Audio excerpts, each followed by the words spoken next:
Big Ronnie saying if you don't watch this guy's YouTube channel, you're making a big mistake.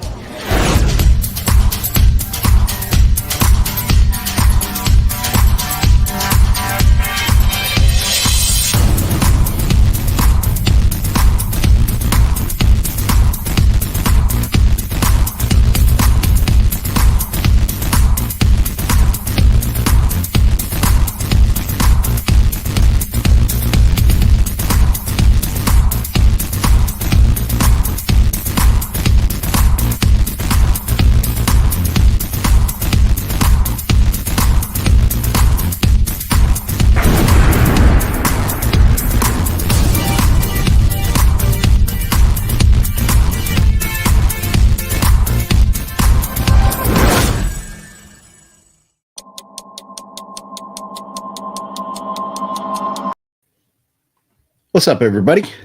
OGP back with you, and it's a little goofy, so I apologize about that, but trying to get everything done here last minute preparations, rushing into this video here.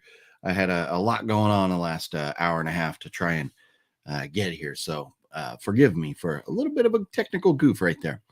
But how's everybody doing today? Hopefully you're doing wonderful. Hopefully you had a wonderful Thanksgiving weekend with your family, friends, whatever it was you did. Hopefully it was a great weekend and you're kicking off your Christmas season right, staying safe out there, shopping, Black Friday, all that good stuff. So hopefully it's been a fun and productive weekend for you if you needed to do any Black Friday shopping.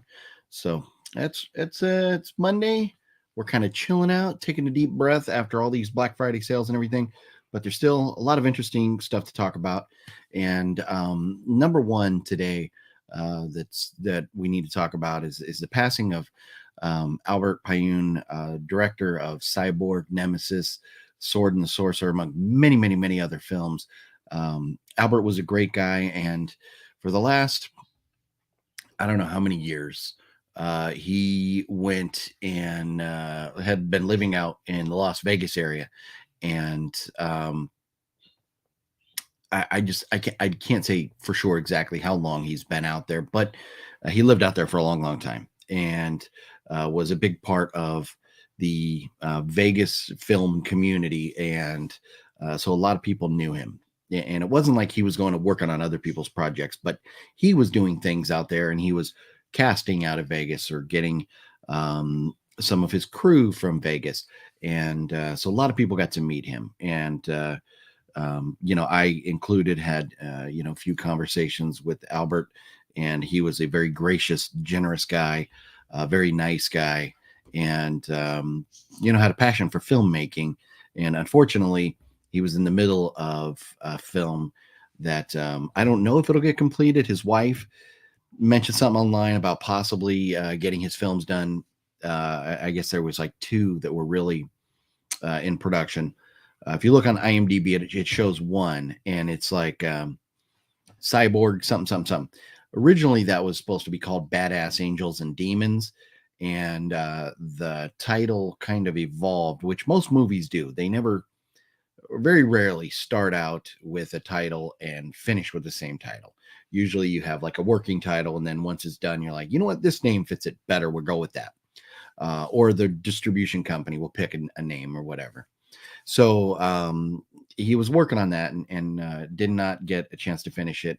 He had big plans for it, and it's just a bummer. But such a great guy, and I would not feel right if we did not start the show without talking about the passing of Albert, and prayers for his family and his wife and loved ones and everybody that was around him that lost a good friend or family member over the weekend here. But 69 years old, Albert Pyun, man, what a shame, what a bummer to lose him. While he was still, had that passion for filmmaking and stuff. So hopefully his family's able to pull through and figure out some way to have a decent holiday season. It's never fun losing anybody, but it's when it's near the holidays, that makes it even worse. So Albert, sorry, would have been cool to be able to help you out with that project, buddy, but not in the cards, unfortunately, not in the cards. In theaters this week, moving on to the theaters, and it's kind of tough and awkward to move from a topic like that to something else, but we'll talk about Albert throughout the show. We'll get into the comments.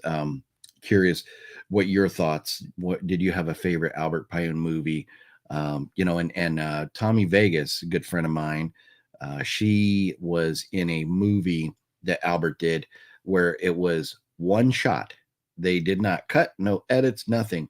The entire movie was shot one shot, like action, go, and they stopped recording 90 minutes later, however long it was. And Tommy starred in that. So very amazing. Tommy is a very talented actress, and she, I know, is taking it pretty hard, Albert's passing. And it's cool to see people such as like Jean-Claude Van Damme and some of the other Lance Henriksen and some of the other people that have worked with Albert over the years, posting things, about him passing. So he's touched a lot of people, and a lot of people, really enjoyed his movie. So a very sad passing. So but talking about something like that and then moving on, it's always very awkward to change subjects, but that's what we do. We talk about the things that are going on this week, and this is a very interesting one. We got Will Smith's first movie since the slap heard around the world. And I just watched a trailer for this earlier this morning, and it looks great. This is a movie called Emancipation, where Will Smith's character is a slave, and this, I'm guessing, is around the time of the Civil War. Well, I think it's during the Civil War because we saw soldiers fighting. And he is pulled away from his family, and you see one of his kids running after him as the wagon he's in is being pulled away. And, and then his goal mission throughout the movie is to get back to his family. And it's like all kinds of different things going on for him to try and get back, people hunting him down and stuff. But in the name of the movie, Emancipation. So, during that time, the slaves were freed. But as we know, so many of the landowners and the slave owners at the time didn't tell their slaves that, didn't want their slaves to know that they were free. And if they tried to leave, they would still, try and kill them, beat them, whatever they did. So it was a real crappy time in American history. But the movie looks great. Will Smith looks like, he is nailing this role. So it's definitely interesting. It looks really good. I don't care about the slap.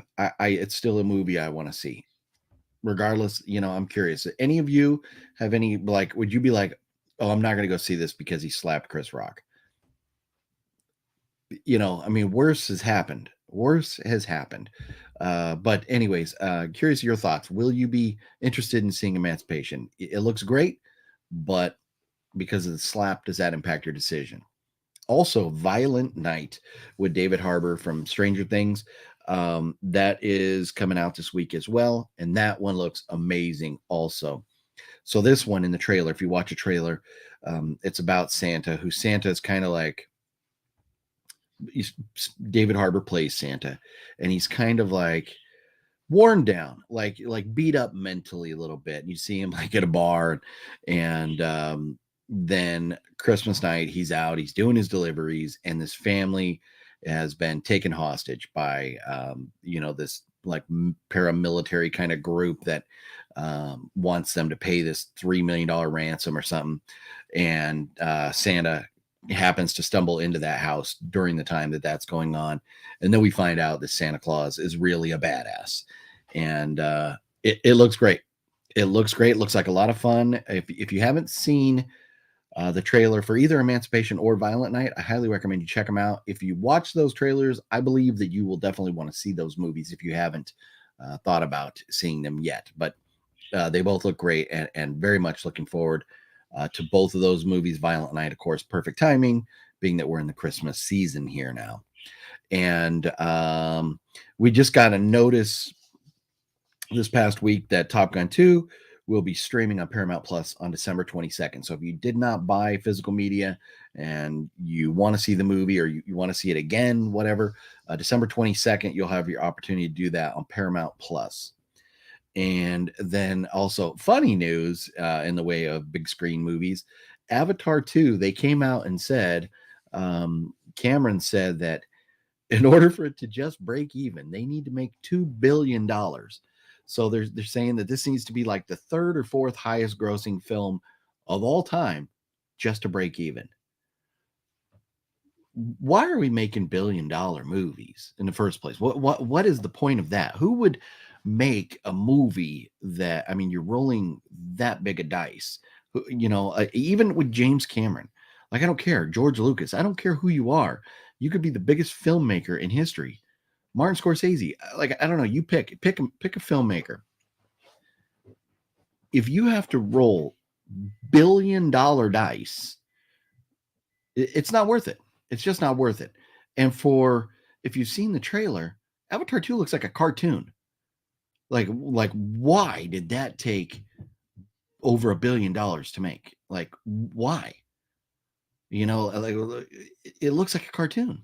So anyways, I have no desire to see Avatar 2. I like looking at the trailer and everything and knowing how long it's going to be. I'm good. The first Avatar, okay, kind of fun. It was a long time ago. It was new to us. But like, I don't know. There's no desire in me to go see this new one. It just looks like a cartoon. And I don't know. I don't know. The trailer did nothing for me. And so before we jump into the TV or physical media stuff that we're going to talk about this week, let me say hello to some of you that I have not done that yet. 12 minutes in, play a lot of games. What's up? How you doing? Play a lot of games. Blackbeard. Oh yeah. Oh, look at you guys dropping in comments way early. Antonis, how you doing, buddy? What's going on, Antonis? TC, let's light this candle. Yeah, let's do it. Look at that. I don't have a candle lit today, but I got a Christmas tree back there, and it's not done. It's kind of dark right now, but we're getting there. We'll talk about that. And it's lit. Yep.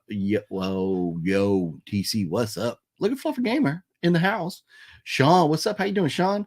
Your live is in my sub feed saying you're live this week. Weird, huh? Yeah, the YouTube and the whole notification thing is very weird. I wish I could ever figure it out. Hamburger time, what's up? You watched Wednesday? It was good. Jenna Ortega is beautiful. You know what? And we will talk about that. I started watching Wednesday last night. I've seen the full first episode and part of the second episode. So we will get into that tonight. And Major Reeves, what's up? Happy holidays to you, buddy. It is Merry Christmas. That upsets you. Whoa, TC. Larry Tate, what's up? Larry Tate, how you doing? You're not Jewish. Don't get offended when people talk about Hanukkah. No, and you shouldn't. Everybody has their beliefs. Everybody has their right to their beliefs, just like movies. You might like Avatar. Maybe I don't. Whatever. Or maybe I do. Maybe you don't. Whatever. We're all entitled to our opinions, our beliefs, and all that. And that's what makes the world a beautiful place. So there's no reason for us to be offended about somebody else's beliefs. Blackbeard, what's up? The OG Pizzle in the Hizzle. Yeah, rest in peace, Albert, for sure, dude, for sure. Yep. Kevin Hampton's in the house. What's up, Kevin? Cyborg, yeah, with Van Damme. Yep, great movie right there. One whole movie in shot. Now that's a bar set when making a piece of art. Yeah, no, I never really got to talk to Albert about that. And I've never really talked to Tommy about the process, what they went through. I've kind of mentioned it, in passing to Tommy about her doing that film, and it's something that she's very proud of. But it's very interesting to me how they could have set that up for an actor to remember an hour and a half or whatever worth of dialogue. Just crazy. Hey, OGP and everyone, Violent Night. I'm more interested than the Will Smith movie, Juno. And that's, hey, you know what? And I get that. Violent Night looks crazy and amazing and fun, where the Will Smith movie looks like a deeper, more thought-provocative, emotional kind of movie. I won't see it because these are not the kind of movies I want to watch Will Smith in. Give me more Men in Black, Independence Day. And I get that, and that's fair enough. We have an actor, hey, that if The Rock came out and did something like that, it would be very different for him too. So I get that. Santa getting tired of our shit, right, Tim H? Exactly. Tiki Ghoul's in the house. What's up, Tiki Ghoul? How you doing? Dominic St. Clair Studios. What's up? What's up? And Tiki Ghoul, Saturday, you still going to be there at the season screenings, Wet Movie 1, and I will be there. Maybe Cinestalker might be able to make it, but very much looking forward to this weekend. Cannot wait for these conventions. Hey, GP, what's your go-to Christmas movie? Shadowless Man. So for me, one of which is like once a season, you got to watch A Christmas Story, and the whole leg lamp and everything. And I just actually the other night watched A Christmas Story Christmas, so we've got that to talk about as well. But A Nightmare Before Christmas is definitely a go-to. And I love, of course, like the Charlie Brown Christmas special. Boy, Silent Night, Deadly Night is always a must. Krampus is a good one, but non-horror movies, Home Alone or Christmas with the Cranks is now one. I just saw it for the first time last year. Get Santa is a good one. There are lots of great Christmas movies out there to choose from. They're making 3 more Avatars after Way of the Water. Yeah, and I couldn't care less, Dominic. I could not care less. Bruce Wayne is in the house. What's up, Jeff Hill? What up, Jeff? How you doing? I feel like Avatar movie no longer interests people because it's been 10 years. No, and that's exactly it. The saying, strike while the iron's hot. Like, man, that iron cooled off a long time ago, So I don't know. And just to be able to walk into a movie and sit down for 3.5 hours, like, no, I am good.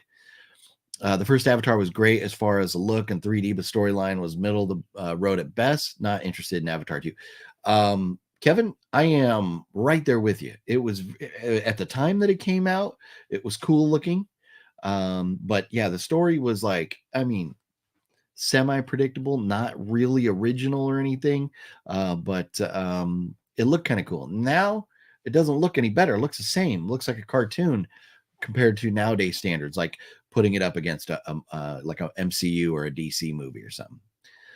Jam and Music Man. What's up, Jam and Music Man? How are you doing? Wednesday on Netflix was wonderful. Watched the whole season. Wow, already got the whole season in, huh? Very cool. I've not seen the whole season, but I love the way it's shot, and Tim Burton's take on it is brilliant. So I'm very excited to see the rest of it. My Killer Podcast. What's up, Mel? How you doing tonight?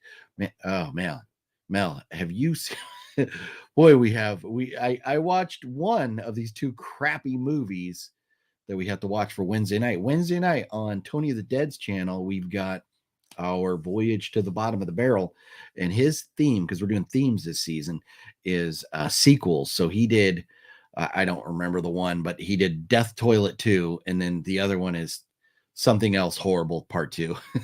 So I've watched Death Toilet 2, and oh boy, that was rough. The other one I still have to watch. So sometime between now and then, I'll be checking that out. But, at least, where'd you go? At least, Mel, I know you're still alive. Those movies didn't put you in your grave. So that's a good thing. That's a good thing. But have you watched them yet? Because I know a lot of us, we like to put those movies off to the very end and just watch them. And then so we have that pure raw emotion right before the video, or it's just we put them off because we know they're going to suck and we don't want to do it until we absolutely have to. But Wednesday night, it'll be a fun episode for sure. But what a couple rough movies that Tony picked. Dominic, I don't have a say on the Avatar franchise to make a comment. Right on. Paul Medina, what's up, OGP? How's everything? Things are going very well here, Paul. Thank you. I hope they're well for you as well. Donald Trump wants to make YouTube great again and ban the fluffy game. What a fluffy gamer ever do to you, Donald Trump? What the hell? Kevin Hampton agree that Violent Night looks like a fun watch. It does. It really does to me. Antonius misses President Trump. All right, I'm thinking, and especially if this Donald Trump is running in 2025, I don't know what the hell's going on, but Antonius, it might not be the real Donald Trump right there. Might not. Dominic, did you go to Tommyknockers premiere in Southern California? Right. I did not. Now, the night of the Tommyknockers, that was the Mahal Brothers movie, and I did not. I was not able to be there. I would have loved to. Uh, the Mahal brothers are great people. They put out some a whole bunch of movies, but they're always very well shot, and have some nice casts and stuff. So they put out some good stuff, and Sonny and Michael are just they're great guys. Would have been fun to be there. Unfortunately, it did not happen. There's a new horror movie called Mean One. I haven't heard of Mean One. That's pass me up. For me, a Christmas movie is Santa Claus Trilogy. Yeah, that's a good one. And off the top of my head, a lot of these they'll slip my mind, even though like the Santa Claus trilogy is great. You got to watch those. Bad Santa, Home Alone, 2, Christmas with the Cranks, Die Hard, Muppet Christmas. Great choices right there. Definitely great choices. You watched Death Toilet 2 today. Yeah. No, so Mel, that was something. A lot of explosions. Boom, boom, boom, boom. And then who was the priest guy is like, like, what the fuck is going on? Oh man, that was something else. That was something else. Nocturnal, what's up, homeboy? See you in less than 24 hours. Wait, what is this Tommyknockers thing like Stephen King? So the Mahal brothers, they're Sonny and Michael Mahal, brothers that live out in Las Vegas, and they've made a bunch of movies. Party Bus to Hell. Drawing a blank on some of the other names of their movies. But anyways, they've done a lot of movies with like Tara Reid and some kind, they're not A-list actors, kind of like B-list actors now, where maybe they had their heyday, but now they're kind of like a little bit lower. But they've had some great actors, some great people, and they are great people, and they've been making a bunch of movies out in Vegas. A lot of them you can find at Walmart. You can find, even I've seen a couple at Dollar Tree that they've been out for a while now. But it's a Night of the Tommyknockers. It's might be slightly kind of ripping off Stephen King, but it's an original movie that they did. A Way Up Dude is in the house. If your Uncle Jack was on his roof and he wanted you to help him down, would you help your Uncle Jack off of his roof? Yeah. Way Up Dude? No, I would not. But that as I was reading that, I knew where it was going. I like the jokes when I don't know where they're going, but that's a good one. That's funny. It's definitely funny, but I knew where we were going halfway through that. I had to slow it down. That's funny. Juno, your Best Buy doesn't have 4Ks, Blu-ray, even no more DVDs. You see physical media in stores dying, which is so sad. No, it really is. It really is dying. Physical media is becoming like buy from boutique labels, buy from Amazon. It just, unfortunately, it's the way of the future. Have you seen Godzilla versus Kong, Jungle Cruise, and F9? F9, no, I do not care for the Fast and Furious franchise. I have not. I saw 15 minutes of the first Fast and the Furious with Fluffy, and I made him turn it off. I hated it, and just not my cup of tea. And I'm not big on that Fast and Furious franchise. And Jungle Cruise, I have not seen that. The Godzilla versus King Kong that came out last year or whatever, I have seen that. If we got Godzilla versus King Kong, great, but seemed like the movie was about this little kid who was flying the ship around, and like that drove me nuts. I hate when the whole world survival is contingent upon some little kid. Like what are we doing here? What are we doing here? And this, little kid is going to kind of like sway the decisions that the military would make. Right. Okay. So no, I didn't care for that either. Anthony, what's going on, Anthony? How you doing? Tusk is a weird movie. Your thoughts on it? Didn't explain your thoughts. Oh, in the last stream, Tusk is great. It is very weird, but I like the progression, and I like it ends up a really messed up ending, for that guy. But it was good, and I don't really want to spoil it or get too far off topic right now. But we'll try and get back to that. The mean one is the Grinch horror. Is there a real horror Grinch coming out? I know there's a couple after the Winnie the Pooh thing. There's people are trying to make horror movies out of other movies that we love and stuff. Monkey, what's up? What did you miss? The vines are extra slippery tonight. Okay. Nothing. We just talked about Emancipation Violent Night coming to theaters. Yeah, Mel representing Monkey. Sean, yeah, hey everybody, yeah, if you would hit the thumbs up, that'd be cool. Let's see.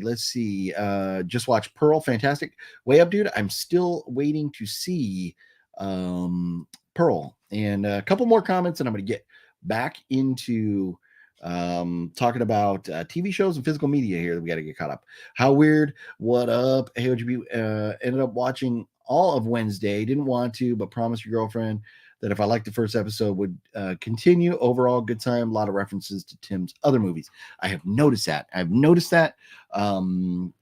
already somebody was posting something online about the large Marge reference there at the beginning. So let's see here. You have a studio in town, did those type of films. They get stars. Not as hot anymore. I think his first movie was Time Chasers. The only movie that made national news was Illegal Aliens. Okay, right on. Because it had Anna Nicole and she died right before it came out. Yeah, no, that was big deal. Yep. Being chilly, what's up? No Wheel of Doom here. Did not miss a Wheel of Doom. No, you know what? And it was like Friday night, and it was like live Friday or Saturday night, whenever it was, and it was really late. So don't feel too bad. Wicked Network, what's up? My weekend was great. Hopefully everybody else's weekend was great as well. Yeah, look at that. Everybody knows everybody. That's what I love about it. But here we go. We do need to talk about some other things. So let's look at what is going on in the world of TV, in my opinion. There's obviously a lot of stuff going on, but the things that I really wanted to mention, number one, I just watched the first 3 episodes of Tulsa King. And while it's not the greatest show ever, and it's very unrealistic, even for mob movie standards, it's still fun. It's still fun. I'm enjoying it. Sylvester Stallone is like, he's old. He has like weird posture now, so he's kind of like an oddball. But the storyline is fun, and I'm very curious to see where it goes. So if you have not seen Tulsa King yet, highly recommend it. And curious your thoughts. If anybody that has seen it, what are your thoughts on Tulsa King? And then yes, Wednesday. Definitely need to talk about Wednesday. So watching even just the first episode, I went in going like, okay, I'm hoping this is going to be good. The trailer looked great. And of course, we find out right off the bat, the trailer was just the first couple minutes of the show. And I'm not really going to spoil too much because, we know it's new. Not everybody's had a chance to see it or see all of it. But what I do love that it definitely has a very distinct Tim Burton vibe. It really feels like one of his movies. It definitely has his fingerprints all over it. But yes, Jenna Ortega is amazing as Wednesday. The rest of the cast is great. Starting off, with her leaving, obviously, her regular school for the Piranha incident, and then going to the new school. Is you're thinking, okay, this is going to go one way, and then it kind of takes a left turn, and we find out that there's something really weird that happened. And where I am at with it is she's trying to figure out what the hell's going on, because you think somebody's dead and then they show up standing there behind you. Whoa, what the hell's going on? But just the way it's shot, the coloring, the pacing, everything. I absolutely love it. The music, the score, how great is that we have, oh gosh, how am I blanking on what's his name that is doing the score? Oingo Boingo, dude. What Danny Elfman? Geez, why could I not think of Danny Elfman's name? But Danny Elfman is like magic with musical scores. He will probably go down in my lifetime as the greatest movie uh, music making dude of all time. Like he is just amazing, and the score for this has been phenomenal. I've just really enjoyed everything about it. And I wasn't sure if I would or not. I really wasn't. And Christina Ricci showing up in her capacity is very cool. Um,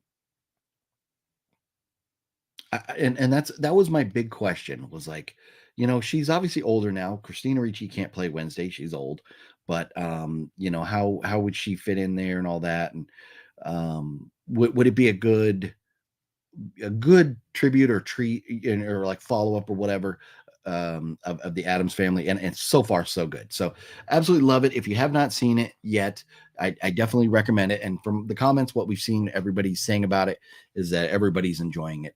I have heard a couple people say, well, it wasn't what I thought it was going to be, so but to me, I didn't really know what to expect as far as where the story was going to go, because when you see teasers, trailers, things like that, you understand you're getting introduced to a character, and you're getting introduced to a general like universe or thought line, and you don't exactly know where their path is going to go, where that character's path is going to lead them.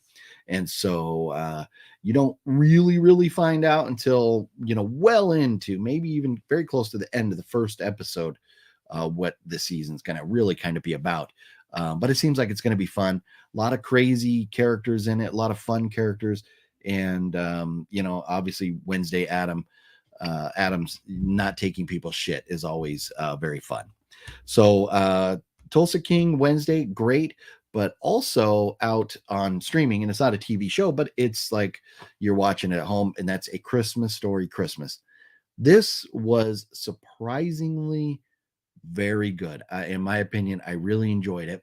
And let me see here. I don't want to get too far behind on comments here. So let's see if anybody had any thoughts on those. Let's see. You caught the replay and did the thumbs up. Well, I appreciate that, being chilly. The Soprano is miles better than Tulsa King. Love Sly, but Tulsa King show, man. So, and it's not going to be for everybody. I get that. I understand that. And no, Tulsa King is nothing compared to Sopranos. I do like how we've got some of the actors from different mob shows, or mob movies, including The Sopranos, popping up in there. I do like that. Waiting on the third season of Righteous Gemstones. Very nice. Yep. And let's see, Juno, not spoiling the last episode of Chucky season 2, but the ending sucked. Oh, wow. Okay. Watching action movies on Tubi. Decent. Nice. Any Cyber Monday shopping? For me, no. There's just like been nothing that I'm like, oh, I need to go get that, or I need to buy this, or anything. There's just been nothing. Even spent 4 hours on Master Chaos live stream the other night, where he went through like every single, like Severin and Vinegar and Kino, like all these different websites, until we were turning blue, and going through all the different items that were on sale. There was nothing that would like reached out and said like, you need to buy this. And that could have been either the price, like who wouldn't love to get Texas Chainsaw Massacre 2, that copy that Vinegar put out, but for that price, and because Vinegar is run by a bunch of douchebags, I'm not gonna buy it. But if there was something that was, like I felt like good value for what it was, I probably would have pulled the trigger, but there was just nothing. So I haven't bought anything. The only thing I've bought in October in the way of physical media or anything is just Dollar Tree stuff. I haven't paid more than $1.25 for a movie all month. Have you ever seen the TV show Wayward Pines? If not, check it out. Awesome show. Nick B, I have not, and I will definitely add that to the list. Yeah, that's a relief on Christmas Story Christmas. I have somewhat high expectations that it will be good. Follow up. And Kevin, we will talk about that. We'll talk about that right now. So Christmas Story Christmas. This was one that I was like, I went in very cautiously, because this was like A Christmas Story was like my dad, like one of his like all-time favorite movies. And it was like every year at Christmas he would like sit there and watch the marathon, watch it over and over and over. So with that, and I enjoyed the movie, I got like all these different leg lamp items and stuff that if you were on the live stream the other night, you saw. So I am also a fan of the original one. I don't remember if I've ever seen Christmas Story 2, the one that came out years ago that was not well regarded. But this new one, I was very concerned that I did not want, like when we got Hangover, the Hangover movie, Hangover 2, they just tried to rehash all the jokes from the first one, and it failed miserably. I was worried that we were going to do that. I was worried we were going to get, okay. And I'm going to go into spoilers on this for just a moment here. A little tiny bit of spoilers. I'm not going to spoil the whole thing, but I'm going to spoil a couple little things. So give me the whole plug your ears, la la la la, for like 30 seconds if you don't want to hear spoilers on this. I'm not going to spoil the ending of the movie or anything, but just a couple things that I think were important to me, what they did with this movie. And so that is 1, 2, 3, 4, 5. Your time's up. Okay. So with this, I love the fact that they shot it in the same style as the first one, where it was narrated and, the story of Ralphie narrated by, adult Ralphie, what he was going through at the time. And I loved how, they brought back like almost the entire cast, aside from, the old man who, rest in peace, in real life, was a great actor and perfect in the movie, but he passed away years ago, and so obviously you weren't bringing back the dad. So the way that they did the movie with the dad having passed away, I loved it. I thought it was great. Being that my dad loved this movie so much, and then the way they had the dad in the movie pass away, that hit home to me. That was pretty emotional. It was pretty emotional, and it just made me appreciate it that much more. I just thought, them having to deal with their dad not being there for Christmas was something that a lot of us have gone through, losing a parent. And so I absolutely loved that. The storyline was fun, and they did not rehash a lot of the old jokes. We didn't have "you're going to shoot your eye out" BB gun. We didn't have a fragile leg lamp. The leg lamp, if you pay close attention in the movie, it kind of makes a little bit of an appearance, but we didn't go down that path. We didn't do the same old jokes. We didn't put in Ralphie's kids, because Ralphie's the dad now, we didn't stick a bar of soap in their mouth. Those types of things, we didn't do it, but we kept the same structure as far as the format. When the way it was shot, it felt the same, shot in the same house. It just, with a lot of the same cast, it was fun. I enjoyed it. And I really, I think they did a good job with it, because it's funny. There's a lot of good jokes. And then at the very end, you have to watch the credits, because in the credits, there are some things that they did to pay homage to the first one. And they show pictures side by side from the new one and the old one, what they did. And I love that too. It was great. So anyways, Christmas Story Christmas on HBO. If you have not seen it yet, I loved it. I think you should check it out. But for me personally, I am a little biased because, how much my dad loved the movie. But because of that, I was very, if it was bad, I was going to hate it. I would have really hated it if it was bad. But I thought they did a phenomenal job with it. And being that it's shot and narrated and everything, it feels kind of like a bit, it really has like an 80s nostalgia kind of vibe to it. So maybe a lot of younger viewers might not care for it so much, but absolutely loved it. Absolutely loved it. And so that's really all I want to say about that, because I don't want to spoil too much, on the end or anything, because I really think everybody should go out and watch it. Let's see here. Back to some comments before we go. Yeah, Kevin, sorry about that. Hopefully, I didn't give you any of the real plot line, aside from the dad is gone, but we know he passed away in real life, so he wasn't going to be there. It's just, I love it. It's all new jokes and everything. It really is. Joseph, Friday Scrooge, A Christmas Carol on Netflix. Yeah, Friday, Scrooge, A Christmas Carol. Yeah, I'm not sure. I'm not following you there, Joseph. But hey, Scrooge movies, Christmas Carol movies, those are great. I could watch about one a year, and it depends. Because that story's been remade a bunch of different times. About one Christmas Carol story a year. I haven't watched yet, but heard it relied on callbacks to the old one like every couple scenes.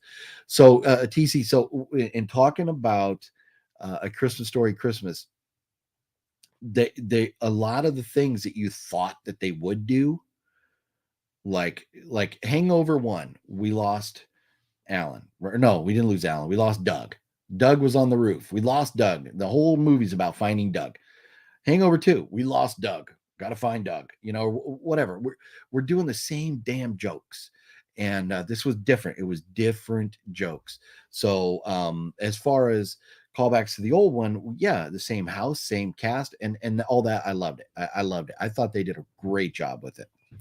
Antonis saw the original Christmas Story and thought it was boring, so I won't be seeing the new one. No, and that's Antonis. If you're younger, I can understand a lot of it was a different time, and and even that movie was supposed to be shot, earlier than the 80s and stuff. So yeah, it's not going to be for everybody. It definitely is not. But for somebody my age who enjoys the first one, I think you'll really enjoy this new one. Bullet Train on Saturday on Netflix. Yeah, and that's one. Hey, there was a lot of hype and anticipation about Bullet Train coming out in theaters, and then once it did, you never heard anything about it. So because a lot of people were like, great cast, no meat on the bone. So I'll be checking it out for sure. But it's not one that's like high on the priority list. The person must have been wrong with callbacks. I'll have to give it a watch. TC, if you like the first one, I think you'll like this one. Yeah. Eternal Melancholy, what's up? Did you talk about Wednesday? I haven't finished, but I love it so far. And that's where I am. I mentioned it. I don't want to get into the spoilers with it because a lot of people haven't seen it, but I did say I love the way Tim Burton's fingerprints are all over it. It feels like a Tim Burton project. Jenna Ortega is phenomenal. The cast, the storyline, the different characters coming in, they're all great. The setting, the score, Danny Elfman is amazing. So I'm absolutely loving Wednesday, absolutely loving it. But I'm with you. I'm not done yet. Yeah, it's not for everyone. A lot of people are older, like because of nostalgia. Yes, and how Christmas were when they were a kid. Exactly, TC, 100%. The era started to be a long time ago, a completely different way of life. Yes, no, it really is. It really is. It was because it was so long ago. There was no idea of cell phones, flat screen TVs. You weren't playing video games. You were out in the street, riding bikes or playing with toy guns or building snowmen, whatever. So it was very, very different way of life. Yeah. Bill Murray's Scrooge is the only version you can watch of it. Hate every other take on the story. Scrooge is a great movie. That is a great movie. Yeah. And I get that. It's once you've seen it, like, the Christmas Carol story, like it's been done a million times. How many more times do we need to see it a different way? That's one of those like that they're more recent ones. I'm like, why are we even bothering? But Bill Murray, the Scrooge was a good take on it because it twisted it a little bit. And made it more modern and stuff. I don't know why they didn't have the original A Christmas Story mom come back. I think that was BS. Eternal Melancholy, was that not the original mom in Christmas Story? I'm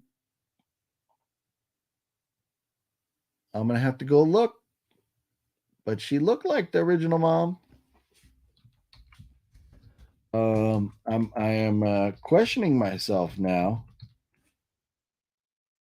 Let's see. Let me look. I'm looking at the cast here.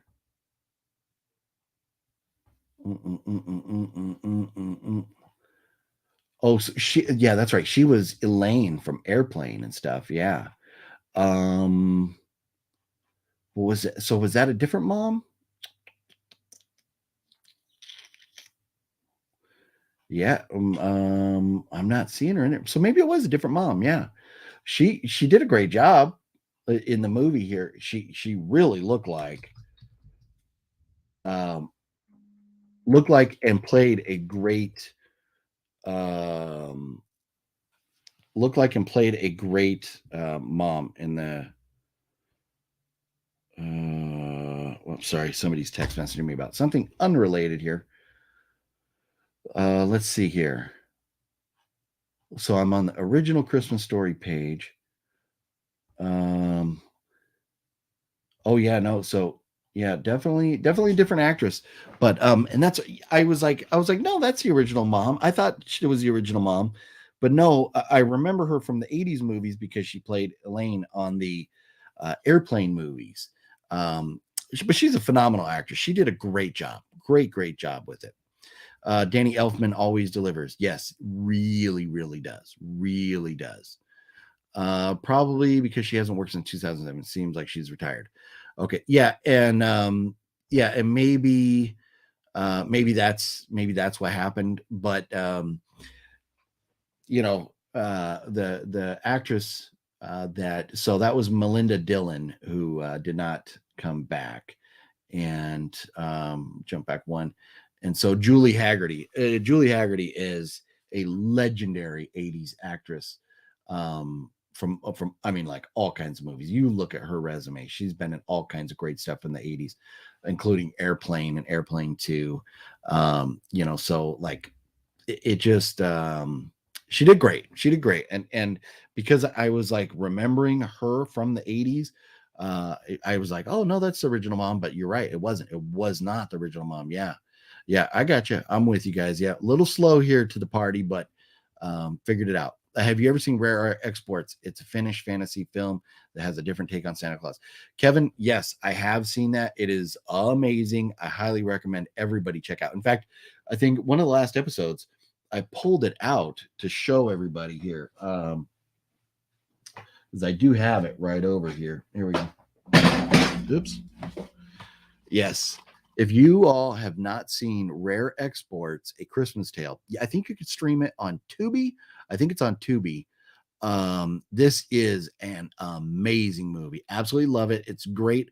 It's funny because you see a kid, but it's really not for kids. This is really not for kids. You see about 100 old man Santa penises, and definitely not for kids. But don't not watch it, because I told you there's a whole bunch of naked old dudes in it. They're only in there for a second, but it's a phenomenal, crazy Christmas horror movie that I really love. Great movie. Yeah, man, you all put me in check right away, huh? Yeah, no, and learning that, but that's right. So seeing her in the 80s.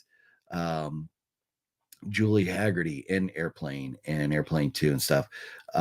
That's why my connection to her was thinking it was her was the same. But she was great, and we'll talk about, maybe next week we'll talk about some spoilers or something on it. But some of the things that happened during the movie with her was phenomenal. Her acting is brilliant still. What are the two movies for the next bottom of the barrel episode want to try and watch on Tubi if available? Paul, they are both on Tubi, and they are, let's see, I should have them written down here somewhere. One is Death Toilet 2. So good luck with that. Death Toilet 2. And what is the other one? Why am I drawing a blank on it? I'm drawing a blank. Let me see. I had notes, but I cannot find my notes. That's my Master Chaos getting into the Italian. I cannot find my notes. Master Chaos likes to jump into the little Italian voice. Let's see here. So we are doing. Damn it! I don't know. I can't remember. Something 2. Gosh, because it's a sequels. Tony of the Dead sequels. Oh, I know how to find it. Let me see if I can. I'll find it real quick and let you know. Yeah, no, TC, no. I am like notebook. So much information here. I'll never keep up with this. All this stuff, and to try and have it all on computers. No. I roll with notebooks. I got 1, 2, 3, 4, 5. I got 5 notebooks right here for different things. I like to keep my stuff together, and that's the best way for me. I definitely, you can put it on the phone and stuff. Spending the whole time talking to you going like this, trying to find my notes. Where here, I have them broke down. I know right where to go. So let's see here. Let's see. It is. Carousel 2 is the second one we're watching. It like carousel, right? Like you're right at carousel, but it's carousel. Caroushell. Carousel 2, because this is sequels. I've never seen the first one. I don't think any of us have ever seen the first one, aside from Tony of the Dead. But we're watching Carousel 2 and Death Toilet 2.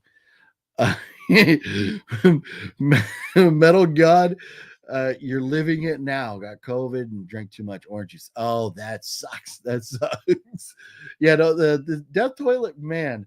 The first one was so bad, and the second one, at least I think in the second one, maybe they embraced the comedy of it a little bit more than the first one. So it wasn't as hard to get through. But we'll talk about that on Wednesday at 5 o'clock. This video is brought to you by Diet Coke. I started to yawn there a little bit. Got to get my caffeine fix going. Oh, yeah. Gotta love that Diet Coke.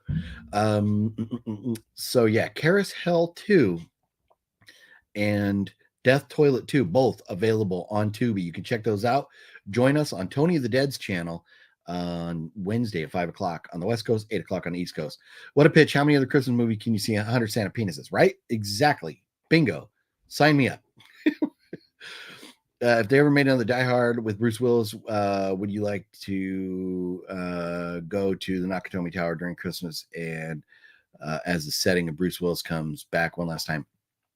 Dominic, sounds like Bruce Willis is done. He's got some traumatic brain injury that's starting to affect his memory and stuff. So he is done. He's not coming back. Things like that you don't come back from. But Nakatomi Plaza, wasn't that not blown up? So I don't know that we're going back there again. But but I that's a franchise that probably someday they're gonna make a reboot and they're gonna put 2 different actors in, and I'm gonna hate their guts because I'm old and I like the original, but younger people will like them because they don't remember or haven't ever watched the originals. But as far as Die Hard movies, I think they did enough. I'm good. Let's move on. In my opinion, prefer Die Hard as a trilogy with Die Hard 2, and Die Hard with a Vengeance, because wraps the whole storyline. Yeah, you don't really need any more Die Hard movies, in my opinion. Yep, you don't. Colton McKinney, what is up? Met QT this week. Nice lifelong bucket list for you, and he signed a RD poster on Top of the World. I bet you are on Top of the World. That's very cool. Yeah, where did you meet Quentin Tarantino? I heard he was out signing some stuff, but that's awesome. That is very cool.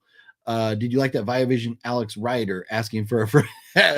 Asking for a friend. So the Viavision Alex Rider, I've not had a chance to watch it. I did watch the trailer, and I am kind of interested in seeing Alex Rider, but I don't know that I'm ever going to.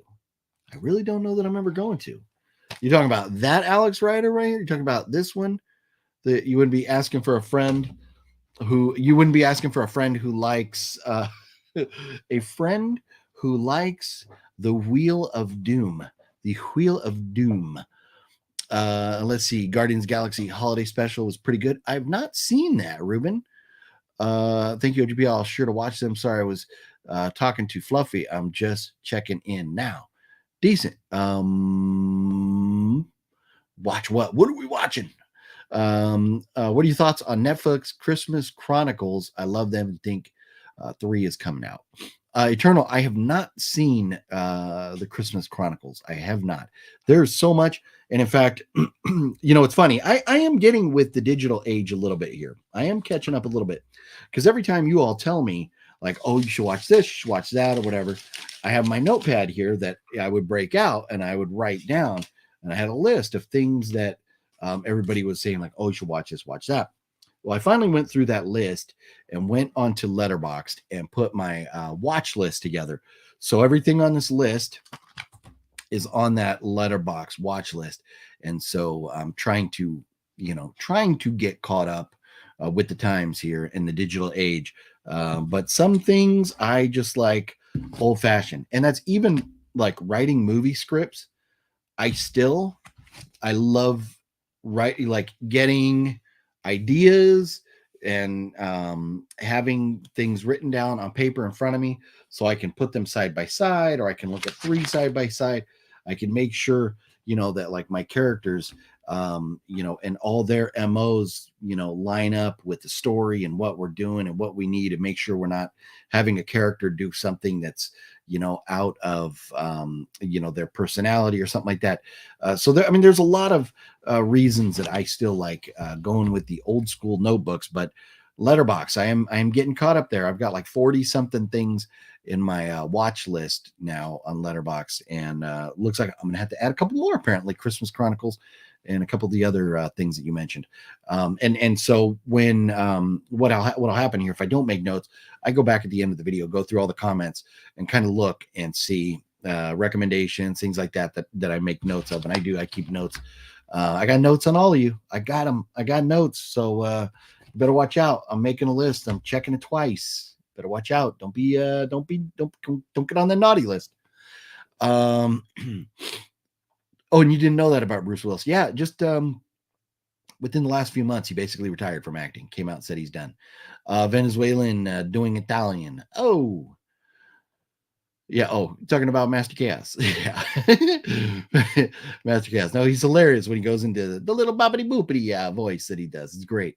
Only the top floors get blowed up. Okay, yeah. It's been forever, but still, like, it's Nakatomi Plaza. We moved on from that in the franchise. My Wheel of Doom loving friend too well. Yeah, I do. I really do know your Wheel of Doom loving friend. Cinema Collector, what's up, Cinema Collector? How you doing? QT was in Charleston for a day, and that's where you live. Nice. Was there for something friend related. Very cool. Very cool. Would you like to see another Dahmer-like show, but with Lloyd Avery from Boys in the Hood as he started, actor, became a real gangster? Yeah, I don't. If they make it and it's good and people are liking it, maybe I'll check it out. There's not much that I'm like, oh, we need this or we need that based on real life stuff, just because so many docuseries. I'd rather see a true, real, like just documentary on things. Than watching an actor portray the bad guy, the real life bad guy. But I'll watch it, if it's good. Christmas Chronicles is good entry for modern Christmas movies. Most of the time they suck. Elf is one of the last good ones I remember being new that became a classic. Elf, this guy right here. You're talking about this guy right over here. This guy right over here. My co-host for the show here, Mr. Elf. How you doing? Oh, he's an angry elf. We better put his butt back on the shelf if he's an angry elf. But no, Elf is a phenomenal movie. So fun, man. The snowball cannon arm he's got, amazing. Talking about bottom of the barrel movies. Oh, gotcha. Yeah. So the bottom of the barrel movies. Yeah. If you could check those out and join us over on Tony of the Dead's channel on Wednesday, it's always a lot of fun. Those videos are always a lot of fun. Is your letterbox OGP? I don't think I'm following, but I will. Let me see my letterbox. It might be the Notorious OGP. Let me see what it is.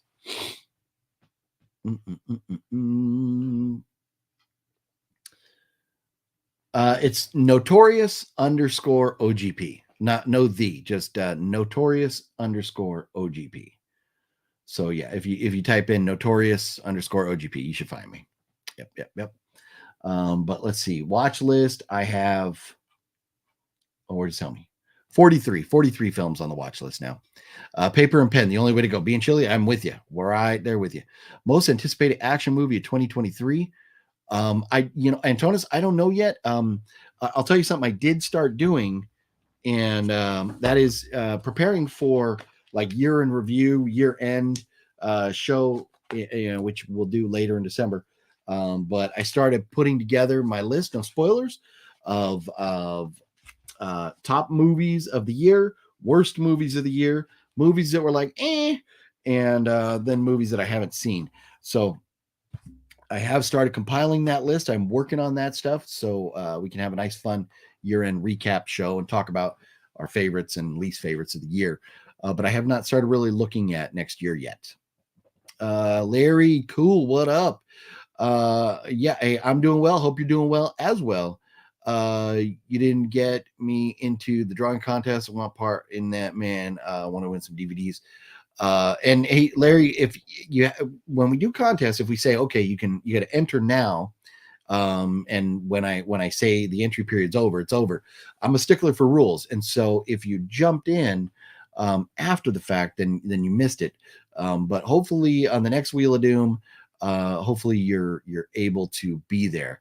Ruben, when is the next Wheel of Doom? That's a good question. BN Chili BN Chili's friend sure would love one right now, wouldn't they? BN Chili.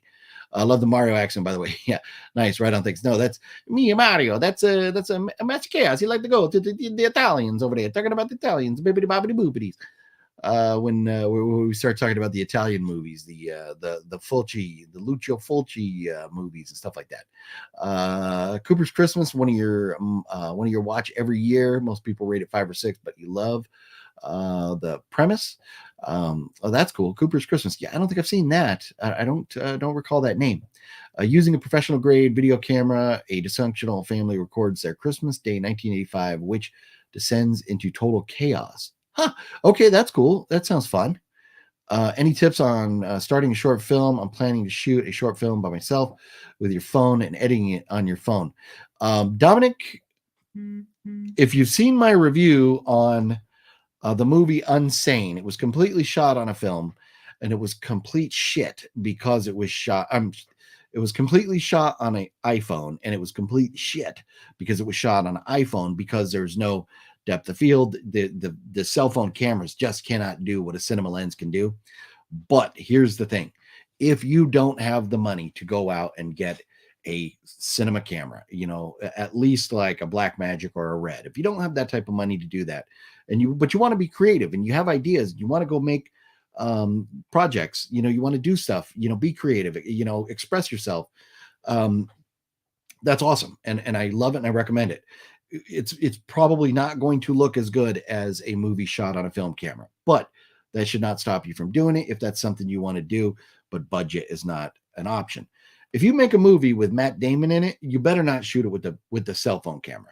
But if you're making a movie with no budget at all, you're going to shoot it with your cell phone camera, then fine. It's going to be tough. I don't know how you would do that. For me, editing, when I edit, there's way too much involved to ever even consider doing it on a phone, because you have, like when you on your timeline, you have like your video, you have effects lines. You could have like many different effects lines. You have your audio lines, you have your music lines, you have like all these different lines. There's just no way you could do it on a cell phone. But if you're going to do like a simple short film that you're going to do on your phone, sorry, getting a little scratchy voice here. What I would do, get together your idea. You have to have a story in mind. And this is basically the process you want to do to make any film. You need to have an idea. Get an idea.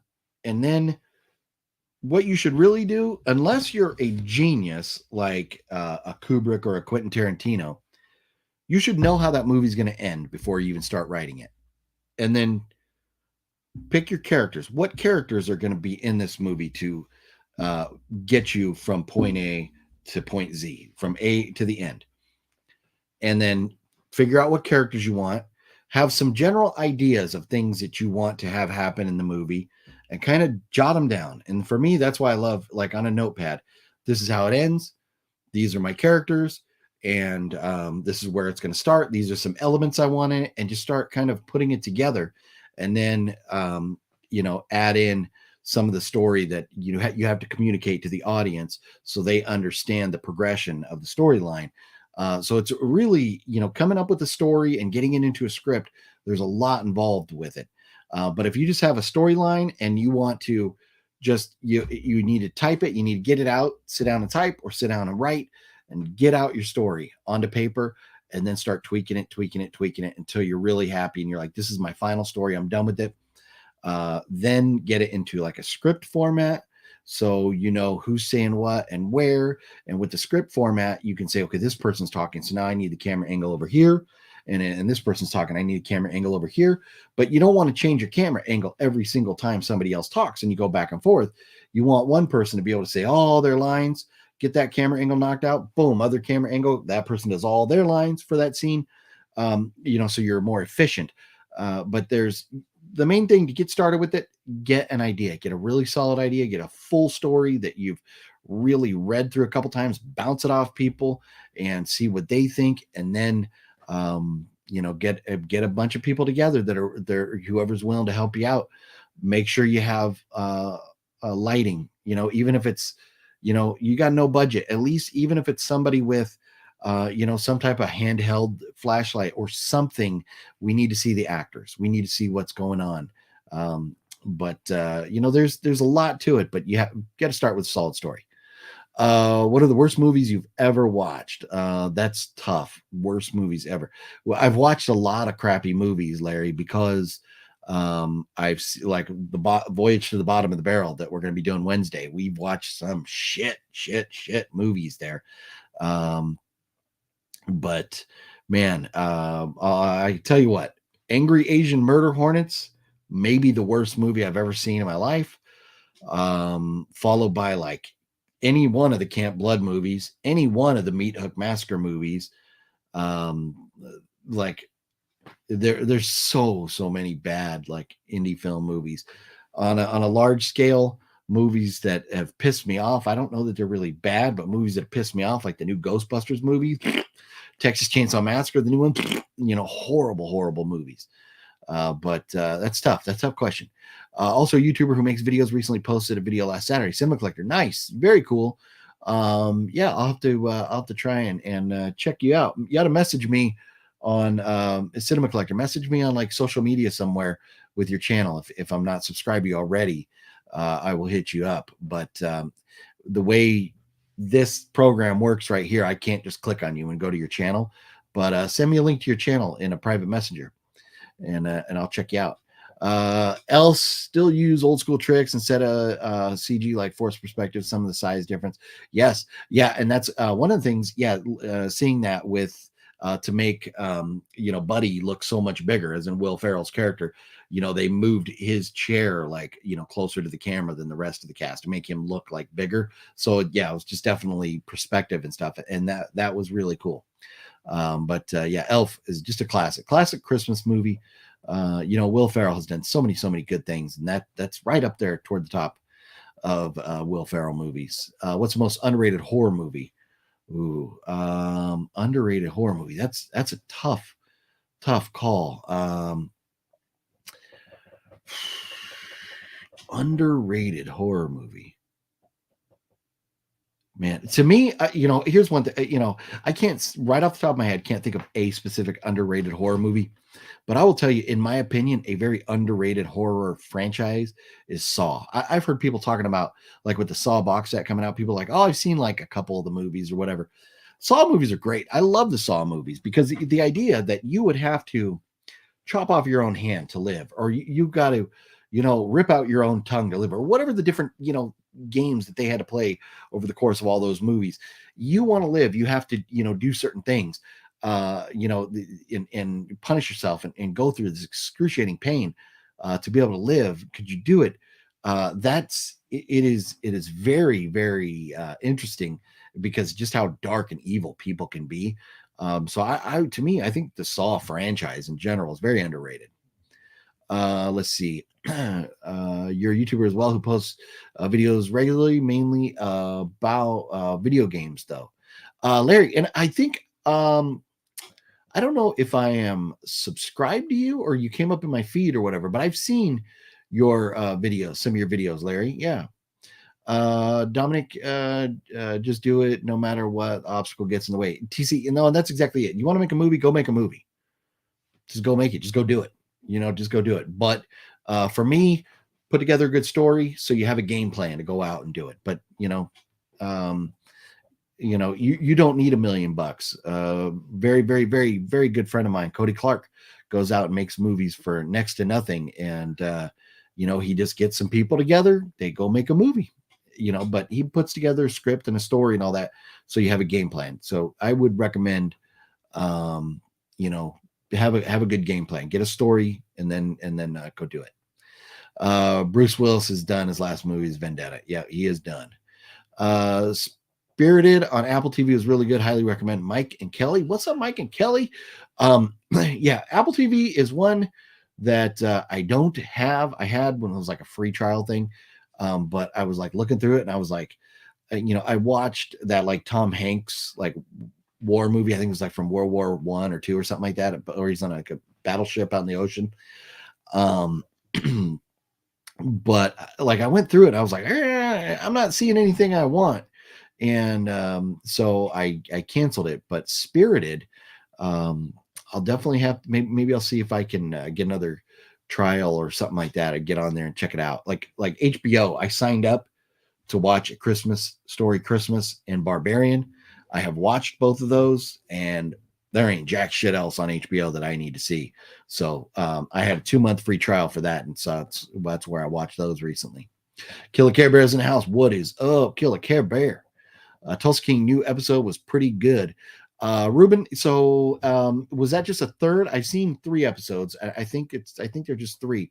But I've enjoyed it. It's not the greatest ever, but I have enjoyed it. Yep. Most of his Christmas movies suck. There's only a handful of good ones. Yeah, I don't know. There's plenty of good Christmas movies, in my opinion. Do you ever get those annoying eyelashes under your eyes where you play, you just wish they would disappear? No. That sucks. When you get something in your eye and you can feel it in there, that is horrible. Using a phone will get the script down and the point of the story across, but limits artistic expression part of film. No, TC, 100%. And that's where, yeah, you can get the story, and it doesn't have to be perfect. If you have a good story, and that's where, like with that movie Unsane, if it was a good story, I would have been fine. I would have been like, you know what, that's cool. You made a movie on a phone, but the story was stupid. So have a good story. If for me, I can take bad effects. I can take, like Terrifier, the first one, for example, the original Terrifier movie. I was good with it. It was, the girls made a dumb decision. Their car's not working. They need help. Rather, than go somewhere safe, they're like, let's go into this creepy ass looking building. I'm like, okay, they're making dumb decisions. Whatever. I can deal with that. But then we had bad special effects. When the girl got, she was upside down, she gets cut in half, and you could see the horrible, cheesy special effects. I was like, we can't have a stupid story and bad effects. We have a great clown, Art the Clown, phenomenal. Stupid story, bad effects, I'm done. But if we would have had a great story, bad effects, that would have been fine. We would have had a great story, bad camera, fine. So if you're going to do it, just, get your story together. And I promise you, if you write a story out, and even if you watch Ron Howard on his masterclass, he talks about, you get your script together. You need to bounce it off of people, and you don't need to bounce it off of yes men. You don't need somebody saying, well, this is going to be good. You're great. Everything's fine. You need people who are going to look at it and go, this doesn't make sense to me, or that scene's kind of stupid, or this scene is pointless. You have to make sure when you're watching a movie and, you're taking an hour and a half of somebody's life, make sure the stuff that you're putting in your film is moving the story forward. Don't give us a scene that's like unrelated to the film. If it doesn't progress your story, we don't need it. You're telling a story. You're not telling somebody's whole life. So if it's a story about Joe Schmo and how Joe Schmo, was walking to work one day and got killed, we don't need the story of Joe Schmo's mom at work and what she did for a living and all that. Maybe we need to know that Joe Schmo's mom was sad because her son got killed, but we don't need to know her whole backstory and all that. We need to know Joe's story and Joe Schmo's trip to work and all that. So focus on the story at hand and only have stuff in the film that moves your film forward. And so many bad films just don't. They don't. They make, like horror movies. People make dumb decisions, and it drives me nuts because you don't have to. There's so many easy ways to fix it. A lot of it's lazy writing. But anyways, you get your story together, have somebody else read it, see what they think, and have them be honest. And I'll tell you. So this is hysterical because I was supposed to. Here's a little backstory. I was supposed to produce. I still have it right here. I was supposed to produce this Meat Hook Massacre 4. And the director of this, John Ward, less than a month before filming, John Ward didn't have a script written. And he came out here, stayed here, slept on my couch right over here. We went out to Denny's one morning. I took one of my handy dandy notebooks and rolled out like Blue's Clues. And I said, okay, what do you want to have happen in the story? And so then we got down a story together. I basically came up with the story for him. He told me basically how he wanted it to end and where it was taking place. So we got together the story. So he went out, wrote a script, and then he sends me the script and he's like, okay, give me your feedback on it. And so I start making notes and I'm like, this problem. And then he's like, okay, let's talk about it. And so I start talking about the notes, and like on my third suggestion or my third question, the third topic I wanted to address with him, he's like, wait, how many issues do you have with this? Like he was getting pissed because I was bringing up questions. Me as a viewer or as, a reader of the story, I had questions about this stuff. And he was getting pissed. You cannot get pissed when somebody doesn't understand your story. You need to go like, okay, maybe it makes sense to me, but does it make sense to the viewer? And if it doesn't make sense to the viewer, you're screwed. And that's where, and one of the things like Quentin Tarantino even said once, like, if you don't know where your story is going, it doesn't matter. But you need to make the audience believe that you know where it's going. So the important thing is the audience can follow along and understand your story. So you really have to pay close attention to that and bounce it off people. And if you're going to get butt hurt because people don't like it or don't understand it, don't do it, because you're going to have problems with friends down the road. So, I recommend be open-minded. And even if somebody says like, I don't like that, okay, fine. You don't have to like it, but if it makes sense, like, oh, I didn't like the fact that Joe Schmo got killed on a street corner. He should have got killed in the middle of the street. Well, it's my story. I'll kill him wherever I want to kill him. But, if it's, well, Joe Schmo should have got killed in the middle of the street because he was hit by a car and not in a building. Okay, then I understand that because that makes sense. But as long as it makes sense, whether they like it or not, that's irrelevant. The problem is, where you have problems is when things don't make sense. So really, you want to make sure that things make sense. Have other people, at least a couple other people, read it and take their notes seriously. I couldn't find it, so I found you on MC's following. If it's not Notorious OGP, it's the Notorious OGP I'm following now. Okay, yeah, mine up here just says Notorious OGP, but yeah, no, MC does follow me, and so looking at my here, I'll show you. Boom, boom, boom, boom, boom. I'll pull up my screen right now. Share screen. Boom, boom, boom. And maybe I can make this a little smaller. So there it is. See right up here at the top, it says Notorious_OGP. So that's me right there. My diary, just watched Sinful Dwarf. Boy, that was something. Barbarian. I really enjoyed Barbarian. Who wants to talk about Barbarian? That was great. Smile, middle of the road. The Contractor was really good. Alienoid was really good. Amazing Bulk and Unsane were dog shit. Halloween 4, that's always a good one. But anyways, yeah, for me, it's Notorious OGP. But if you found me off of Master Chaos, then you're fine, because he does follow me. So that should be it. Are you a fan of rap music? Old school rap music, big time, big time, big time. Like when I was younger, I was basically like, give me heavy metal or give me rap. And I'm talking back, and I remember like way, way, way back in the day, Run DMC, Beastie Boys, Cool Mo D, Heavy D. Man, like so many like rappers like from the 80s and stuff. And then in the 90s, like Dr. Dre, Warren G, Snoop, of course, Ice Cube, Dub C, Mac 10, the Comrades, the Dog Pound, mostly like West Coast rap, DOC. But of course, you can't forget E40, Too Short, DJ Quick, like all these like old school gangster rap. Absolutely love it. Absolutely love it.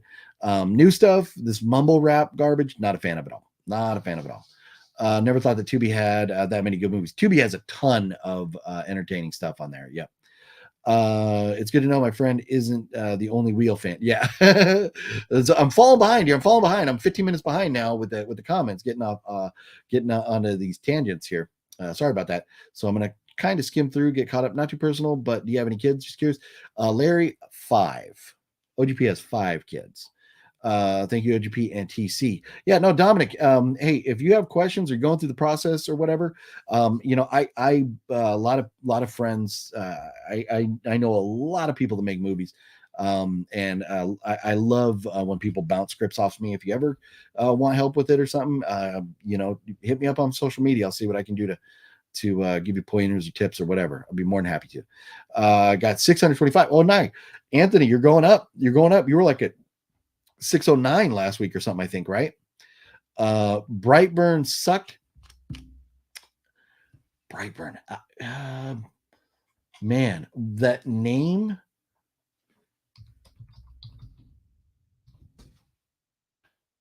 Brightburn 2019. What if a child from another world crashed on Earth, but instead of becoming a hero of mankind? Oh, yes. You know what? That movie, to me, Metal God, too many jump scares. I'm not a fan. Give me a good story. I don't need jump scares. You could do a jump scare too. I get it. But that movie is like, hour and a half of jump scares. I'm with you. Not a fan. Made another movie, Vendetta, in his last movie. Yes. Yep. Vendetta was his last. Yep. Let's see here. Dominic, Dustin Ferguson, good friend of yours, going to be in his return of the Clown Chainsaw Massacre. Oh, man. Dominic, I'm going to be honest. Dominic. Dustin Ferguson doesn't have the foggiest clue about making movies, and all his movies are horrible. So Dustin Ferguson made a movie here in my house. He filmed a movie here in my house. You ever watched the movie House of Pain? It was filmed right here. I'm in it. Dustin, his movies are bad. They're just bad. If you're going to follow in his footsteps, I wish you luck. Nothing against you at all. Dominic, I don't hate nobody, whatever. It is what it is. Dustin Ferguson, his movies are bad. They're not hardly even movies. Anyways, being in any movie's fun. You're going to be in a movie, it's fun. I get it. It's a lot of fun. Most movies are terrible, sad, but true. Okay. What do you think of the movies coming out next year? We haven't talked about that yet. Larry, I had said, haven't even really looked at next year yet. We'll do a show coming up later in December where we talk about what's coming up next year. An evil Superman movie. How could you get that wrong? Yeah. Final Destination and Saw films are underrated. Yeah, a Final Destination, a good franchise too. Yep. Saw is a good idea and done well, but I was done after 2 or 3. So TC, so what I loved with Saw, you had Saw 1, 2, and 3, and once you find out that part 2 and part 3 are actually taking place at the same time as the first Saw, they're all kind of on that same timeline. To me, that writing was brilliant. The way they were able to make it all work like that was great. But we knew that Jigsaw, that John had cancer and he was going to die. We knew we were going to lose that character. And so then to go into 4 and 5, with the copycat killer in Hoffman, they were not as good. It was a little tough, but the newer movies, 6, 7, Spiral, these movies, they were pretty good. I enjoyed them. I actually enjoy all the Saw movies, but out of all of them, I would say probably like 4 and 5 would be the weakest, but I still liked them. The worst Christmas movies got to be Home Alone 3 and 4 and 5. Is there a 4 and 5? Darkness with Anna Paquin is good in your opinion. Darkness.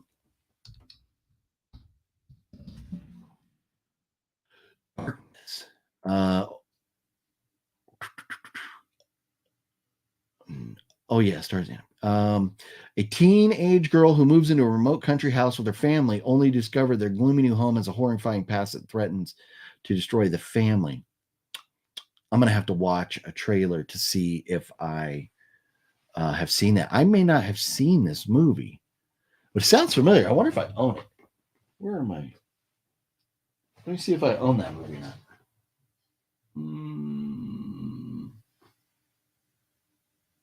Darkness Falls. Oh, is that? Darkness. Oh, that's funny. This is another one. Shame on me. I own this movie that you're talking about, Tim, but I have not seen this yet. I don't believe I have seen this. So I'll leave it out right over here. I'll put it in the to watch pile right over here. Very cool. Yeah, no, I love the recommendation there, Tim. Thanks. Are you very OG opinionated? Are you very opinionated? Larry, I am. In fact, I have a shirt that says I am OG opinionated. I am very opinionated. A lot of my opinions I keep off of this show because I don't want to, like when it comes to politics or something, I vote.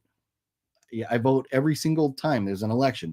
But I'm not going to talk about that because what I believe in or anything like that when it comes to like politics or religions or anything like that should not affect my friendship with any of you all, because we're here talking about movies and things that we love that are fun.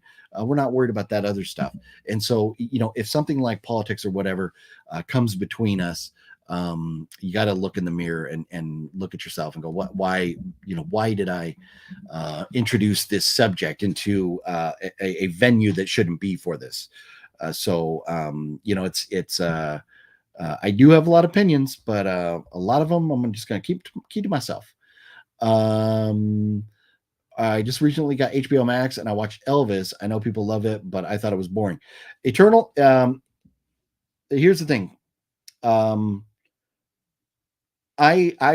love Elvis music, which is something that grew on me later in life. As a kid, I didn't. But I love Elvis's music. I've been to Graceland. I obviously in New Mexico, I went there. Remember we found his abandoned airplane, Elvis's airplane. But his movies, not so much. But movies about him, like including this one, phenomenal. I thought it was great. I know like Balzer had mentioned there was some flaws with it and stuff, but I enjoyed it. But it's not for everybody. The thing is, I like a good story. I don't care how slow paced it is. Give me a solid story, and I'm fine with that. If you're looking for action, you're looking for adventure, things like that. Elvis is definitely not that movie, but a story of Elvis's life and his downfall because of a really selfish son of a bitch. It was very well put together, and man, I wanted to go hunt down that Colonel Parker. I mean, he was already dead, but we wanted to go spit on his grave. He's just a son of a man. He's just a bad dude.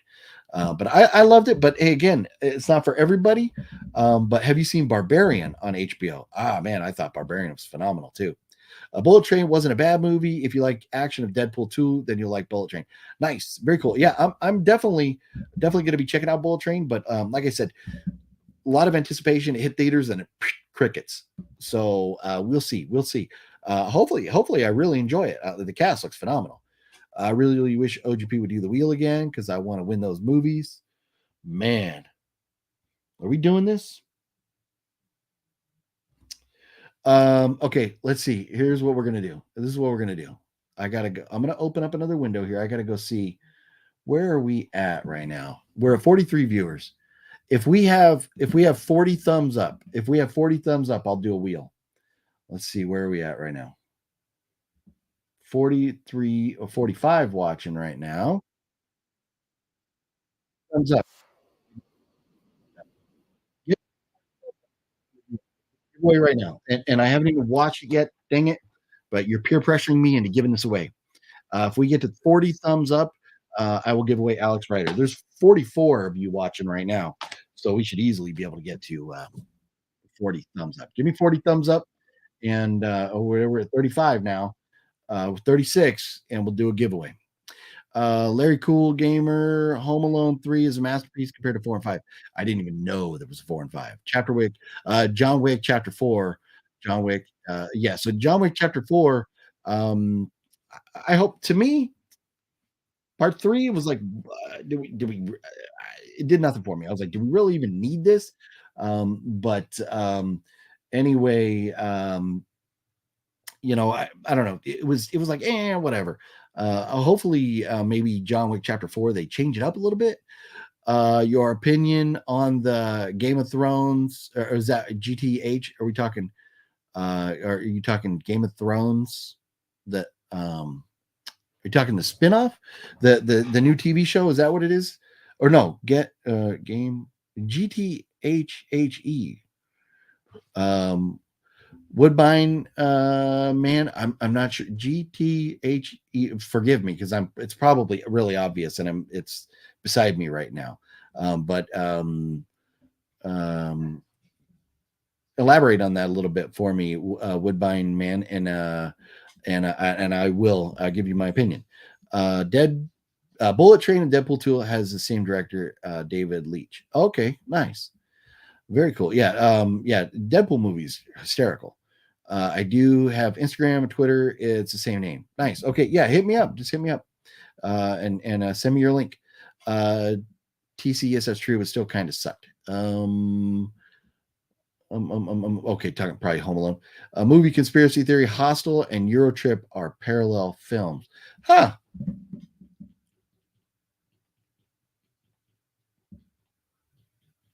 Hey, Kevin, it makes sense.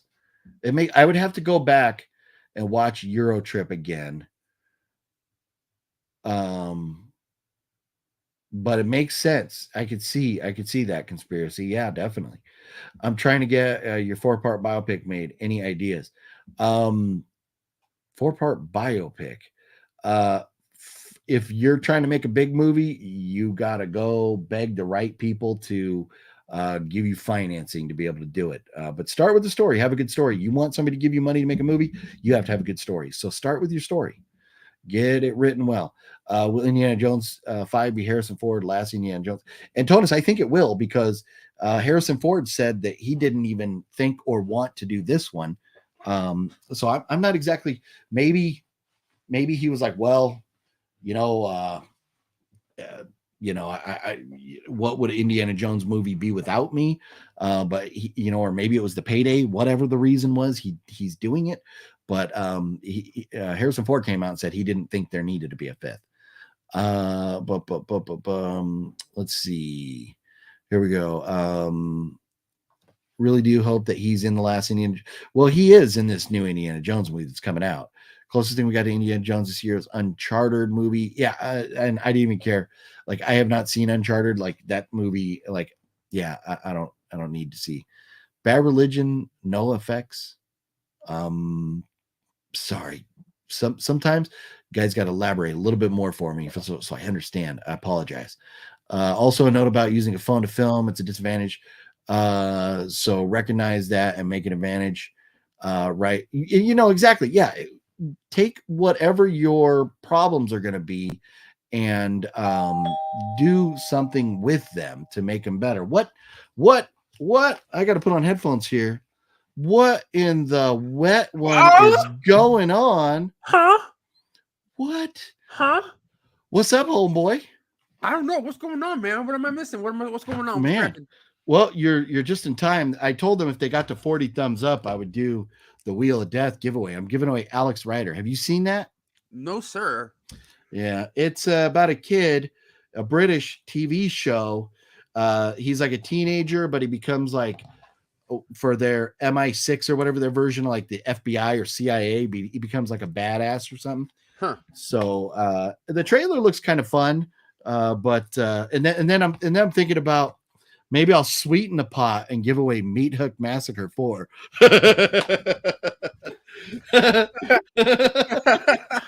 Oh man, I'm messed up, right? That's messed up, right? I'm sorry. Oh man. I got an email. I don't understand it. Oh, you got an email. Okay. I don't understand it because I haven't gotten any other ones. Something that says door pass. pass. Oh, look at that. So you got passes too. I don't know, but it says door pass, but that's the only email I got. I haven't seen anything else. I bet they're all in your spam box. Do you look at your spam box at all? Okay. Yeah. No. So a couple of my things popped up in the spam box. Huh. But I know what that is. That because they said the check-in might be moving on to the inside. Yeah, I know. I saw that. Like, what? Yeah. Well, that's cool. But man, if you have passes, then maybe Cinestalker could go. But he's gonna have to figure it out because if we're coming back here after and not staying in a hotel. Yeah. But anyway, well, that's cool though. We'll talk about that offline and stuff, but that's cool. But so what's going on in the world of the wet one?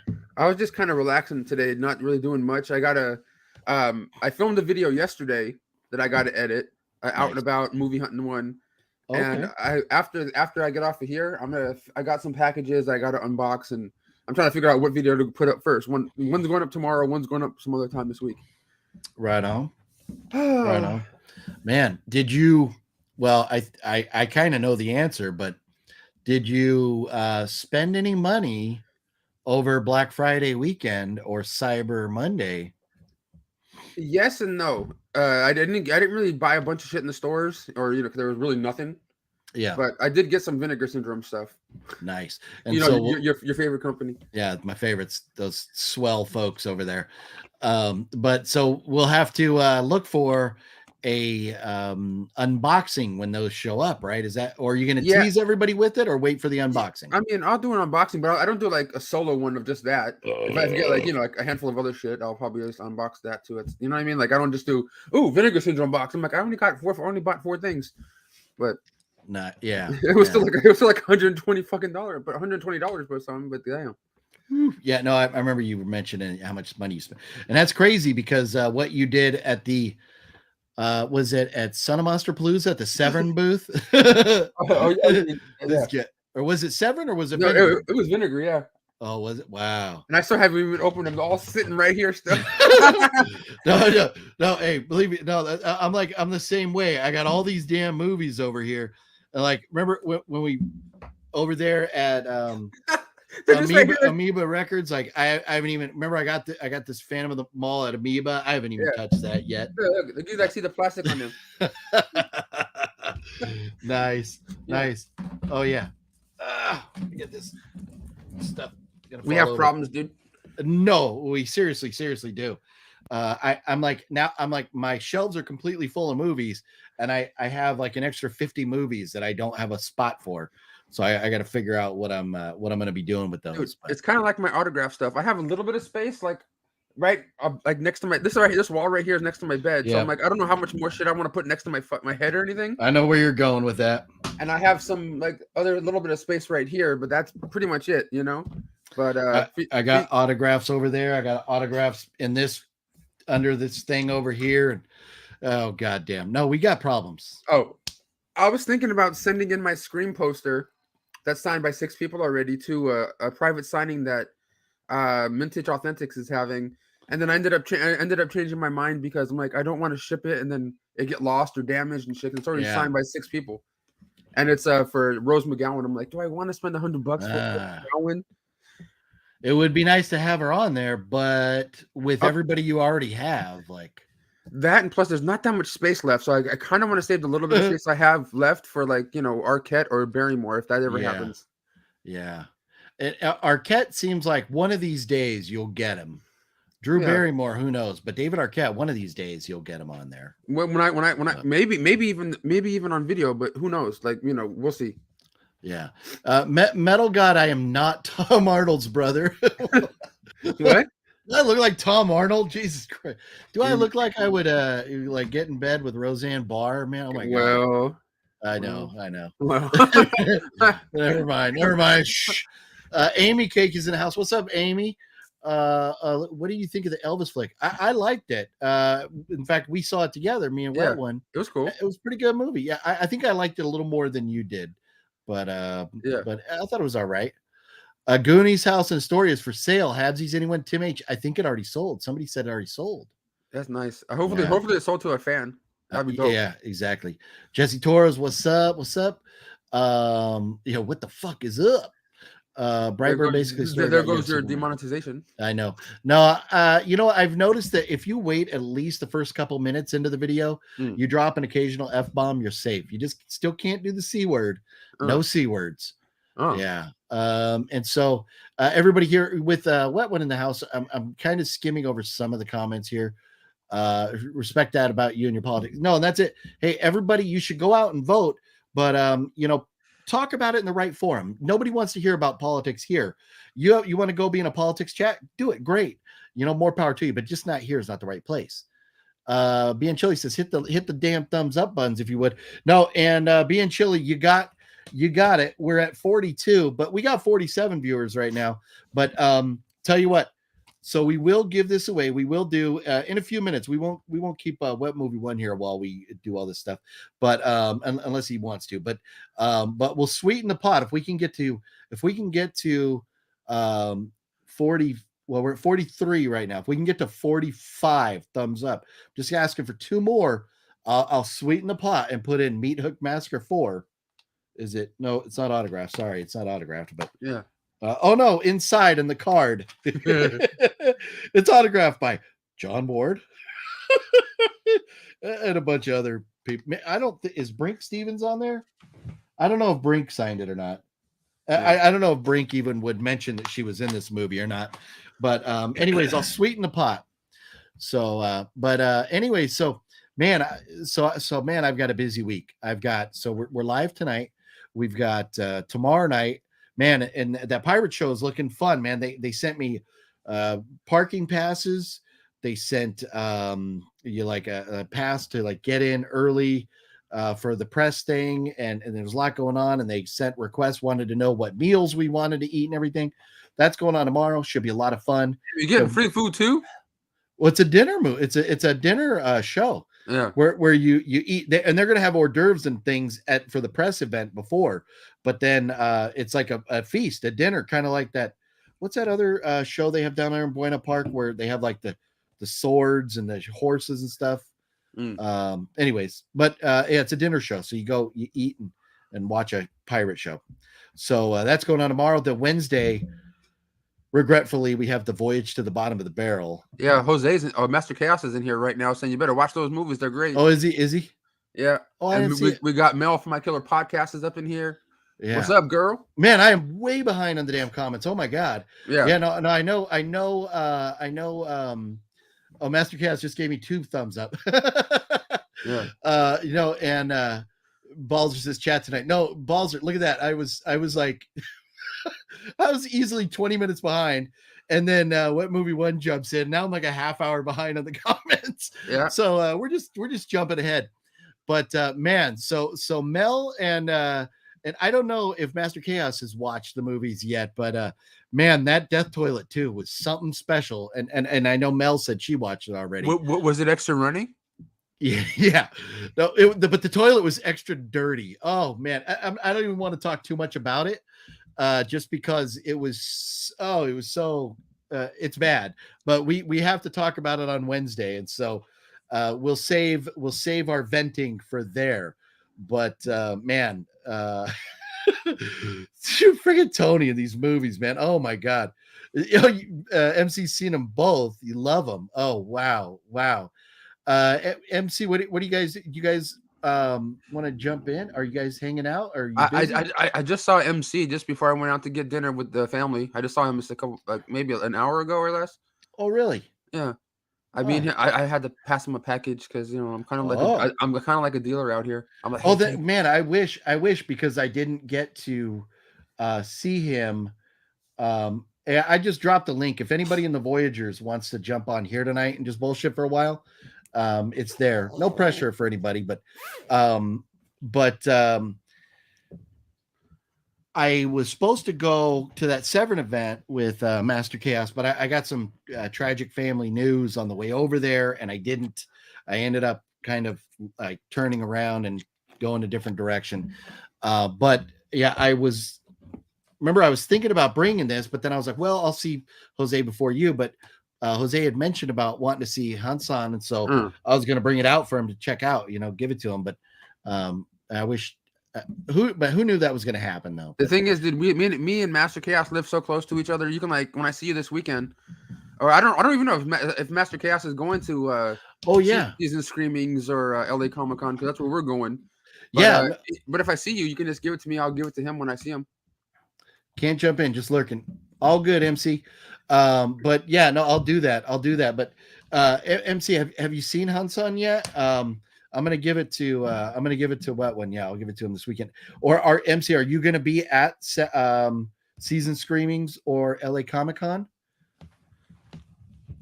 Oh my god, the chat tonight. Yeah, man, I am so far behind on trying to get caught up with the chat. I'm sure I'm missing some hilariousness here. Larry's mom has nice boobs. What? What's going on here? What's going on here? Brink Hex, yeah. No, I don't know if Brink signed this or not, but are you a fan of Red Hot Chili Peppers or Linkin Park? Chili Peppers, yes. Linkin Park, eh.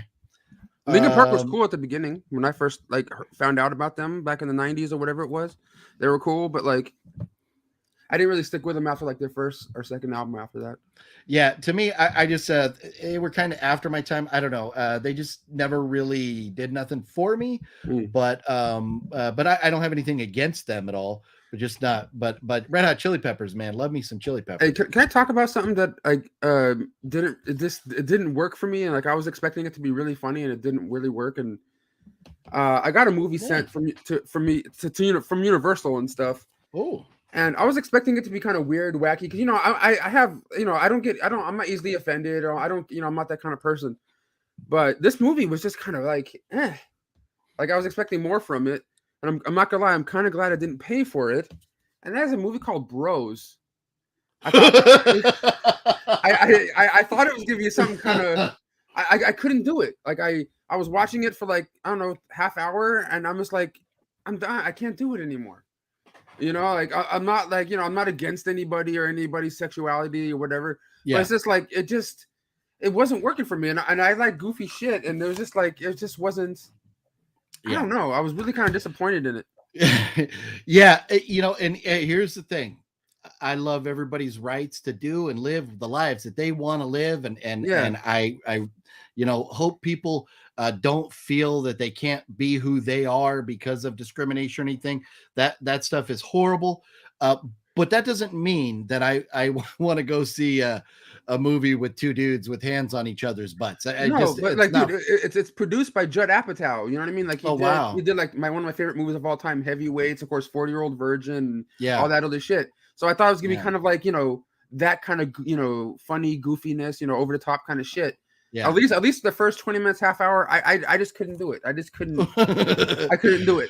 Yeah. No, that's there's another movie coming out that is I can't really talk about it, so never mind. No, but something that I saw, that one that I saw with Justin, that event screening. Yeah. But it is about. There's one that I saw that's about a gay couple. Yeah. And it's fine. The movie is hysterical. There's some flaws with the movie, but it has nothing to do with that. But it's about a gay couple, and it's great. It's a hilarious horror movie, comedy. But Bros, I don't know. The trailer and everything didn't do much for me. I'm not gonna lie. A lot of movies these days, it just seems like we're in a slump when it comes to really good movies. You know what I mean? A lot of stuff is just kind of Like the movie Nope. You Yeah. know, Bros. You know.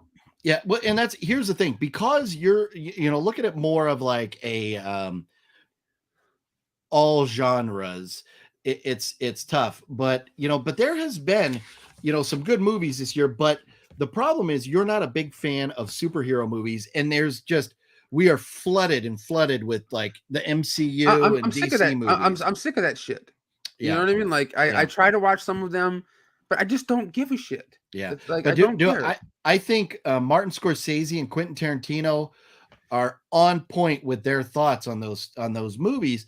That's the reason we don't have like big movie stars anymore. Like we don't. I mean, yeah, we all know the Brad Pitts and the Matt Damons. We all know The Rock. We all know all these people, but they're not ultra like mega stars like even Tom Cruise was back in the 80s and 90s, or Arnold was. They're not on that level just because these movies, there's not a lot of depth to them. It's a cookie cutter formula for making these movies, and they're just whatever. Yeah. So No, but yeah. it's not. It doesn't just fall into movies like Bros and Nope and everything. There's like movies from filmmakers that I love that I still like, but it's just kind of like what's happening. And I got a movie from Lionsgate the other day, and it comes out on Tuesday, I believe. Ooh, check this guy out. I've had this for about a week or so. This is Clerks 3. And you guys know I'm a big Kevin Smith fan. I even had Kevin Smith on my videos once or twice throughout the years, maybe 4 times, I think.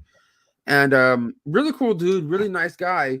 And I love the Clerks movies, especially all the stuff from the View Askew universe. Yeah. And I don't know, I was kind of like disappointed in this movie. I knew what he was going for, and with the heart attack stuff and all that jazz, but it just seemed really kind of like this thrown together. Like a lot of stuff just didn't seem to work for me. Like there was like like some comedy elements and stuff, and then like 2 seconds later, it's just like we want you to cry.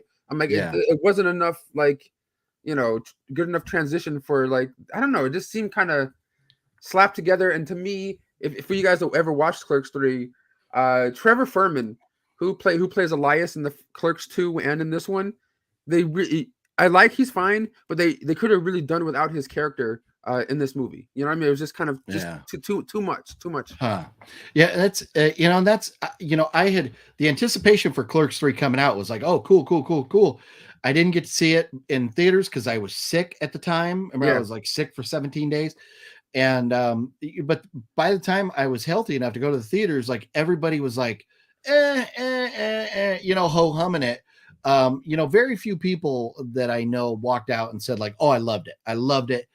Most people were like, mixed emotions about it. Kind of like what your thought is. Okay. Yeah. Don't get me wrong. Like there's a lot of it I did enjoy, of this movie and stuff. Cause I know what Kevin Smith was coming from when he's writing it.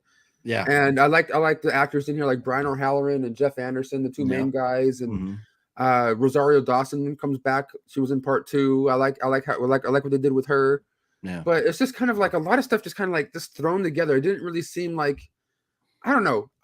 The special features on this Blu-ray, you get like 2 feature length, like, making of or like documentaries on this that make up for the movie, that are so much better than the movie itself. So if you like Clerks, then there's definitely a lot of special features on this stuff, on this Blu-ray.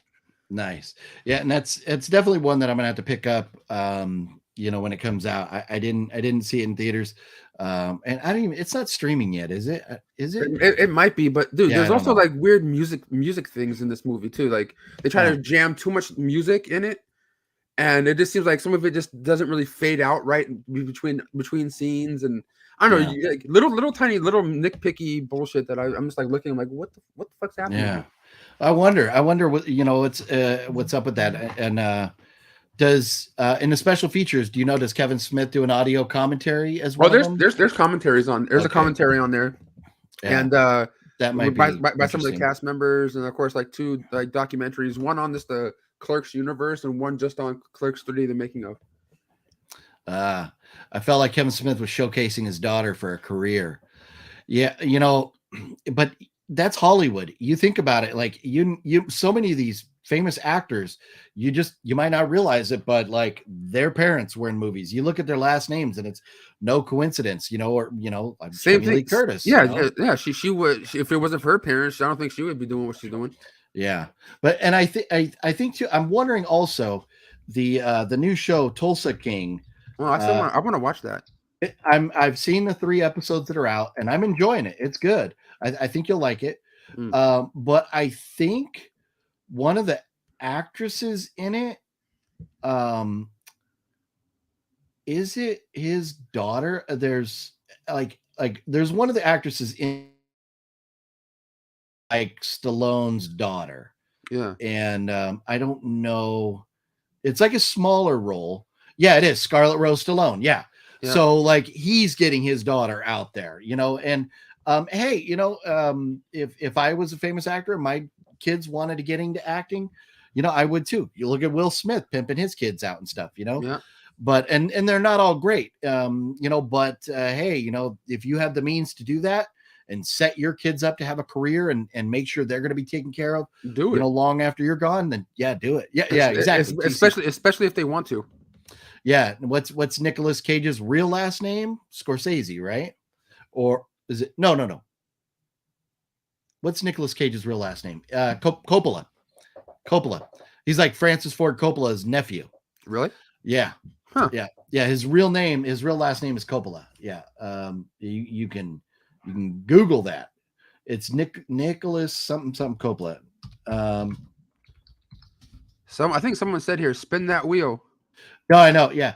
Oh, so his name is Nicholas Kim Coppola is his real name. Yep. So yeah, no. We'll get to the wheel. We'll get to the wheel here, but let's see. Did we get to 50 thumbs up? Let's see. Or I said 45. We're at 48 now. So okay. So we'll definitely throw in the bonus item here. Meat Hook Massacre 4, baby. Oh yeah. And Alex Ryder. So there we go. Will Smith still got that pimp slap though. Yeah. No, Wet one of the things that I talked about, the movie that's coming out this week, Emancipation, Will Smith's new movie. Have you seen that trailer yet? No. I think it's on one of those streaming services I don't have.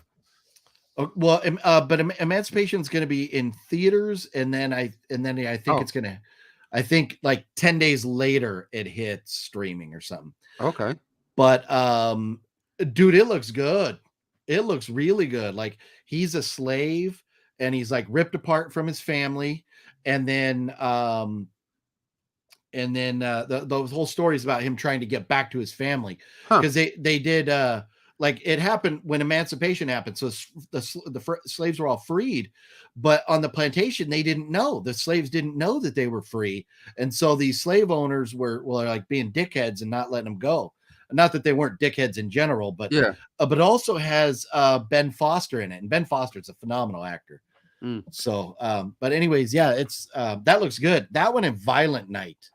Have you seen the trailer for Violent Night? Violent Night looks cool. Yeah, like I don't know if that's going to be just in theaters or what, but we might have to try and see that this weekend. I'd love to see that. I saw Wednesday, the first episode of Wednesday today.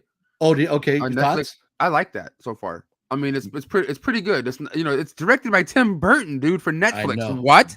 Yes, but yes. At least the first episode. I don't know about the whole series, but yeah, dude, it's cool. But like, there's people online complaining about Luis Guzman playing, Gomez. Is it just because he's fat? Well, I think it's because he doesn't look like he is. Probably because he's bigger, he's heavier, and he's kind of an ugly dude. Yeah, but what's his name? Gomez. That was Raul Julia. Yeah, that's whose dad is he in real life? Sean Astin's dad, right? The original Gomez is, I think, Sean Astin's dad. Oh, you mean like in the black and white show? Yeah, like in the black and white show way back in the day. I think so. Yeah.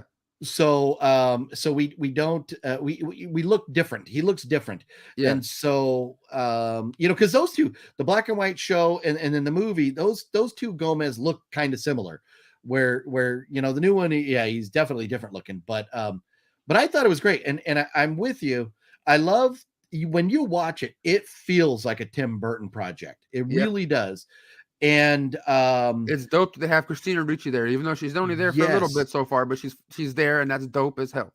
Yes. And then the score, Danny Elfman is amazing with that music. Yeah. Like everything about it. I am loving it. Even the kind of where the story is going. And I saw the first episode and half of the second episode. Yeah. So I'm like right there with you. Haven't Haven't seen the whole thing yet, but it's looking good. I'm loving it, man. Tim Burton, like, name something Tim Burton that is like bad. Like, I can't off the top of my head. I can't. No, there's some of those like animation ones that are not bad. I just never cared for, like Corpse Bride and like Frankenweenie. They're not bad.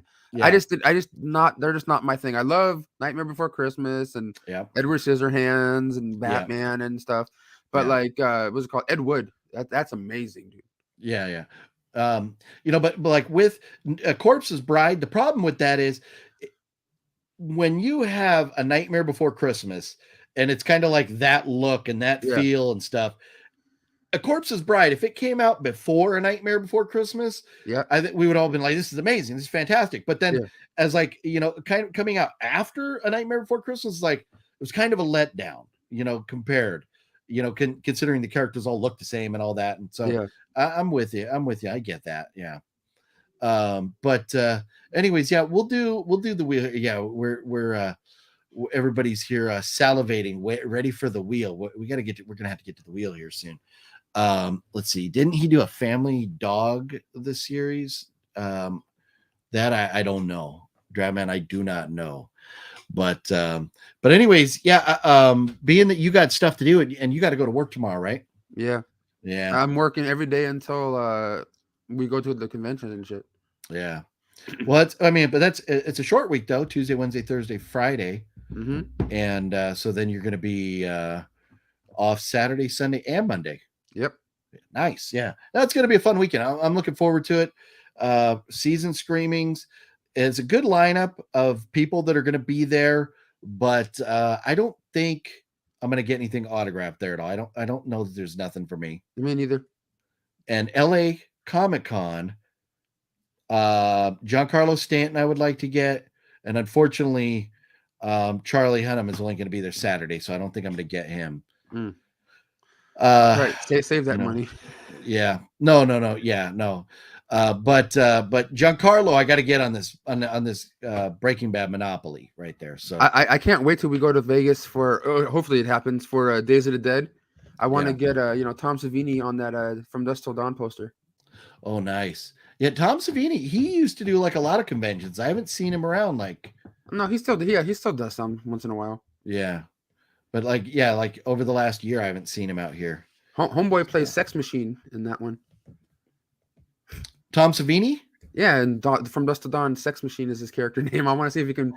I wonder if he can write Sex Machine on there, but whatever. I'd have to go back and rewatch that. It's been forever since I seen From Dusk Till Dawn. I don't remember him being in there. I love the movie. The movie's hysterical. Yeah. But I don't remember. Yeah, I would have to go back. He's only in the bar stuff towards the end, like the fight and the vampires and all that. And he has like a gun in his pants that just kind of like comes out like as underwear. It's kind of dope. Okay.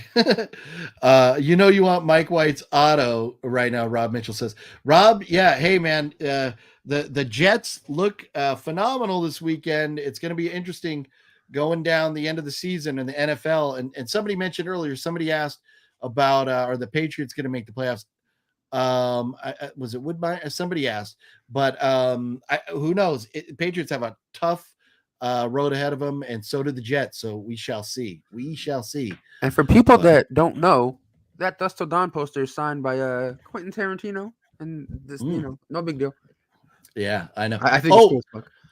Who was it earlier? Somebody in the chat met Quentin Tarantino this weekend. So yeah, he's still out on he's still out on the book tour right now, I think. Oh, nice. Okay.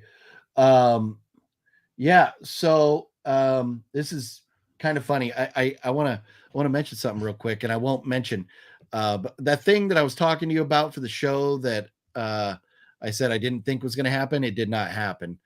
But something that I think we should mention. I never even got to talking about physical media this week, and there's only two things I wanted to talk about. Train to Busan coming out on 4K. Okay. And so I'm pissed about that because I just got the Blu-ray. Yeah. And then Amityville Karen comes out tomorrow. Yeah, I still haven't seen that one. Me and Master Chaos were going to do a movie night, but then things keep happening. Yeah. No, I would. I'm interested in seeing it, and I was. I don't. Is there a trailer or teaser out for it? I don't think. If there is, I haven't seen it. No, there's a trailer. There's a trailer out there. and I don't know, like I think that's the first main one that ever came out that he's made himself first. You know, out Okay. of like the 5 or 6 or 10 movies he's made in the last 2 years. Yeah. I think it's the first one that's officially came out first. Yeah. And that's, I had, I'd hoped that maybe we could get Sean on here to join us and hang out and talk about it for a little Oh, bit. did he But respond? no, I think he's just probably really busy dealing with getting ready for the release of it and stuff. And so I understand that, but would have been cool. Is it supposed to be in Walmart and stuff? That I don't know, and that's what I wanted to know. I have only seen it. Tiki Ghoul says hi. Hi. You remember that's I know we're friends on Instagram. all right, okay. Yeah, you mailed her prizes a while back. Yeah. Amityville Karen is going to be available. I think you might even be able to pre-order on Amazon right now. And it's $30. So it's, when you think of indie films, boutique titles and stuff, $30 is kind of what to expect.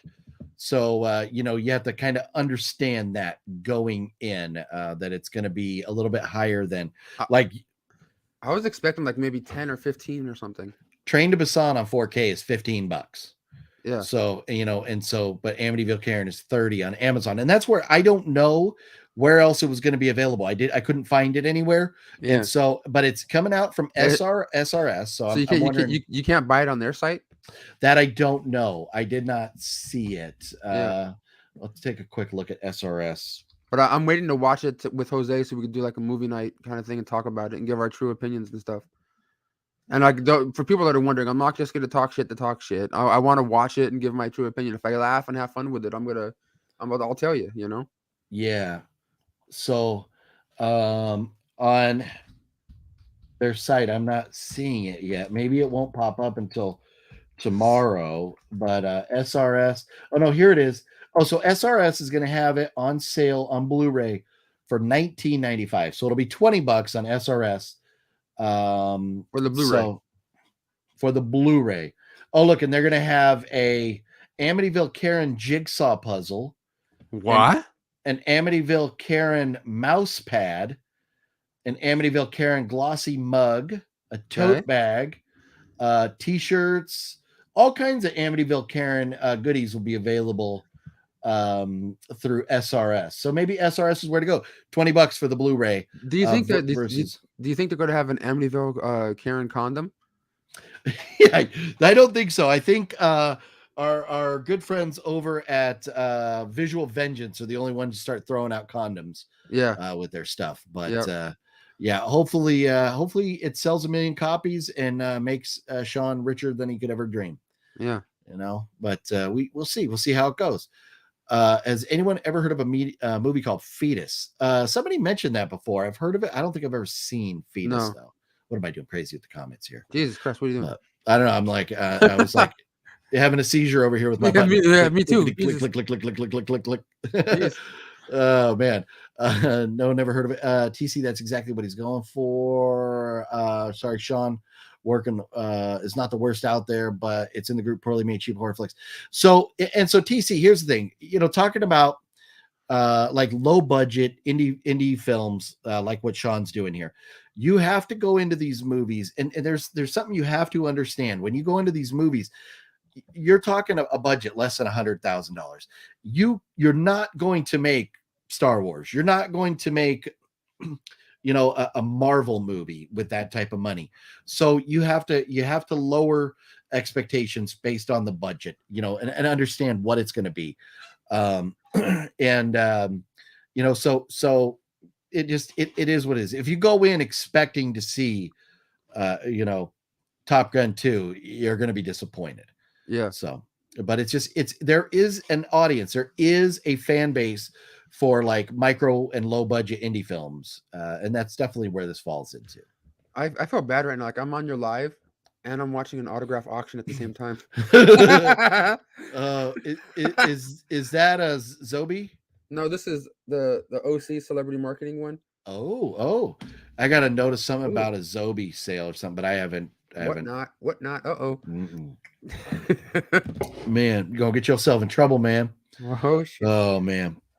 Well, I'm gonna do a giveaway. I'm gonna appease the masses here and give away this brand new factory sealed Alex Rider from our good friends down at Via Vision, who so kindly sent me a Saw box set that was broken, and they have emailed me. They're replacing it, and then I'm gonna include something.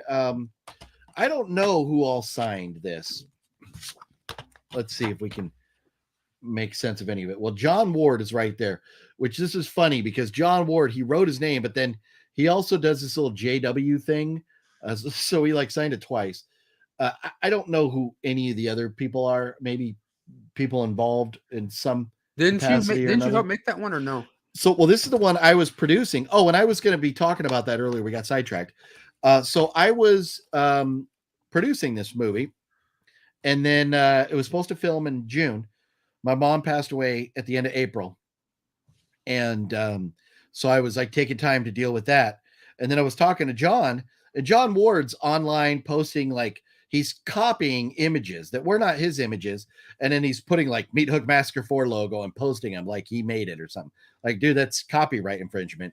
But he's sitting there doing that stuff, and we did not have a script. And this is the beginning of June, and we're filming in June.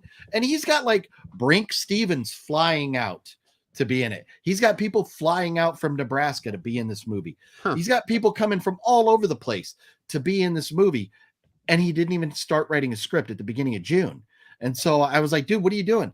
He's like, well, you're supposed to be producing and you're not doing anything. I'm like, I can't do shit until I have a script so I can put together a production schedule, things like that. I can't do anything without a script at all. You know, we're talking about somebody that no one knows. No, it's, at least I in know. this chat. Yeah, it's the guy who directed this. Yeah. So, anyways, I won't beat that dead horse too much. But anyways, he gave me shit about not being there because my mom died when I couldn't do anything anyways because he hadn't even started writing a script 3 weeks before we were supposed to go into production.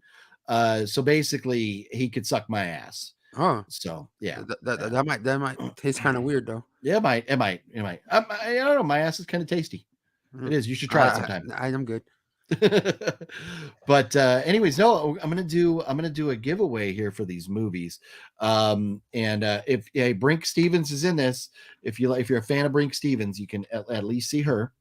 Anyways, do you want to you got stuff to do? You want to head out or you want to hang out while I guess I'll bounce because I'm gonna film an unboxing video and then try to edit the video I shot yesterday. So I have two things sometime put up this week. Yeah, and that's what I knew. You said you had stuff going on, and so I thought before I'm over here getting all distracted and everything. I also have to put my laundry away too. Oh, look at that. And it's sitting in that basket. It's over there all wrinkled and everything. Look at you. I don't give a fuck. You're going to be walking around the convention looking like a homeless person this weekend. Who cares? He could suck your ass or choke on a corn dog. Balls are exactly right. Thank you very much. Yeah. Thank you very much. Way up, dude. Amityville Karen suck big. Have you seen Amityville? Is there any way to see it yet? I mean, I think people that donated to like the GoFundMe or whatever got their like copies in and stuff. Oh, okay. I didn't know there was the crowdfunding thing. Yeah. Well, I knew MC got a copy, but I didn't. I think he has a copy because he's talking about watching it. Yeah. But I didn't know that anybody else had any means of watching it so far. Yeah. Hey, Wet Movie 1 was out with Aaron Carter and suggested to watch House of Pain. Liked it. Can OGP give me an autographed copy of House of Pain? No, I cannot. I don't know where you would get a copy of House of Pain.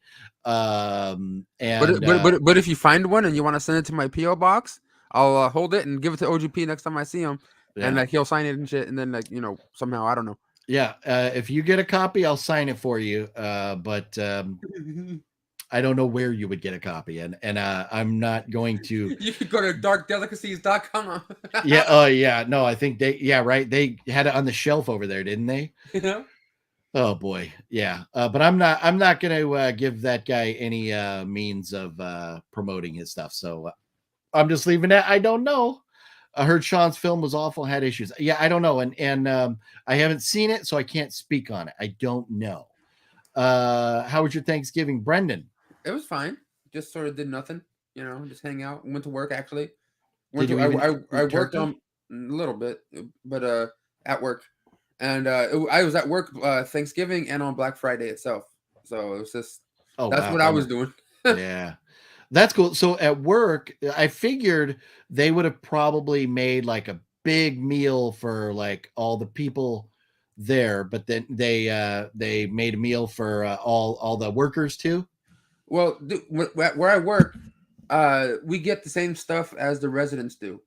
So Oh, like the residents eat their lunch or whatever at noon, and at 1 o'clock they put out all the stuff for the employees and stuff, like in the oh, little nice, the containers and stuff for very cool. breakfast, lunch, and dinner for whoever's there. So you don't have to worry about taking a lunch to work or anything like that.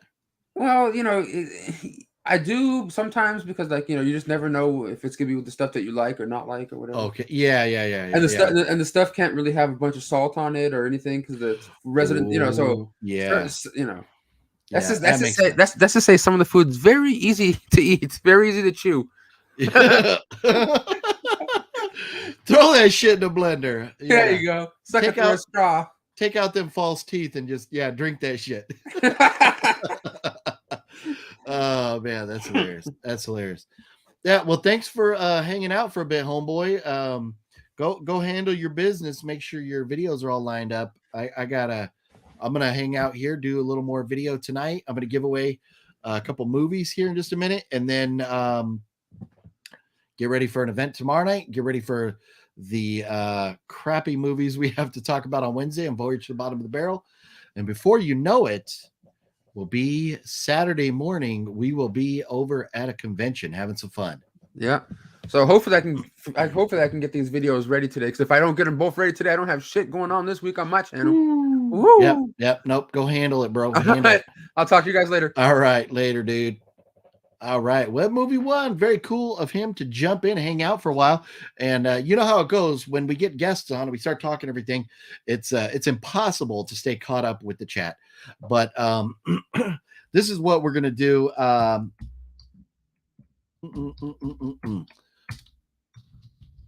So you are going to type in the word ViaVision if you want to be entered for these. ViaVision are the lovely folks that sent us this copy of Alex Rider.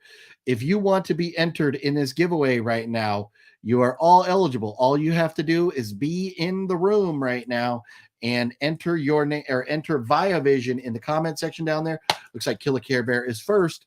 Enter your name down there. Hopefully I wasn't too long for being chilly. We will give it being chilly's in. Boom, good. Let's see, it's 7:17 right now. We'll give it maybe till about 7:20 or so, and then we'll call it. Vision is probably rigged. Hey, is no more rigged than that Patriots the Patriots Vikings game the other day. Jesus Christ, those refs were horrible. Man, the Patriots got robbed. But I'm sure Rob Mitchell doesn't give two shits about that. But that was a tough one to watch. But no more. This will be no more rigged than that game was right there. So we're gonna get into it in a couple minutes on the comments there. But yeah, also, so yeah, Train to Busan, Amazon has it for $15. And forgive me, I didn't look. I think I don't know that you're going to find it better than $15, but I really, really didn't do too much homework on where else to find the Train to Busan. But $15 for a 4K copy of Train to Busan is phenomenal. In Amityville, Karen, looks like you can get it at SRS. It's SRS Cinema Store or just SRS Cinema. You type in that, just type in SRS movies on Google and you'll find it. But you'll be able to pick up Amityville Karen and t-shirts and stuff if you so desire to do that. But here we are talking Alex Rider and watching the trailer for this. This looks fun. And I'm torn because it's one that I'm like, I might watch this. I might enjoy this, but I have no idea when. And if it's streaming, like if you could watch this on Amazon, maybe I'll just do it there. But Alex Rider, if hopefully whoever wins is a big fan of this show right there. So the only rules are going to be here that you have to, if you win, you have to be able to message me on social media. And we've had it happen in the past where people have come up and been like, oh, I don't do social media. How can, how can I get your, or give you my address or whatever? Like, you can't. Unfortunately, you have to message me on Facebook. You have to message me on Instagram or Twitter. So that way I can get your address and I can mail this out to you. And so we're at 7:20 right now, but we still had a couple coming in. We'll give it another minute or two just to make sure everybody's had a chance in case somebody went to the restroom or something like that. So right now we're about to give away on the Wheel of Doom, wheel of doom. We are going to give away 2 movies here. One, a TV show, seasons 1 and 2 from our good friends over at Viavision. And this does look like a lot of fun. It is a story of a teenager who has like a special set of skills. Now listen to me. I'm starting to sound like I'm going to be in a Taken movie. I have a special set of skills. I'm going to find you. I'm going to kill you. But no, he gets like recruited by MI6 or whatever, and becomes this badass out to try and figure out. I think was the like death of his uncle or something like that. But it looks good. It looks like a fun watch, and I'm going to give it to one of you. Being Chili is a fan of the show. Very cool. And then I'm going to send you this. I'm going to send you a copy of Meat Hook Massacre 4 in all its glory. When you watch this, I'll tell you 2 things about it that have my fingerprints on this. There's the main character in it, the killer, this guy, his name's Bubba. And so when we were sitting there trying to figure out what there was going to be a female counterpart to Bubba, and we were sitting at Denny's down the street, and I told John, the director of this, I go, it would be funny if Bubba's counterpart, his name's Ruth. So it'd be like Bubba Ruth, like, from Goonies. You could have like one of those kind of moments. So that's why her name's Ruth in this, because I said that would be funny. And I was supposed to produce this. So a lot of the storylines and things that happened, however poorly executed, were my ideas for this movie. And John Ward can suck it if he disagrees with that. But I have the notes. When we sat down to write this, I have 13 pages of notes that I wrote down at breakfast that morning with John. So anyway, so you'll have that where this has some of my fingerprints on it and Alex Rider. And you can do whatever you like with them, whoever wins. And so let me pull up the wheel. As soon as I get the wheel page up here, we will close the entry contest here. So let's see. Let me find the wheel. YouTube wheel of doom. Bum, bum, bum, bum, bum, boop. And we're going to call this the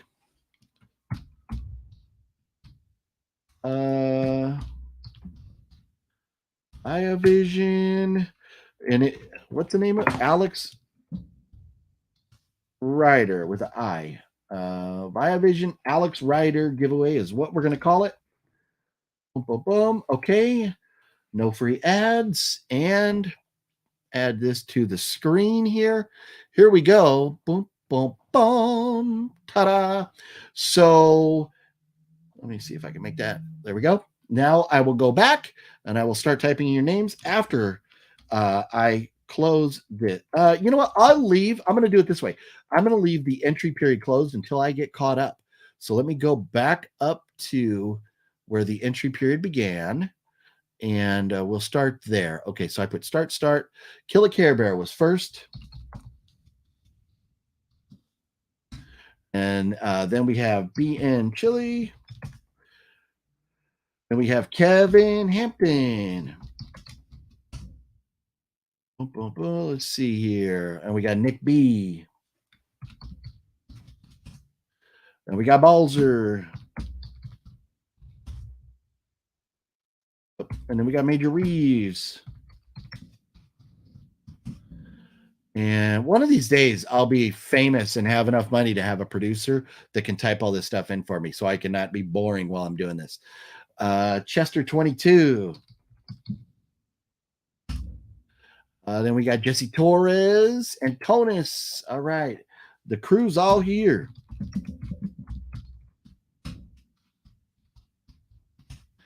We got Sean in the house. We got James Hupp, Marcia. Hupp. And then let's see here. Of course, we got the rigged Rob Mitchell. Rob, oh man, that's Rob. I'm going to start calling you instead of Rob Riggle. You're Rob Rigged, rigged, Rob Rigged Mitchell instead of Rob Riggle. F6 Scott. Then we got Amy. Oops.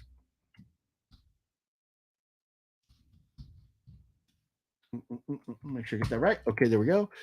Indrid Cold. And let's see here. And of course, Tiki Ghoul. I think, and Tiki Ghoul, I think we missed you on the last, but it was like, well, it was late, like Friday or Saturday night. It was very random live stream that I did when I was showing off all my Christmas decorations. Yeah, it was, not everybody got in.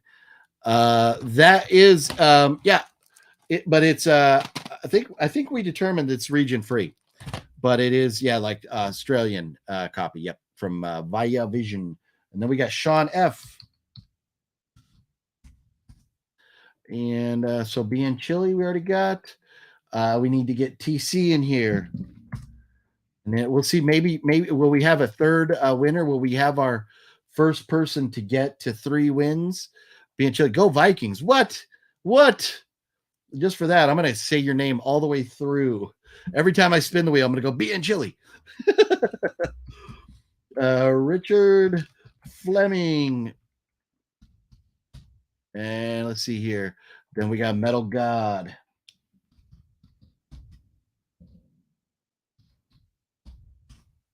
And I capitalize even though you don't. My fault.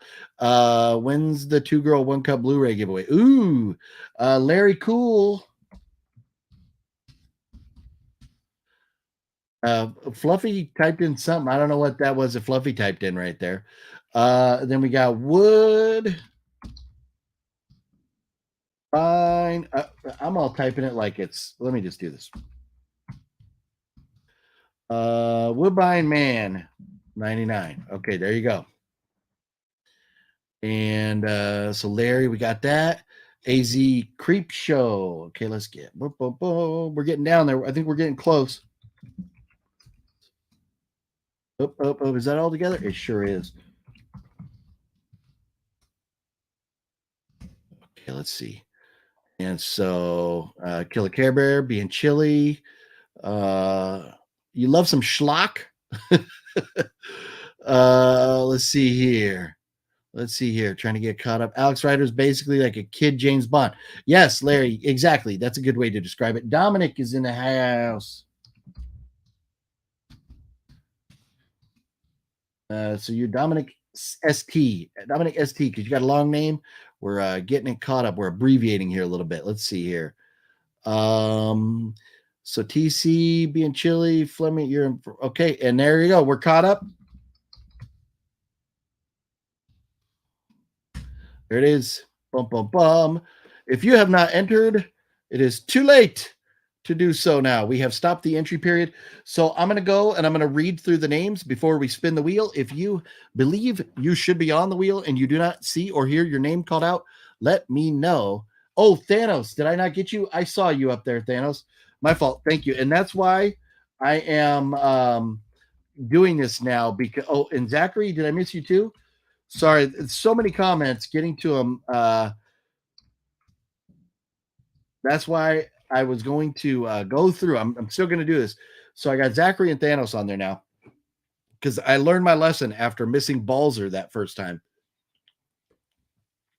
So here we go. If I have missed you, please let me know and I will get you on here. I don't want to miss anybody. And Zachary and Thanos, please forgive me if I got you on there now.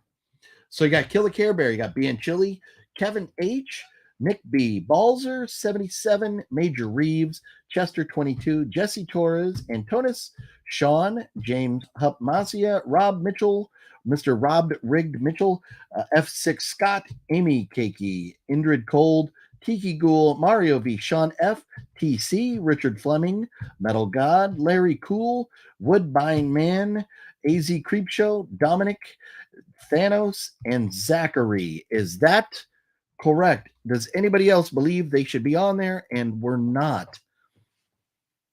And we'll give you just a second. And if you do not answer in just a moment here, you will speak now or forever hold your Reese's Pieces. You can deal with the cold, just not the snow. Snow sucks. When you got to go outside and work in it, snow is a sucky. And Rob spends a lot of time outdoors, from what I understand. Let's see here. All right, let's see. Okay, so nobody else is saying they should be in it. All right, let's cue up some funky music. Do we go with sexy music, or do we go with like one of the other? I mean, there's only a couple songs that I've left on here. We'll go sexy. We'll get in the mood. There we go. Look at that. How about them apples? All right. So let's see here. Back over here to the comments. You love snow. Well, snow is nice, Antonis, when you get to see it and you don't have to go outside and work in it or drive in it or live in it constantly. You live in Southern California, snow's nice from time to time. You spend your whole winter in it, it can suck.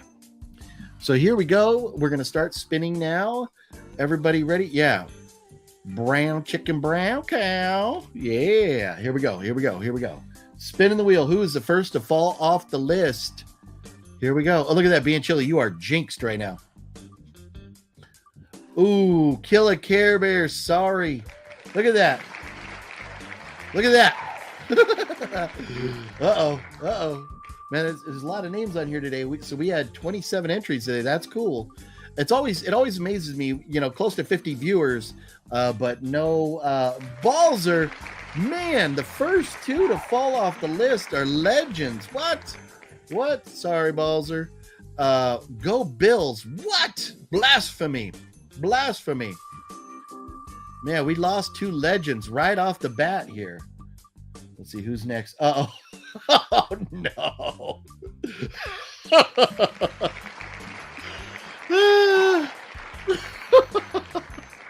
So, have you ever gone out in 26th place? Oh, being chilly. Oh, man. Sorry about that. Hey, maybe the winner won't want it and they will gift it to you, being chilly. Oh, man. I don't think you've ever gone out in 26th before, or 25th, whatever that was. Oh, man. Well, we have just lopped off all the legends, like right at the top here, man. Oh, my goodness. 26 is, yeah. Oh, man. Sorry about that. Hey, it's out of my control. So here we go. We are, let's see, Sean Fleming. Sorry about that, Sean.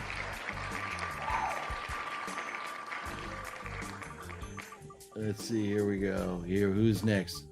And Richard Fleming. Bum, bum, bum. Sean and Richard both gone. Who is next? Yeah.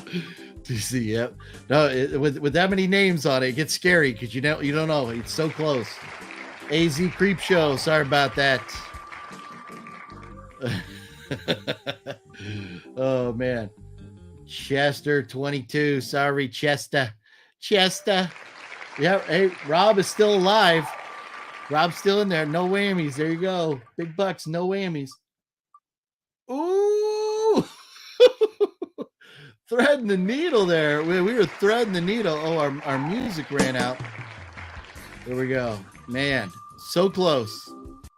Oh, what happened? Let's see here. Oh, it's funny.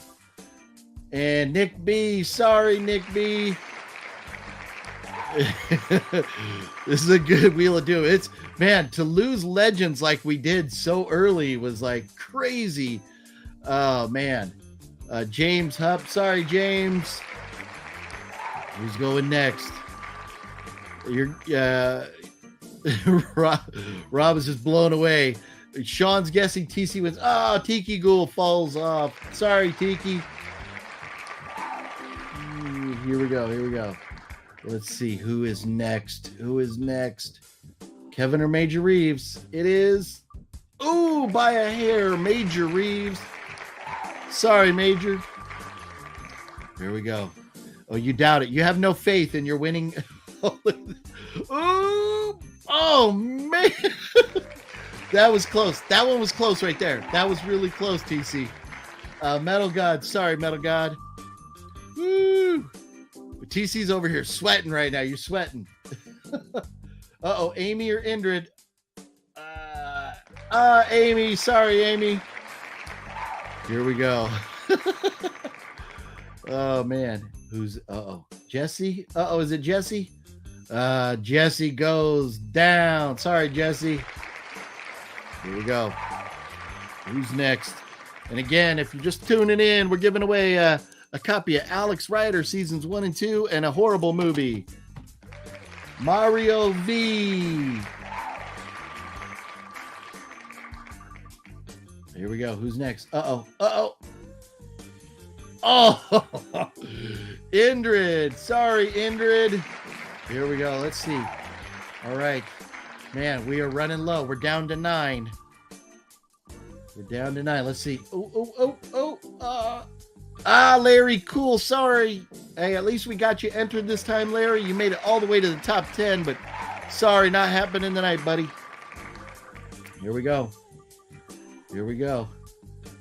Zachary or Kevin? And Kevin. Sorry, Kevin. Here we go. Antonis. Sean. Ooh. Sean goes down. There we go.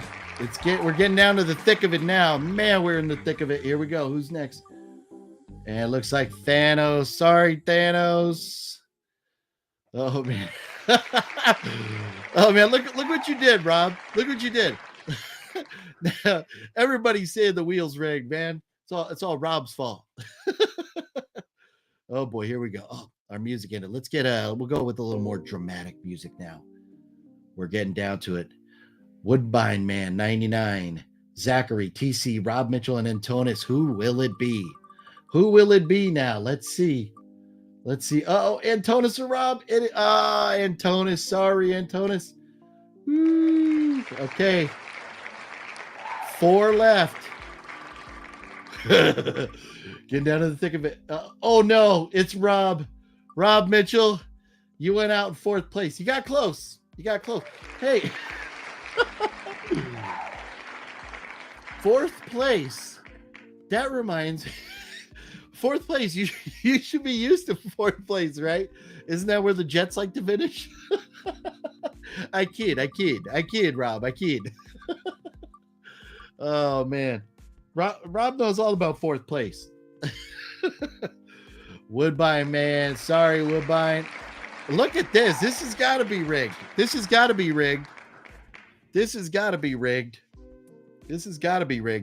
TC, how many times have you won now? Because we're down to 2. Zachary or TC? Have you already won twice? Was it twice or man, here we are down to it 2 times in the last 3 weeks. I know, man. Gosh, it's crazy rigged over here. Michael McNally. What's up, Michael McNally? Here we go for the win. Remember, whoever it lands on. So TC has a chance right here of being our first 3-peat winner, or Zachary. I don't think Zachary's won yet, so this will be a first for Zachary. Here we go. So remember, whoever it lands on, you are not the winner. So you do not want it to land on you. Here we go. Let's see. Will we be a TC 3-peat or Zachary? Oh, no. TC goes down. Zachary. Congratulations, Zachary. Are you still here? Zachary, you have to message me now on social media, and you have to get me your address so I can get you these in the mail. almost a 3-time winner. Yep. Almost a 3-time winner.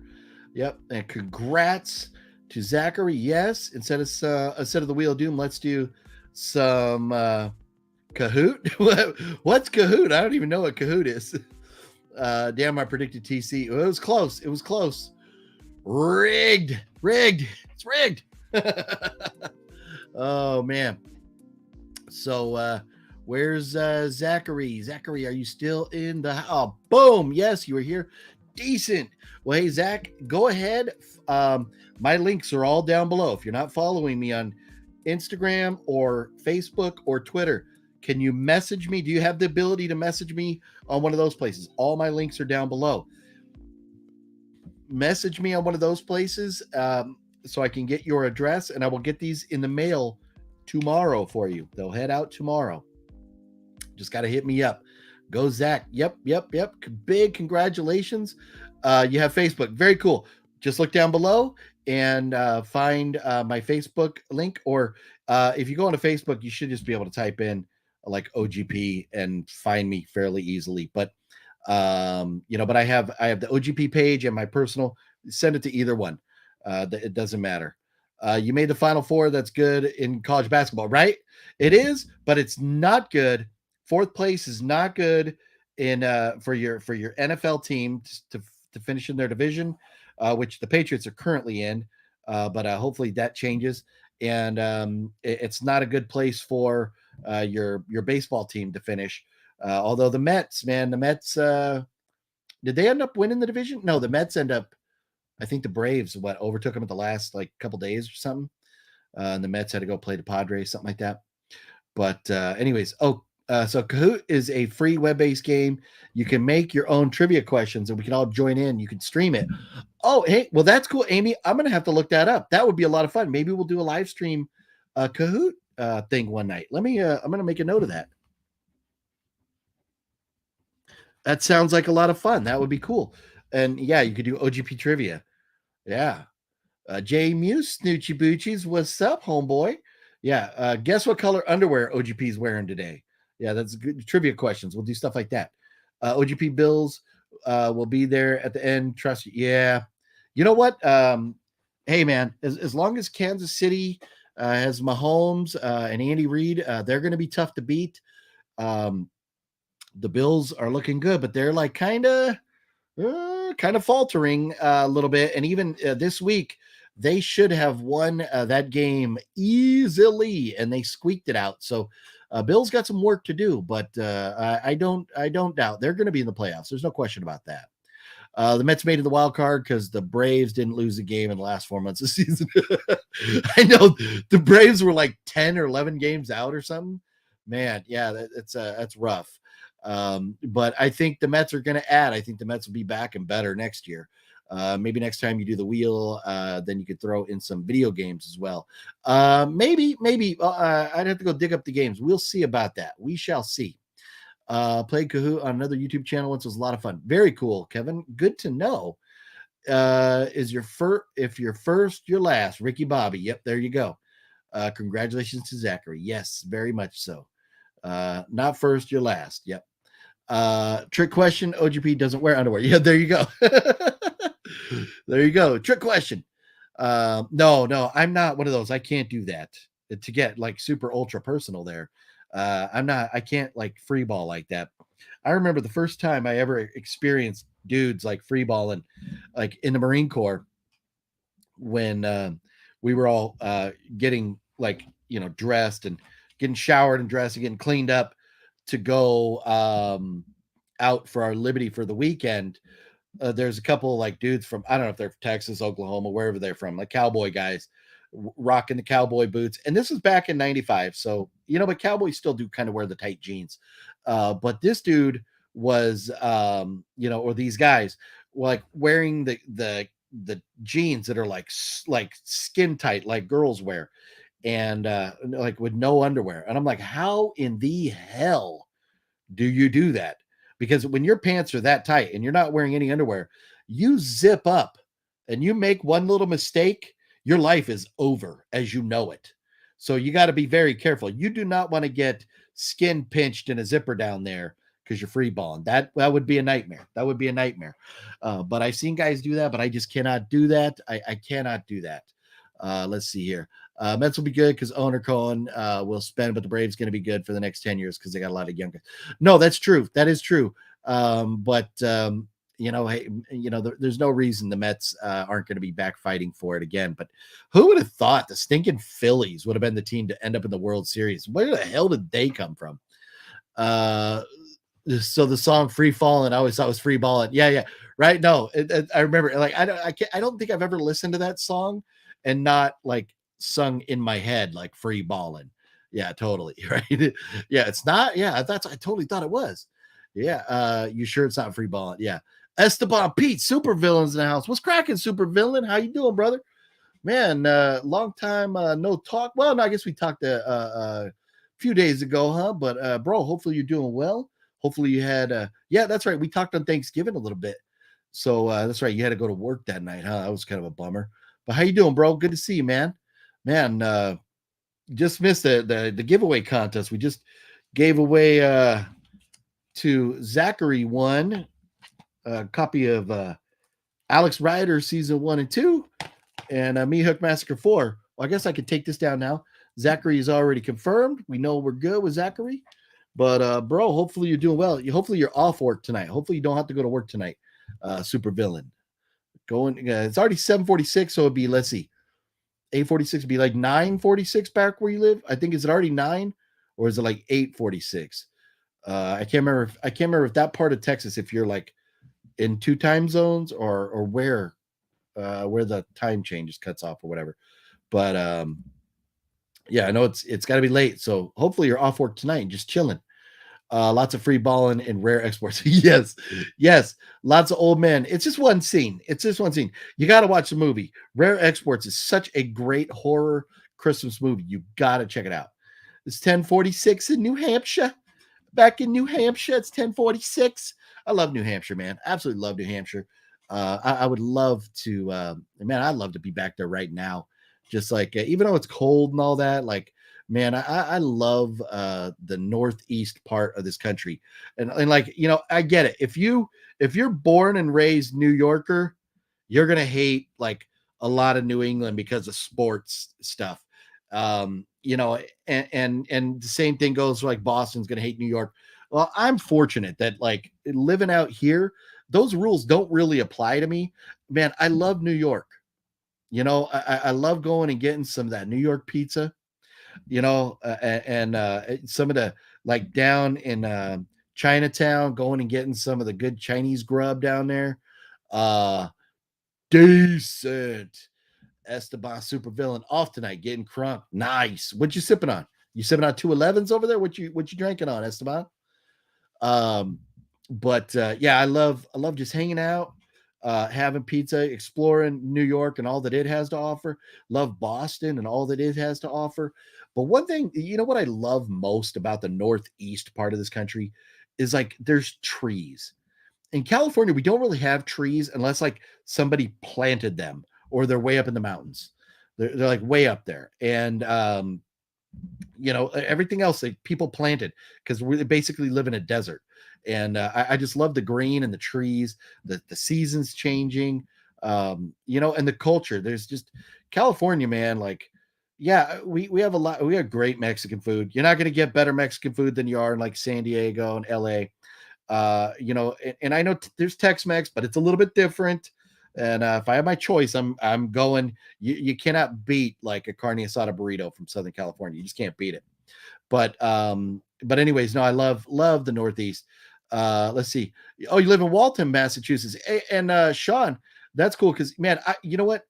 I remember, Sean, you were saying, I think you were having like surgery or something when I was out there, right? I think, and but I remember like driving.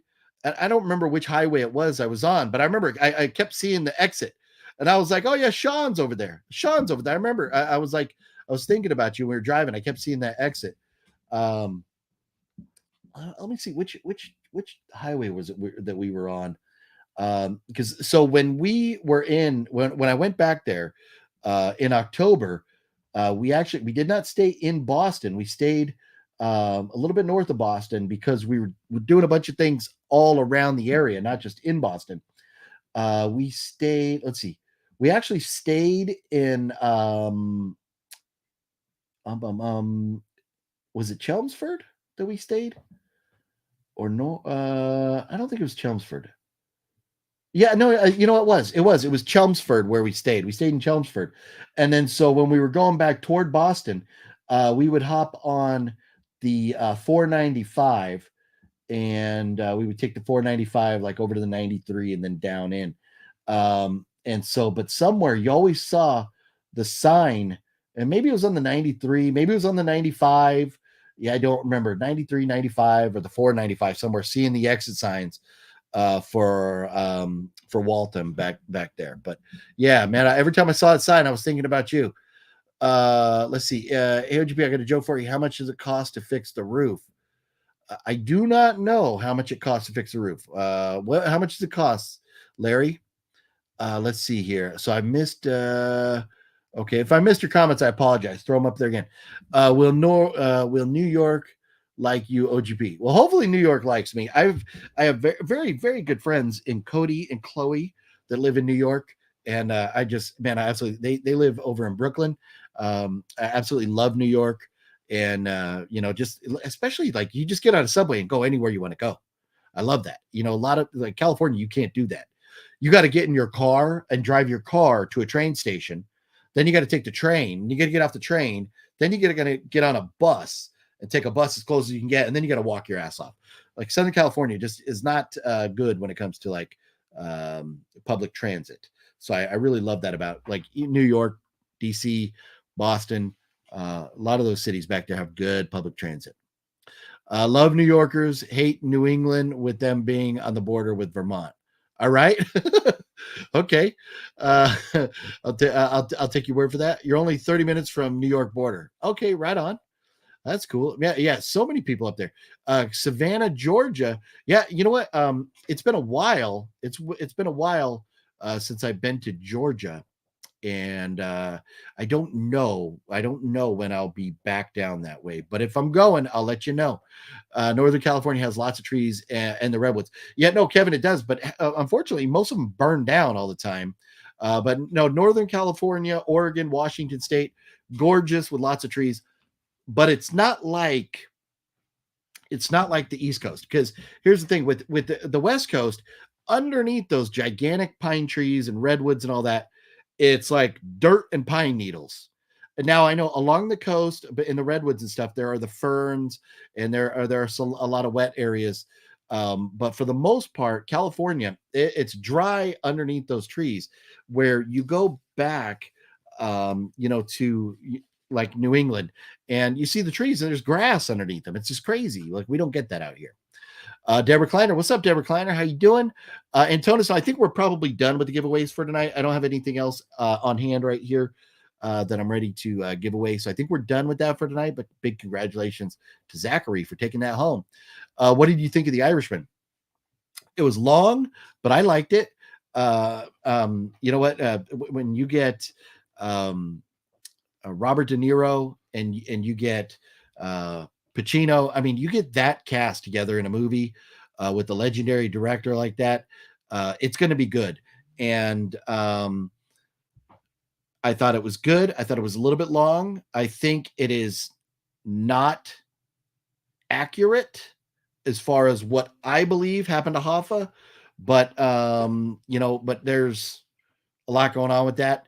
You could believe a lot of million different stories, whatever there, but I thought it was a great movie. You get those legends all together.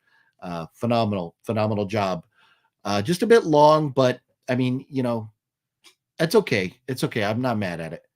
Let's see. Dude in your high school got hit in the balls playing lacrosse and had a blowout. He had to go weekly for them to pump shit in his balls for them.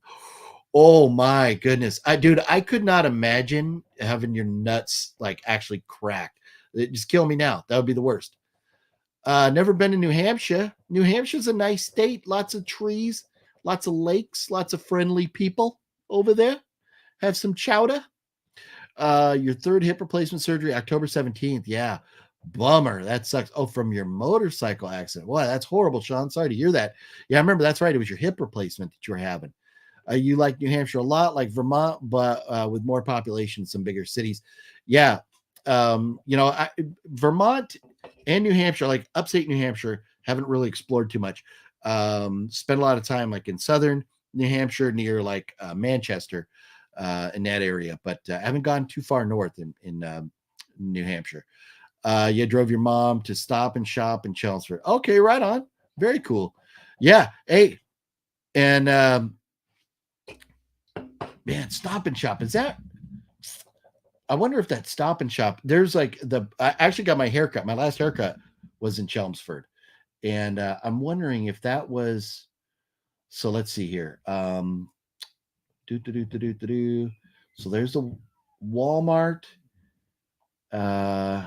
Hanford. Oh, I don't see the Stop and Shop over here. I don't know if that's. I think Stop. No, okay. I was wondering. So let's see here. Yeah, no, I think it's a different area. But right off of the 3 on Drum Hill Road, there's like a Walmart and a Dunkin' and stuff right there. The block past that was this great barbershop that I went to. And man, I love that area. I love that area. Carnage for Justin. What's up, Carnage?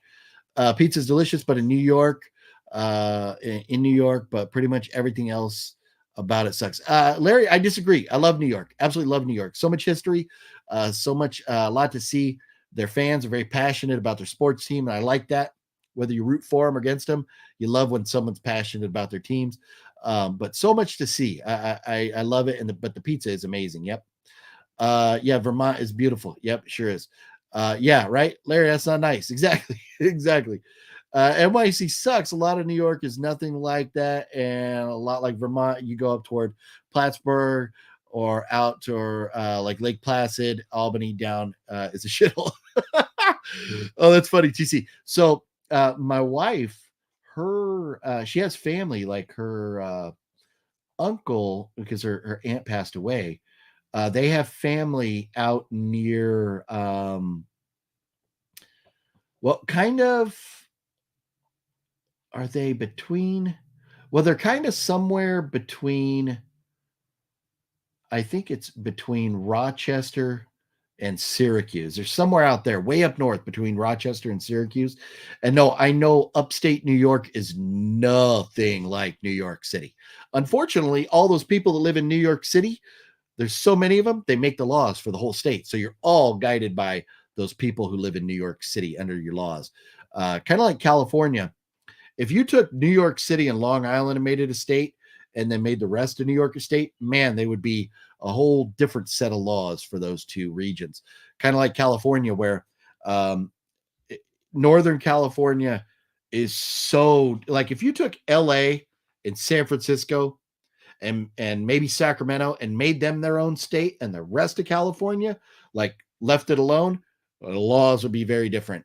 Just kind of like the difference between upstate New York and New York City. Loving the shirts of Rock and Lee. Oh, thanks. Yeah, this is I had to go with the Nightmare Before Christmas. So what I didn't even talk about. So I went out earlier today and picked up a little Christmas tree. I got a live one. I'm not sure. I'm gonna have to go plant it somewhere after this season here. Got a live Christmas tree back there. Put some lights on it, and got some ornaments on it. But I'm gonna have a video coming up, like a decorating, where I'm decorating the room, putting a Christmas tree together, and out kind of shopping and stuff. I'm going to have that video up hopefully like Wednesday, Thursday this week, because I still have a little more to do for it.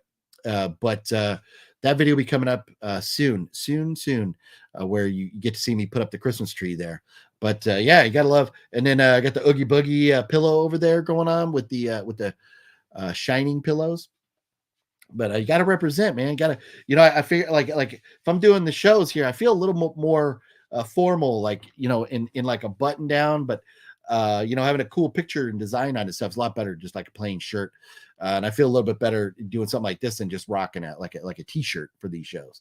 Something special. Like Mondays when I come on, always like that's like the one day a week I'll actually shave, and the one day a week I take a shower, all that stuff, get all cleaned up, put my face on, get all dolled up, come on here and do the show. I like to at least look presentable.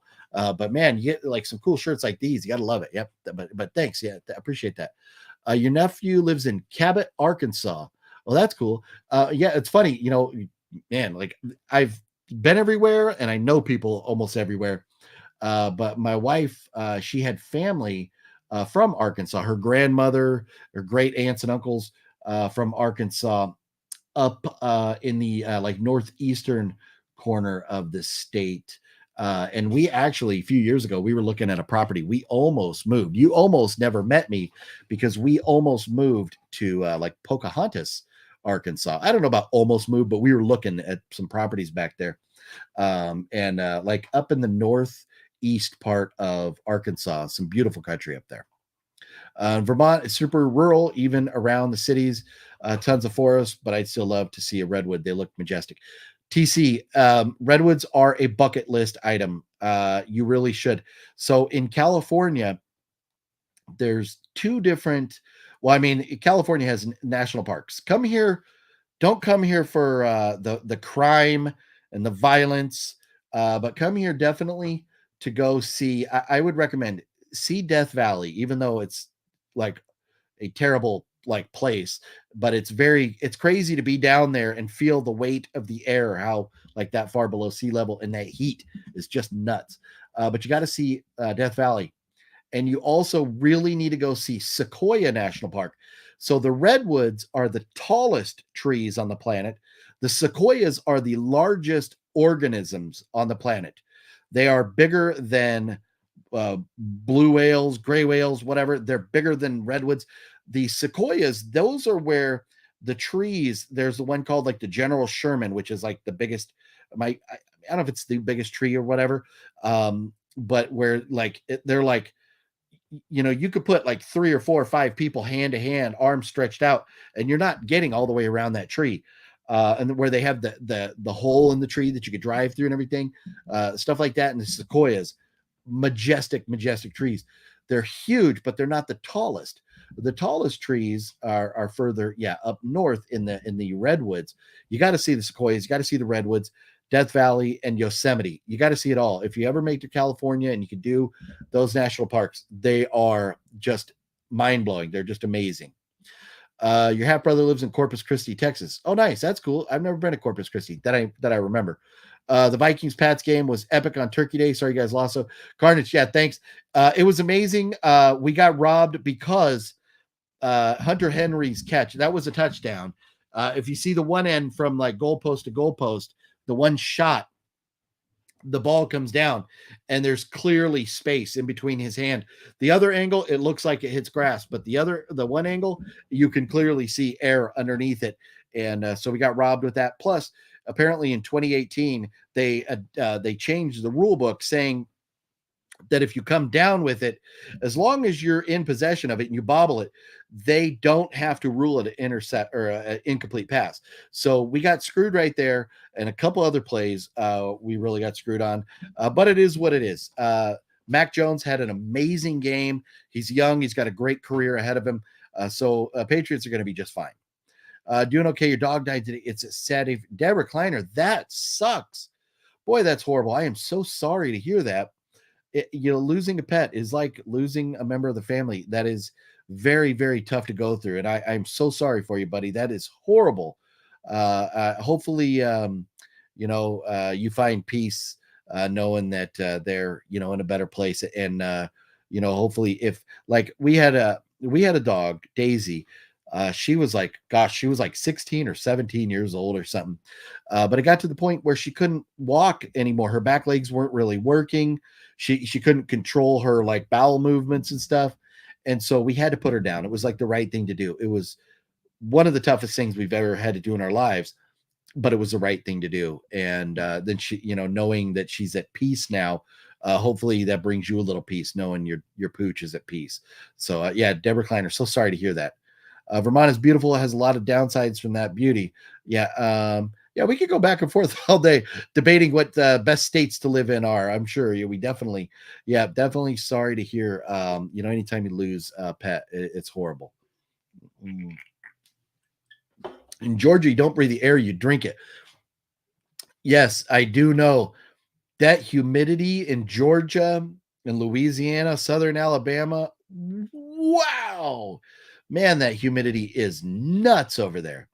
Never saw The Irishman. I'm going to have to see it. I'm Irish. Sean, The Irishman is a good movie. And also, Kill the Irishman, if you've never seen that, with your boy, Mr.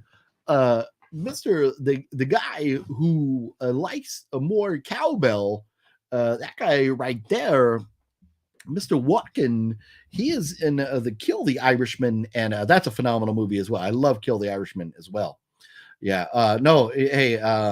Condolences, Deborah Klein. Anytime you lose a pet, it is tough. And yeah, that's one of the best things about the group of homies that we hang out with here is that we all got love for each other. Let's see. Florida has a lot of restaurants, and there aren't as many trees except palm trees. Yeah. Well, I mean, but Florida has the Everglades. There are a lot of wooded areas, especially like up in the Panhandle. The Panhandle is like a gigantic forest, except for where there's cities. Yeah. I think I said that right. Yeah. Woodbine Man thought Jack Nicholson's portrayal of Jimmy Hoffa was much better than Al Pacino's. I think Jack Nicholson probably played my favorite Hoffa. I like Jack Nicholson's Hoffa. I'm with you. Fleming, I'm sure he loves being reminded. Yeah. Are we talking about the Pats game? Is that what we're talking about there?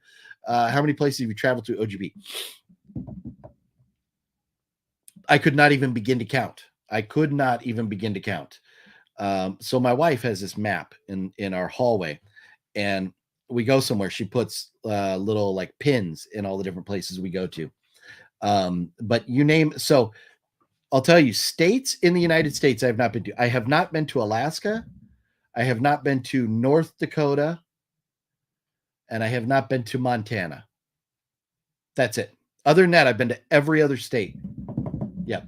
I have been to every other state and most big cities too. You name a big city, I've been there as well. We travel a lot. My wife and I love traveling. Been to Mexico, been down to obviously Tijuana, living so close. But down south, going down Baja California. And then over on the other side, been to Cozumel, which is right by Cancun, and Progreso, which is where we got to go out and see the ancient Mayan pyramids. Been to the Bahamas, Hawaii, like you name it, around the like Western Hemisphere. I've yet to go to Canada. I need to go to Canada, and I need to go to Alaska. One of these days I'll definitely be doing that. And I need to get across the pond over to Europe. I haven't done that yet either. But in the United States, like you name it, I've been there. I've pretty much been there. Chelmsford Stop and Shop across from Market Basket on Chelmsford Street. Right on. Let's see. Have you ever played any Sega consoles? Larry, yes. I own like 10 Sega Genesis consoles, plus like shit tons of games. Yes. Drumhill, Chelmsford is your dentist. Oh, nice. By the way, to answer last joke. Oh yeah, your joke is it costs nothing because it's on the house. Yep. Nice. Yep. Yep. Hilarious. Have you ever been to the spa? Goodness, what kind of question is that? Are you talking like a jacuzzi? I've been in many a jacuzzis, like a spa, jacuzzi kind of thing. But the spa, is there only one, or is there like 50 million of those across the United States? What are your top 10 original Xbox games and GameCubes? I have not prepared a top 10 list. I don't know, but when it comes to GameCube games, love me some Mario Party, Mario Kart, and Tiger Woods Golf. Love those type of games. Did you see the trailer for Meanwhile? I have not. Are you going to see Avatar 2 when it comes out? I don't think so. I'll probably wait till it's on streaming and then try to watch it, but I don't even know if I'll get through it. It's so long. I have an uncle that lives in Simi Valley. His name Uncle Ken. Not are you Simi are you serious about Uncle Ken? Like, is that, you're not like joking about that Ken martial arts dude, are you? But Simi Valley, man, that's very, very, very close to where Wet Movie One lives, out there by the valley, by the like LA Valley area, San Fernando, San Gabriel, whatever it is. Where do you get your movies besides Dollar Tree? Zia Records, or sometimes I'll buy them like off of Amazon, Best Buy, whatever. Barnes and Noble. Just depends. I don't like pick one spot. Well, Fluffy is a good person. Yep.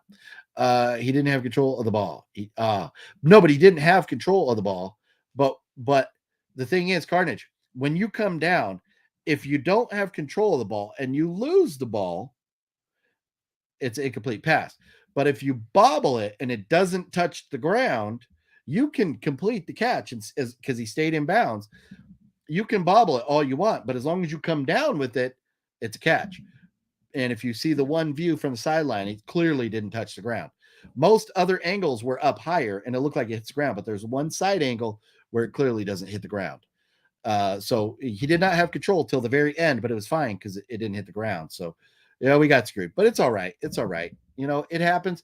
That's part of football. When you have, referees like that and they do the best they can, and it is what it is. You can't dwell on or be too mad, or you're going to live your life being miserable. And I'm not going to do that over sports. Deborah Connor, prayers and thoughts. Yeah, very nice of you, Sean. Texas has worse humidity. Houston, summer unbearable.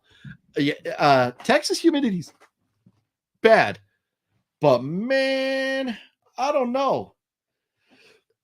I don't know. Texas is bad. I'm going to give that to you. I know that. But man, that Georgia is something special. That humidity is something special in Georgia. But anywhere down there where you get that bad humidity, anywhere on the Gulf Coast with the high humidity, man, you get some gigantic freaking flying bugs. It is crazy. Kill the Irishman, Peter Fonda in it. Kill the Irishman, the one I'm talking about is not that old, and it has Christopher Walken. I want to say Kill the Irishman. It's what, 5-6 years old, something like that. Texas is a lot of fun to visit, though. No, Texas, man, I'm telling you, me and my brother had so much fun gallivanting around Texas, going to San Antonio, going to Austin, going to Waco and Houston, and then seeing places in Dallas. So much to see in Texas, for sure. Yes. Sorry to hear that, dog. Yeah, it is horrible losing a dog. Yep. Kevin Hampton, Texas is too big for you. You get lost. Oh, I could see that happening. Macabre Cafe, what is going on? What's up? Macabre, you missed what movie one was hanging out with us a little bit earlier. And let's see, Sean, is the map near the crazy clock? No, the clock is in the other. So obviously you've seen the House of Pain movie, but no, the map is not near the clock. And I don't know, when they filmed, a lot has changed. A lot has changed with our house since Dustin filmed that House of Pain movie here. Yeah, it's pretty. Texas is big. Yep. Go to Tijuana for a good old donkey show when you're so close. TC, when I was younger, I spent more than enough time in Tijuana, and wow, man, I'm good. I'm okay now at this point in life. I haven't made a video in 5 days. I just can't think. Yeah, well, you're not, you can't think. No, sometimes, it takes time, and it'll come to you. Find something to talk about and just talk about it. I think Larry is trolling you. No, Larry, Justin, definitely. There's a little going on there. OGP, what affords you the luxury of your lifestyle? You have coin. Woodbine, man, that's so financial situation is something that I don't know that I really want to talk about here, but I'm doing all right. Would you say that I'm doing all right? But I do consider myself very fortunate. I've been blessed with being able to go to a lot of fun places, do a lot of fun things. But I will tell you, I worked my ass off to get where I am. I worked my ass off to get where I am. I was not born with a silver spoon. My parents both, worked their asses off to provide a roof over me and my brother's heads and provide us with meals. Hey man, I've been all the different things I've done and been in life. It's insane. It's been a crazy road to get where I'm at. He lives in Simi Valley now. I haven't gone to visit in a while. Last time was 2002. He lived in Encino. Oh yeah, and Encino is even closer to like Wet Movie One. His neighbor was a producer of the original Planet of the Apes. Nice. Hey, you live out that way, you're gonna live by movie people, because more than half the people out there do movie stuff, one way, shape, or another. Are you going to see the new Super Mario movie when it comes out? I don't know. I'm not really sure. If I remember right, I was kind of like ho-humming on the cast. Let's see. Yeah. So Chris Pratt, Anya Taylor-Joy, Charlie Day. So Chris Pratt's going to do Mario. I don't know about Chris Pratt doing Mario. Hey, Keegan Michael Key doing Toad. That's funny. Fred Armisen. That's great. Jack Black doing Bowser. That's cool. Seth Rogen doing Donkey Kong. Okay. Yeah, a lot of these voices I can get behind. Anya Taylor-Joy doing Princess Peach. Okay. Chris Pratt doing Mario. We'll have to see about that. So I don't know. I'm not sure. Yeah, dogs sleep with you to keep you warm. Gotta love them better than most people. Yeah, dogs are part of the family, man. They really are. I would think Texas is more dry than the swamp area of the South. TC, there is a lot of wet, swampy land in Texas. A lot of it. A lot of wet lands in Texas. And humid as hell, man. Yeah, it's just crazy. When I was down there with my brother, like helping him move, wow, was it humid. And he lives in Dallas or near Dallas, why don't we see women coaches at NFL? Has there ever been one? Brent Mania? I don't know. But for me, this is the way I look at it. Like in baseball, NFL, whatever. I want a coach who has been there and done that. I want a coach who's played the game, who knows the game. If a woman comes in and could do that job, fine. But it's hard to tell somebody to do something when you were never able to do it. And I know a lot of coaches. Sean McVay, he was never like, look, he's so young. He never, was like, this NFL legend or anything. And you don't need to be. But the people that, played Warner or in high school and college and moved on to the NFL or whatever, to me, those are the ones that are like more in line, to be coaches and stuff. But hey, if a woman comes along and can do it, then great. There's no problem with that. But I think it's the same reason. And now that, you've got women as referees in basketball and NFL, and that's great. As long as they can do the job, just, as good as the men do it, then great. But they have to go in there and be able to do the job. I don't ever want to hear like, oh, well, this game was screwed up because, the woman failed because she's a woman. And I don't think that would happen, but you just can't use it as an excuse. You could have a woman do, anything that the men can do, but you cannot use that as an excuse. You can't say, oh, well, it can't happen because she's a woman. So maybe there will be someday. Well, and I think there are. Doesn't San Francisco have like a female coach in some capacity on their team? But who knows? Who knows? We'll see someday. I'm sure someday we'll see. Just like the Miami Marlins. I think they're like president of baseball operations or their general manager is a woman now, and it's great. It's more power to her. They have both Godfather 1 and 2 Best Buy steelbooks on sale for $12.99. Nice, very cool. Yeah, that's great. If I didn't have this, well, it's somewhere over here, the Godfather trilogy on 4K that my main man Cinestalker hooked me up with, then I might be out getting those. But this trilogy, because Cinestalker got 2, so he hooked me up with one because he is the man. Then I might be interested in those. But that's awesome. If you did not have those, that is an awesome price for steelbooks. Yes. Favorite thing about Texas is 500 flea markets. There are a lot of flea markets in Texas. We see a lot of those videos. Collection videos on Sega Genesis. Larry, someday maybe we'll get back into the video gaming videos. We'll see about that. Did you ever get your VHS display done yet? No, I have not. Because they sent the case that they sent was wrong, so I had to send it back to Amazon. And I just haven't gone out and gotten a new one yet. So for the time being, to protect that picture, I did put it in a frame. It's on the wall, and the VHS is sitting over here to keep them safe. But some point in time, I would like to get that framed up. Yeah. You never ask how many cows he has. You're a great person. Well, Sean, thank you. If you're talking to me, thank you very much. I appreciate that. Top 10 GameCube games would be Super Smash. Yep. I don't want to get too into video games and stuff, because that's really not the content of the channel right now, Larry. But the fact that you have your favorites is awesome, and I love that. Got to go take care. OGP, everyone, have a fun stream, bro. Paul, thank you very much. Thanks for hanging out. I appreciate that. No, we've been going for almost 3.5 hours now, so we're not going to go too much longer, anyways. But anyways, yeah, we will.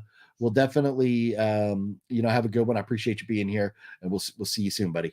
Okay. Let's see. Why not get the real voice to do the voice for Mario? He's still alive. Yeah, you could do that. Get that dude. Or I mean, there's any number of people that would maybe sound more like him than Chris Pratt, because Chris Pratt, to sound like Mario, is going to have to be altering his voice. There's so many people you could get that to me would probably sound better, but you want the big name to sell tickets, so that's what you're doing. Zachary, oh, decent. Okay, perfect, Zachary. Yep, send me a private message with your address, if you would, please, there on Facebook, and I will get that out to you. Nashville, Tennessee. Hey, I love Nashville. So many, like the main drag there with all the restaurants and bars and music venues and stuff. Boy, Nashville is such a cool city. Resident Evil 4. Okay. All right. On football, if it ain't broke, don't fix it. Yeah, no, Indrid, and that's the thing. Hey, if a woman comes along and she wants to be a coach, great. If you could do the job just like anybody else, then you get the job. But you got to be able to do the job. We're not going to say, like, at least I hope we're never saying like, okay, you're a coach because we need a female coach. No, you got to be able to do the job. Tampa's assistant D-line coach is a female. Okay, there you go. So there are a couple out there. Because I think San Francisco has a female coach as well. But there's, I love Bill Burr. Bill Burr is one of my favorite comedians of all time. And there's this rant that he does about like WNBA and the soccer players and the WNBA players saying that, they're underpaid and this and that. And it's like, well, all the men go and watch these sports. And I know women go watch like NFL and stuff too. But if the women that are, complaining about these sports, if they would all go to these venues and buy tickets and watch those games, then those leagues could afford to pay those players better. And you look at and I'm not even talking about level of competition, because we've already seen where, the United States women, got like handled, or I think the U.S. women's team got handled, or some professional or like, high-end, like women's soccer team got like handled by, I don't know if it's U.S. or Australian or something like that, by like some teenage boys or something. But forget talent level. You have to put a product out that people want to see. And if people are interested in seeing it, they're going to go watch it. If I'm going to go watch a basketball game, I want to see Michael Jordan. I want to see Kobe Bryant flying through the air and dunking a ball. We don't get that with WNBA, and they're not, as tall. They're not as strong. And I understand that, but unfortunately that makes it not so entertaining. There's a lot of things that women do that men don't do that, we want to watch, but like basketball's, maybe not necessarily one of them, but if they could do it, if there's one of the women in the WNBA that's good enough to play in the NBA, she should be there. Washington has a woman on the coaching staff. Okay, so there's several of them out there. Spurs have Becky Hammond for a while. Not sure if she's still there. Okay. I'm all for women get involved in football. Just don't want to see them fast tracked front of more experienced males. They pay their dues. And that's all I'm saying is earn the job. If you earn the job, you get the job, but you need to earn it. It doesn't matter. It doesn't matter whether a man or a woman, you have to earn the job. Okay. Yeah, Zachary, just you message me private message on Facebook and I will get you that. Yeah. I will get you that mailed out. Yeah, I'm still live. You know me, I get to talk, and then 3.5 hours later, here we are. Indrid Cold, what about diversity and equality? Forget skill. We need to have a certain image. TC, and that's where and not to get into, because we're walking a thin line here. But when it comes to sports, fuck equality. Earn the job. And that really comes with any job. If a woman could go out and be a better bricklayer than a man, she should have the job. If a woman could be a better politician, she should have the job. If a woman could be a better whatever, you name it, firefighter, she should have the job. But you have to be better. You should never get anything because you're a color of your skin or because of your gender or any of that. That should never play a factor. It should be how good you are at that job. And that's all I'm about. Just got done filming your unboxing video. Now editing it. Nice. Very cool. Hopefully get all that done, get it set up so everybody got something to watch for a hoarding up video tomorrow. And hopefully at the beginning you say you were hoarding up. Not trolling OGP, just like a huge fan even before starting YouTube. You know, and Larry, and that's cool. I get it. You know, asking questions and stuff. I get it. And everybody, different personalities and everything, different approach, different talking. You know, the way we all talk to each other and stuff. I'm not judging you at all here, but you know, we get a lot of comments from you, Larry, and some of them might have other people questioning the genuine nature of your comments sometimes, but we still love you, Larry, and you know, we're glad you're here. New unboxing video going up tomorrow, and a Blu-ray hunting video Thursday or Friday. Decent. So we got wet one fix coming at you tomorrow. Do you ever feel that you worked your ass off? There's still some things in life you wish you had done but don't? No, Larry, there's a billion things I want to do in life, and I am not giving up on them. But going and punching a clock in a 9-to-5 job is not one of them. If I ever have to do that again, I will do that again, but it's not what I want to do. Moved to San Diego 5 years ago from Nashville. Humidity here is nothing comparison, right? Dawn? No, that is no, Nashville even it can have some humidity. But yeah, not like when you get down like especially southern Georgia or down like New Orleans or Florida on the Panhandle and stuff like that. Yeah, the South, man, that South, because you get a lot of trees and green and stuff growing. The humidity is nuts over there. No, San Diego, it doesn't get too hot, doesn't get too cold, it doesn't get too humid, doesn't rain that often. You know, it's pretty good situation. And that's so funny. Don Michelle, man, it's so funny.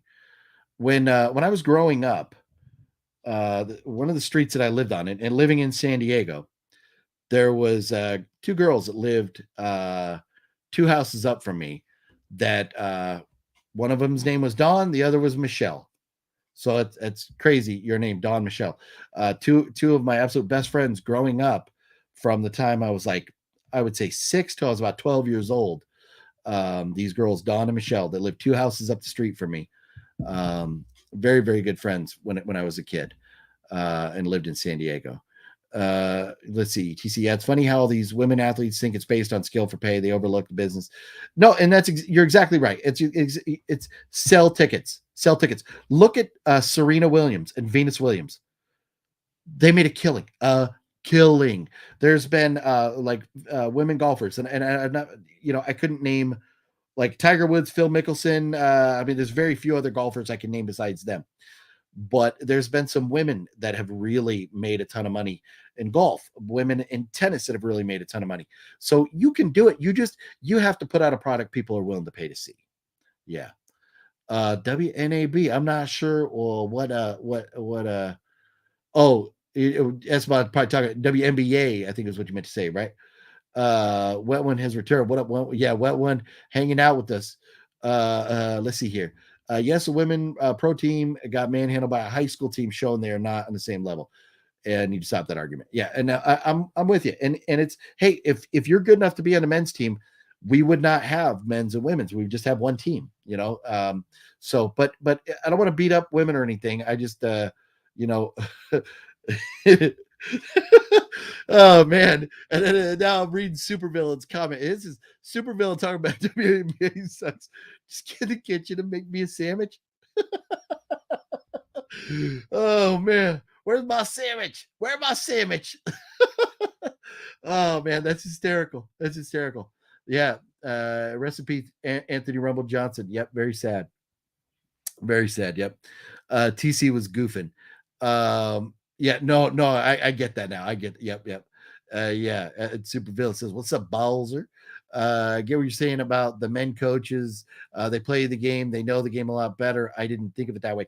And here's the thing, you know, Birdmania. So it's not just about that, you know, but you know, somebody that has been there and done that, it's a lot easier. Like, let's just use the military, for example. If you ever know anybody, or if you were ever in the military, you know, as an enlisted person, you could have been in the military 5, 10, 15 years or whatever as an enlisted person. And then you get this officer who comes in as like an ensign. You know, they come in bottom of the barrel. They're a O1, whatever branch they're in, but they are your boss. They could be 22 years old. You could be 37. You've been doing it for 15, 20 years. And they come in, they're 22 years old, and they're going to tell you how to do it when they've never done it before. It's hard to listen to those people. It's really hard to listen to those people. But if you've been there and you've paid the dues and all that, then great. So any of these coaches that come up and they go through the ranks and they pay their dues, man or woman, God bless them, you know, but you got to pay your dues. You got to be able to do the job, not just get it, you know, because you can't. Watch L 4K. Have a great Christmas. Well, Will, thanks. We will. I got my homie right here as my co-host a little earlier tonight. Let's see what he's got to say about that now. Oh, yeah, there you have. How about that? Guess what? I love you. I love you. I love you. He loves you. There you go. How about that? How about them apples? I got the elf on the shelf right over here. He's hanging out. It's a little dark over there right now, but he's over there. You're in Vermont has a story on the news about all women's firefighting crew. It was for one time, and it was image. And I thought, great. I can't wait to be burning alive. And that's, you know, here's the thing, you know, having an all this crew and all that crew or whatever, hey, and whatever, if it works out to be that way, great. But to like do it, to say, oh, we're gonna have an all women firefighting crew, like why trying to carry me down the ladder. Right? No, especially like you know, imagine like a big boy, like you need to get Fluffy Gamer out of a house, like, and you show up with like you know, 3 little Filipino women. No chance in hell they're getting him out of that house. What it comes down to is equality of opportunity, not outcome. Exactly, TC. Yes, exactly. And the American dream, what people forget, the American dream is not getting shit. The American dream is not being given a house or given a car. The American dream is having the opportunity to be able to go out there and have the equal chance as anybody else to do these things. So if you have an even playing field, you can go out, you can work your ass off, go to college, or just get a job or do whatever, trade school, whatever you're going to do, and have an opportunity to get a house, buy a car, and have nice things. That's what the American dream is. That's what life is all about, in my opinion. Do you know what's happened to Dawn and Michelle? Brent Mania, I do not. I do know that I believe we went to the same high school together. I seem to remember Dawn was a year older than me. Michelle was 1 or 2 years younger than me. But I do not know. I unfortunately have not kept in touch.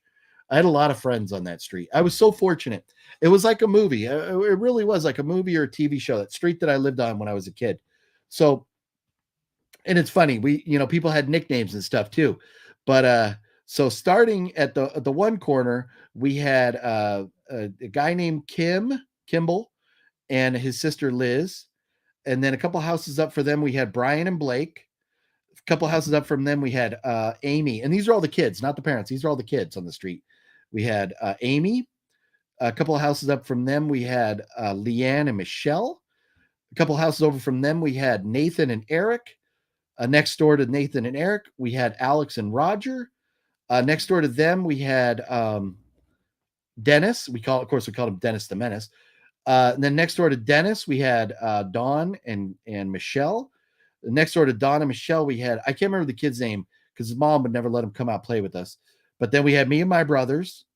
And then next door to us, gosh, and they didn't live there the whole time. So I'm drawing a blank on their names. There was 2 kids that lived next to us.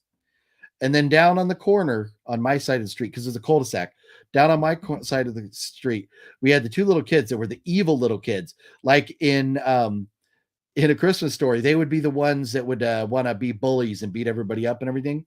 So down on the very corner, we had Chucky Fucky and Diana Diarrhea. Those were their nicknames. They were Chucky Fucky and Diana Diarrhea. They were down on the corner because they were just like the terror of the neighborhood. And we were not allowed to play with them because they were bad kids. Should Tom Brady hang up the cleats?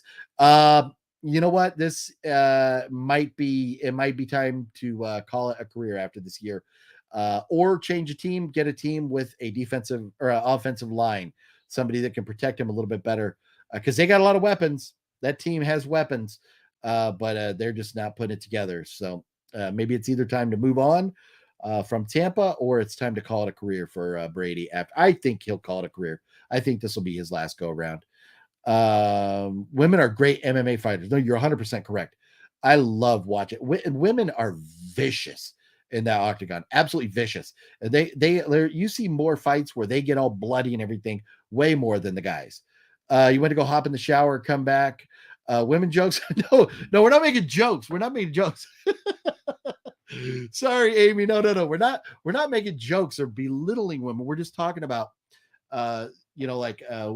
women being coaches in the NFL and hopefully they're there because they're a good coach or they've earned the right to be there and stuff. And how we got on that topic, I don't know. But Supervillain came through with a pretty cold joke. Yeah. So yeah, sorry about that. We were walking a real thin, sketchy line right there. Yeah, it's not a line we should really continue down. What comes after 69? Mouthwash. Oh man, way up, dude. Oh man. Indrid, ROTC kids. What's ROTC kids? I've had 2 of my daughters. And my son. I think 3 of my kids were actually in ROTC at one point or another. So interesting. Love how you had those 2 good friends, Dawn and Michelle. I know, right? It's so crazy. Yep. And the funny thing is, so their dad he worked on Miramar when it was a Navy air base. It was Naval Air Station Miramar, Top Gun, like from the movie Top Gun. He worked there, like working on airplanes, and he retired from that. And then he went and he worked with my dad. And so him and my dad, like, you lived 2 houses apart from each other and worked together, and just knew them forever, for a long time as kids. And I'm fortunate because we had such a great neighborhood of kids to play with, and I had a great childhood. Are you interested in watching the Fablemans? Kevin, I don't honestly know what that is. You have an amazing memory. No, it's funny. So Jessie, there's a lot of things like I'm not good with names. Like Fluffy Gamer will sit here and he'll tell you like what video game he bought 3 years ago in some video. Those kind of things, they're not important to me. I don't remember them that well. But as far as remembering events and places and people, that type of stuff, I do pretty good with. When it comes to remembering like names of stores or names of actors, I'm like, shit, I struggle. But sometimes even names of movies. But as far as, my, childhood and things like that, I do remember that stuff pretty well. Your street sounds like it's a sitcom show. No, it really was. We would go out in the top of the cul-de-sac and we would have teams and we would play like a softball or we would play like flag football. or we, back in the day when you still could, we all on the street just called it guns. We would all get our toy guns and come out and play, like we would have teams and you'd have to, attack each other and take prisoners and stuff like that. It was a lot of fun. We even had like garage bands with like, drums and guitars and stuff. It was a lot of fun. It was an amazing street. It definitely could have been like inspiration for like a Nickelodeon show or something like that. Totally could have. Alabama 49, Auburn 27. Roll Tide. Georgia is 11-0 this year. Wow. Yeah. Did Alabama and Auburn play tonight? Wow. My brother is a huge Alabama fan. There's a long story behind that. Yeah, no, Alabama, they had 2 or 3 losses this year. It's very crazy. But Georgia is looking good. But man, maybe the championship game that we need this year might be Michigan, Georgia. That would be something. I would love to see Jim Harbaugh go get a championship up there in Michigan. That would be wonderful. Not because I don't give 2 shits about Michigan, but I like Jim Harbaugh. He rubs a lot of people wrong, but I like him as a coach. I was happy to see the Browns beat Tampa. I'm a Cleveland Browns fan. Nice. Yeah, no, that was a shocker to me. I was very surprised. Cleveland's been through a lot of like turmoil this year. I was surprised to see that happen. Women's hockey is just as entertaining as men's. Yeah, I don't think I've ever seen women's hockey, honestly, aside from like watching like the I don't know what even they're called, like the leagues with the kids and stuff like that. I didn't know there was like an actual like women's hockey league. I had no idea. Hey, OGP just finished dinner and watched Christmas with the Cranks. Very funny movie. Yeah, Christmas with the Cranks is a great movie. I love that movie. Very funny. When you were in college, kids came in as officers. So yeah, no. So not all college kids. So what would happen is you would go to college. And then, whether you went to like West Point or whether you went to an academy or you just went to college and then you went to like an officer candidate school, like the OCS, and then you became an officer, went in the military as an officer, right off the bat, officers are always outranking the highest ranking enlisted men. And it's hard to listen to them sometimes, but it's still the way it works right now. You want to be an officer, you got to go to college, you got to get your degree, you got to go to officer candidate school. And then you become an officer and then you outrank all the enlisted people. So, that's just the people that just went in, and got their only military training through the military. How was life growing up? It was tricky. Yeah, exactly. Very, very funny. Very funny. Yeah. No. But speaking of that, it's very cool because, we got to meet at one point. We were sitting there at Six Flags Magic Mountain. We got to meet Run DMC was sitting right next to us. Got to meet him, got pictures with him. They were like, we don't do autographs, do pictures though. So got pictures with Run DMC when I think it was like probably, I don't know, 10 or 11 years old or something. I can't remember exactly the age of that, but I do remember right exactly where we were sitting at Magic Mountain. We were in this like food court kind of area over by the jet stream, kind of in between there and where Batman was, but Batman didn't exist at the time. That ride hadn't been built yet, but it was back on that side of the park, and ran into Run DMC over there. It was very cool. What is the best Will Ferrell movie? Gosh, that's tough. Old School's amazing. I love Old School. I like Night at the Roxbury, but I'm not going to say it's his best. I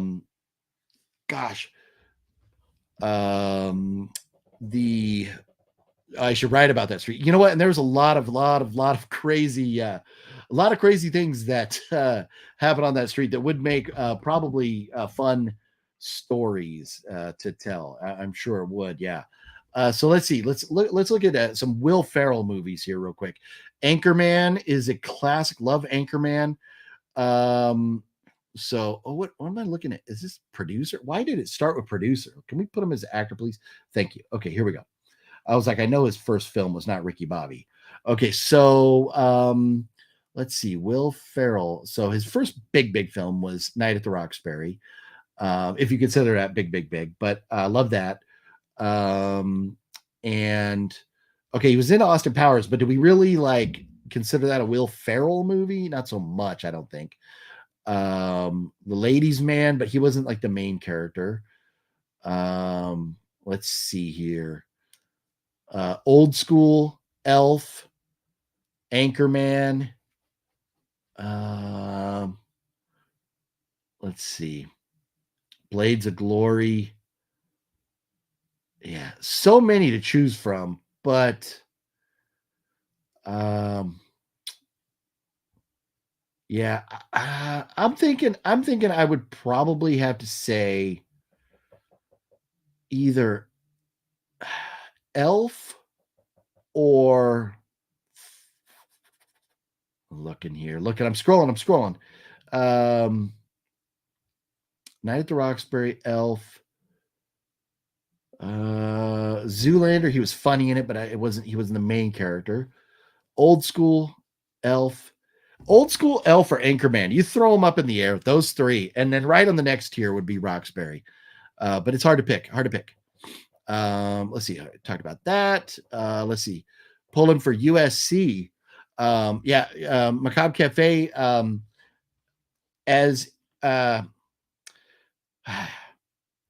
I have a hard time rooting for anything out of Los Angeles when it comes to sports. I don't hate the city. I don't hate the people. I hate the sports teams. And some of the fans can be obnoxious. So, but that's cool. That's great. That's awesome. And I love that. You know, we all should have our favorites and be proud in whoever we're pulling for. So no disrespect to you at all, but man, I have a tough time going for Go Dogs. There you go. Indrid down there in the great state of Georgia. Hell yeah, Alabama, your boy Eric Anders fighting Kyle Dawkins soon. Yeah, you know, and hey, Alabama, you think about New England Patriots and Mac Jones and the Miami Dolphins and Tua. You got both those quarterbacks out of Alabama. And man, they're Tua right now, the Dolphins are having a better year right now.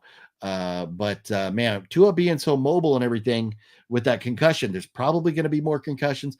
I would think Mac Jones will probably have a longer career. And in my opinion, hopefully he has a better career, but some great talent come out of Alabama, man. That school, man, they have got it together and have had it together for a long time now. A lot of people talk shit about Christmas with the Cranks, but it's a great watch. No, it's amazing. I love it. I absolutely love it. It's the Nails Christmas vibe. I have to watch it every year with Surviving Christmas. Yeah, a couple good ones right there. Yeah.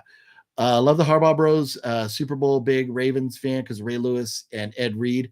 Greats. Yeah. Ed Reed, man, phenomenal. Ray Lewis, I kind of, because of the whole thing he got involved with, I would have loved a little more clarity, a little more convincing that he wasn't involved in that murder. But obviously legends, Ray Lewis and Ed Reed, both legends, and especially, for the Ravens. Yep. Will Trump do? I don't know. And that's not something we're going to really talk about right here. Let's see. Here in Vermont, Norwich University, which is where ROTC program started. Oh, nice. Very cool. Did not know that. Life for OGP was tricky, but that makes me laugh your butt off. Nice.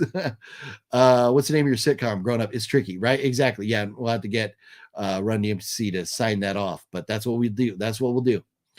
Step Brothers is the best. Step Brothers is a funny one too, and that's where. But Step Brothers to me is more like on the Night at the Roxbury level, right there. Let's see. Deb Recliner says Step Brothers. Will, Land of the Lost is great. All right. Well, and speaking, Will himself has said Land of the Lost. All right. So forgive me. I wasn't a big fan. The outtakes from Talladega Nights.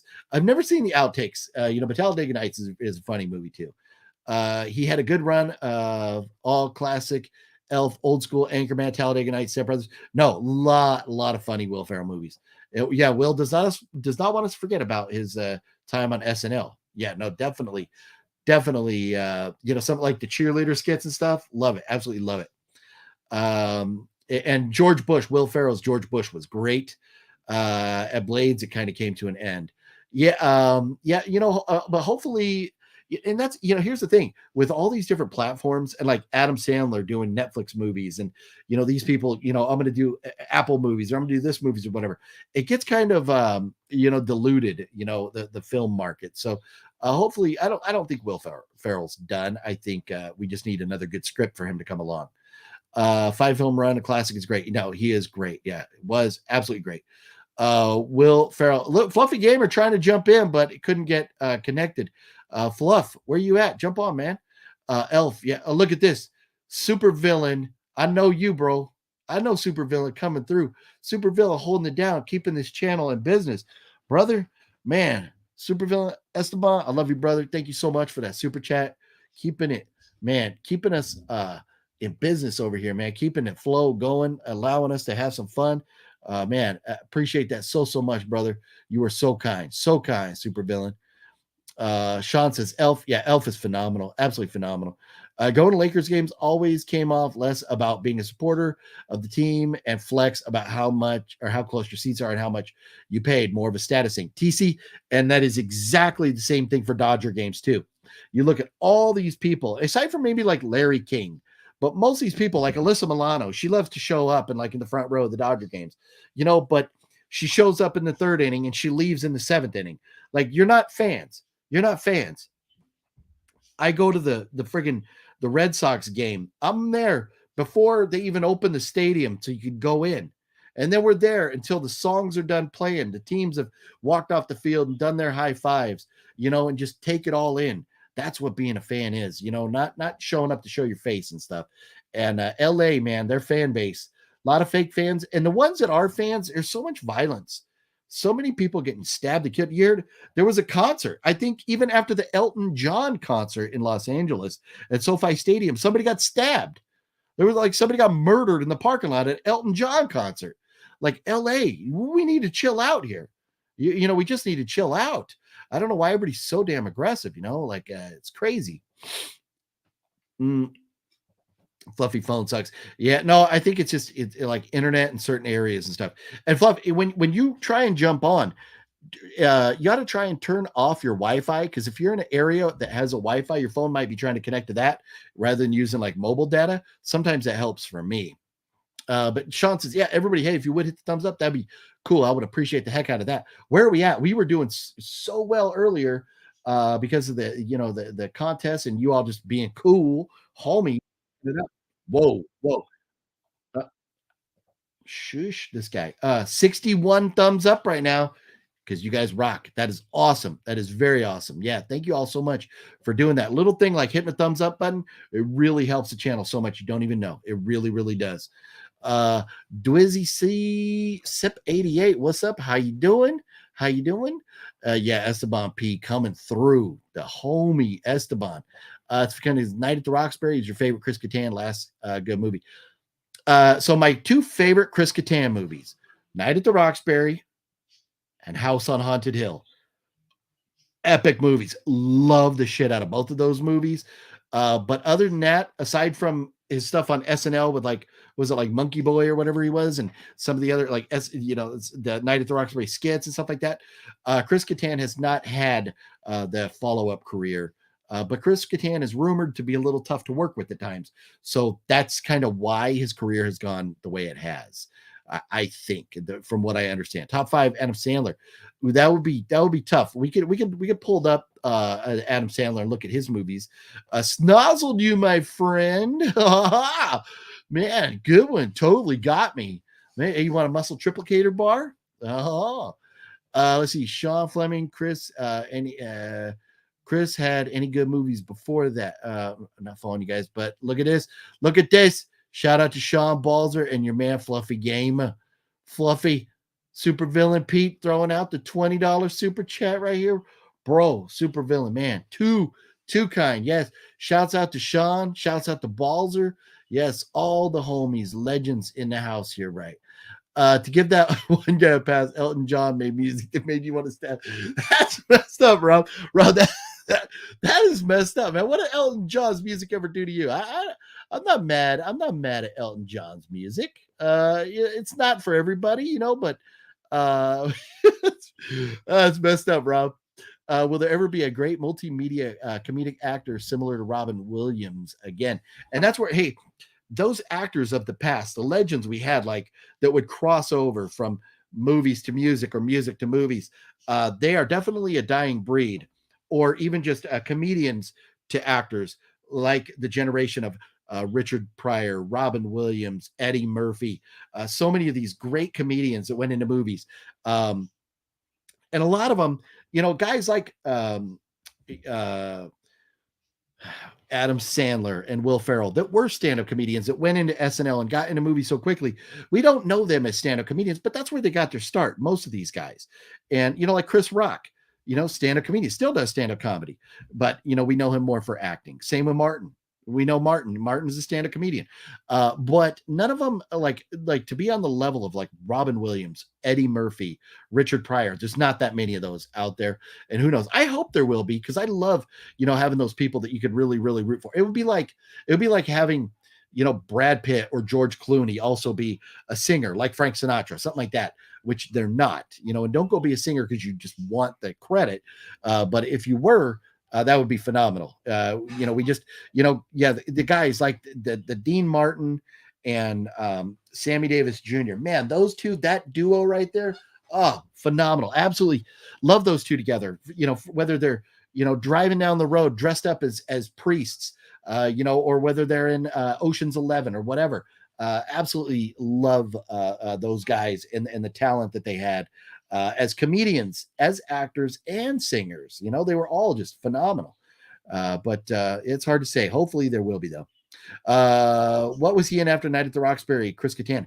The only other movie I know that Chris Kattan was in, aside from Night at the Roxbury, that I could name off the top of my head was House on Haunted Hill, but I love both of those. After the most recent Elton John concert, poor elderly people got kicked and stomped. Yeah, no, there's a lot of people there, but it's an Elton John concert. There's no reason to get aggressive at all. Not connected to Wi-Fi. That sucks. Spirited is a musical comedy 2022, the new movie. Spirited, and that's on. Is that the one that's on Apple TV, right, Will? And let's see here, Sean Fleming, Corky Romano. Oh yeah, Corky Romano. That was kind of funny. It was kind of funny, but it's not on the level of Night at the Roxbury, in my opinion. Stabbed at Elton John, please. In decline as a species. No, we definitely are. We definitely are. It's insane that at a concert, that it could come down to something like that. And there we are, catching up to that super chat that I jumped up ahead to a minute ago with Supervillain coming through like the boss that he is, man. Dang, man. I wish, man. It sucks that when I drove through Texas, I was not able to hook up with Supervillain. One of these days, you're going to be watching me and Supervillain kicking back out in the greater El Paso area. We're going to be eating Whataburger, and we're going to be tossing back 40s, because that's what we're going to do. Let's see. Sorry, I forgot to wrap it. You forgot to wrap what? You forgot to wrap what? Oh, you're quoting Night at the Roxbury again now? Or I think it was my kind of point. It was kind of my point that he really wasn't in any before after. TC, no, yeah, exactly. Gotcha. Yep. Yeah, it's Balzer Esteban coming through like a boss. Making a drizzle with the 20s. There it is, TC. Yep. Oh yeah, Corky Romano. I'm gonna go watch that. And House on Haunted Hill, never seen either. Oh wow, that's crazy. Yeah, House on Haunted Hill is a great horror movie. I really enjoy that one. Love the Marilyn Manson song, man. Oh my goodness, in there, perfect. Yep. God bless Esteban Pete, the supervillain, very much. Didn't say it was good. Just say it was able to name a film. Yeah. No, that's very true. TC. Yeah, very true. How much for one rib? How much for one rib? What is that from? I remember that line, but I don't remember what that's from. How weird. I remember. Yeah. That's gosh, I remember that. It's tip of my tongue, but I can't point it out. Oh yeah, someone told me that YouTube takes half of super chats. Is that true? They don't take half, they take a good chunk, but that's how they stay in business too. They got to make money too, but they do take a good chunk, but we get most of it. Let's see, probably gonna open a can of worms here. SNL missed opportunity. Spartan, the motion picture. Yeah, you know what? I mean, I don't know. I mean, you would have to past returns. I like where you're going with that. I don't know what the storyline would be. You'd have to come up with a great storyline, but Spartan, that would be, I mean, like having it, like, because I mean, they're obviously very old cheerleaders, but you could have some fun with that. You could have a lot of fun with that. That would be great. Hey, and I mean, if they're going to do it now, I would still go out and watch that. Pastor, I still would go out and watch that for sure. Catan was in Monkey Bone. I don't think I ever even heard of that one. Want to throw on Brian Reagan. His name's out there. Brilliant stand-up. No, Brian Reagan is a funny dude. Man, I'm telling you, there is such a good number of stand-up comedians that are absolutely brilliant. But right now, man, to me, Dave Chappelle, Bill Burr, and Brian Reagan is right there with him. Those guys are just at the head of the pack. There are some fabulous stand-up comedians out there right now. Favorite Burt Reynolds flick, hands down, has to be Smokey and the Bandit, the first one, hands down. Let's see here. Not suggested, just answer your question. Gotcha. We have talent like Amy Schumer nowadays. Yeah, not an Amy Schumer fan. Not an Amy Schumer fan at all. And she's going too far with this poor pitiful me. I'm a chubby chick. Be my fan. I don't need that. Be funny. Just go be funny, and we'll love you. But don't look for sympathy. Fans. I don't want to be anybody's sympathy fan. Go be Melissa McCarthy. I mean, if you're going to be chunky, that's fine. Who cares? You look at Melissa McCarthy. She's still a beautiful woman. She's funny as hell. Yeah, she was in the Ghostbusters movie and that was tragic, but she's done a lot of funny stuff. It doesn't matter if Amy Schumer's heavy and she's really like, oh, I'm a chubby girl. I'm funny. Like that's her shtick. And you don't need to do that. Just be you. Be funny because of who you are, not because of what you look like. Brian Sanchez, what's up? Corky Romano quote after he farts in someone's face. Okay, all right. I've seen Corky Romano probably once, and I don't remember it. So TC with the one rib, I remember there was something where like somebody went in to buy like ribs, and they were like, so many, for like a certain price or whatever, and it was like, well, how much for like one? Because that was like, he only had like a few cents or whatever, something like that. Yeah, no, Chris Rock is hysterical. Love Chris Rock. Rewatch Ace Ventura the other day. I don't think a mainstream movie with those plot points could be made in today's PC culture. Almost surprised. No, and that's true. And that's true. There's so many, Macabre. There's so many movies nowadays that you just could not make because of cancel culture. And it's very frustrating. Like, I mean, you name it, like Blazing Saddles, or just think of like a Mel Brooks movie that could be made today. So many Mel Brooks movies would just never get done today. Night at the Roxbury soundtrack is what the kid call lit, right, Amy? No, that soundtrack, man. And I still like in the car, and I don't, if Fluff will be doing it too. We will still be out there bumping What Is Love, man. We will be jamming to it. But no, that soundtrack, and I remember we had the movie and the soundtrack. But yes, man, I remember having that CD, putting that CD in and jamming to that soundtrack right there for sure. Chris Rock, I'm gonna get you, sucker. Yeah, Chris Rock, very funny, very funny. I never really got into the TV show that what was it? Everybody Hates Chris. Never really got into that. Chris Rock is in movie One Rib. Okay. The funniest SNL was Superman's funeral. Them saying, "Has no one heard from Clark?" That's hilarious. It's hilarious.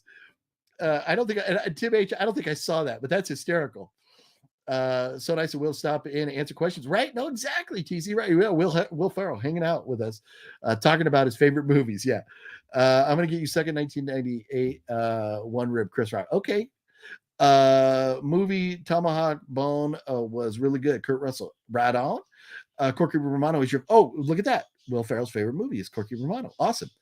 Who's Amy Schumer? That's all you need to know, Sean. That's all you need to know. You don't need to know who she is. She is she had some funny jokes and stuff a while back, and now she's just one of those. It's just kind of like, seems like she's more angry than funny anymore. Is she the comedian? The old joke about oxygen and moose? I don't know. I could not tell you one joke from her. Anything you hear from her, it's just disappointing. That was Chris Rock. I'm going to get you sucker. Okay, right on. So yeah, I knew I remembered that whole one rib thing from somewhere. Save time for your life and don't waste it looking into her. There you go, Jessie. Right? It was Bone Tomahawk. Found it late in the game. Okay, nice. Very cool. Well, let me do this. I'm going to pull up right now. I'm going to pull up my letterbox and I'm going to add Bone Tomahawk to it. And I may have seen it. I'm going to have to take a look. DOMAHAWK. Is that right? Yes. Oh, from 2015? Is it not even that old? Wow, Kurt Russell, Patrick Wilson. Let's see. During a shootout in a saloon, Sheriff Hunt injures a suspicious stranger. One of the villagers takes care of him in prison. One day they both disappear. Only the spear of a cannibal tribe is found. Hunt and a few of his men go in search of the prisoner and his nurse. Interesting. Oh no, that sounds great. Yeah. No, that's great. I'm gonna have to check that out. Just added it to the watch list there. Very cool. Love the recommendations. Prebinator, what's up? Hope you are doing okay. Are you excited for Avatar 2? Prebinator, I'm really not. The trailer looks like a cartoon, and being that long, I don't know that I would want to see it in theaters. I think I'm going to wait and check it out when it comes out on physical media. Top 5 horror flicks. That's tough. I'll give you 2. Silence of the Lambs and The Shining are definitely in my top horror flicks of all time. But beyond that, it gets a blur. There's too many that are so good. I have a hard time picking one over the other. I'm really not good with lists. One time at a hotel where you work, Chris Kattan, who played Corky, was trying to keep a low profile. Some bikers at the patio bar saw him leaving. They all started yelling, Corky. Nice. Killing camera. That is awesome. That's an epic story right there. I love that. Will, you would have been great in the leading role. Yeah.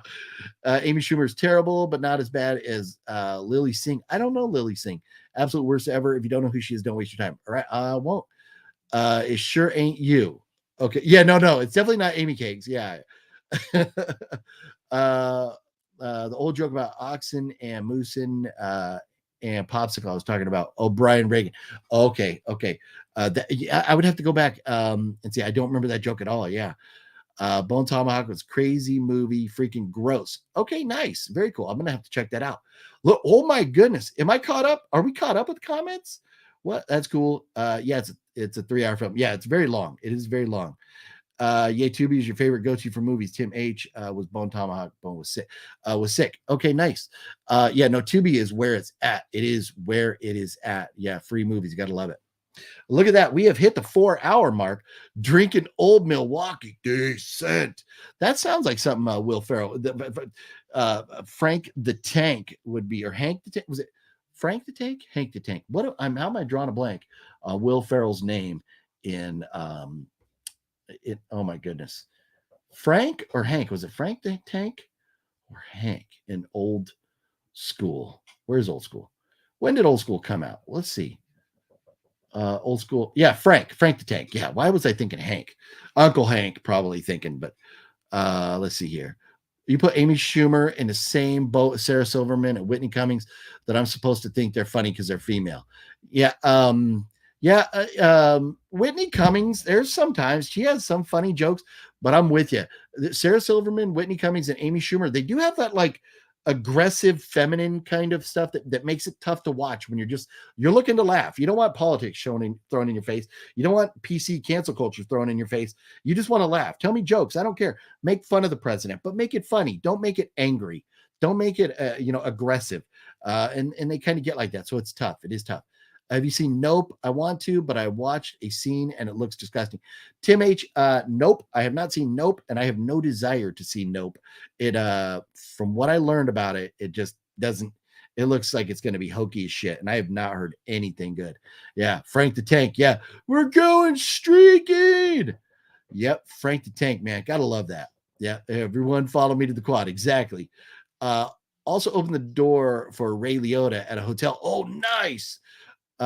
You didn't say anything. You were like, damn, I grew up on so many of his performances. Goodfellas, Hannibal, Blow. He was filming Observe and Report with nice. Very cool. Man, yeah. Dude, Ray Liotta, man. Legend. When it touches your lips, right? No, it's yeah, exactly. Oh man. Just like my Diet Coke, man. Once it touches your lips, so good. Yep. Hey, check out a movie called Good Night, Mommy.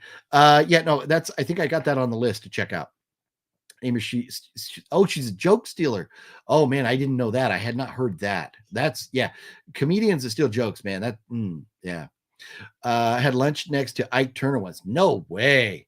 I thought I was cool because I had lunch with like I was sitting at a booth next to like Steve Garvey once.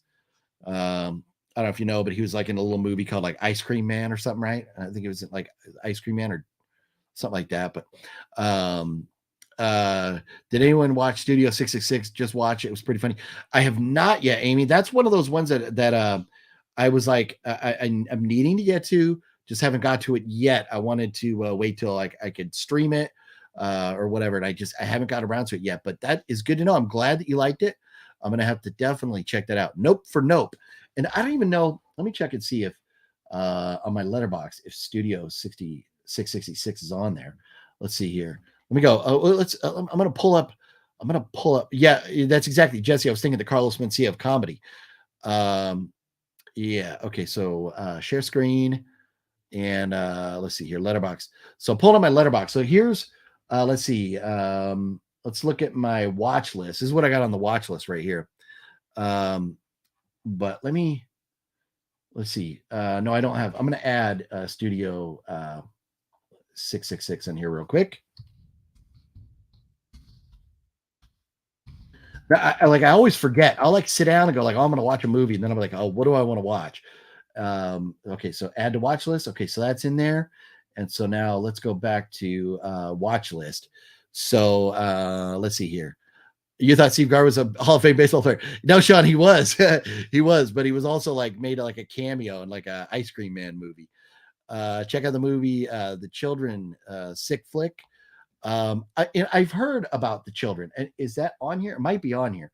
I wish this would go like, oh, here we go. Can we sort by alphabetical film name? There we go. So let's see. So The Children would be CE. So would it be under T for the?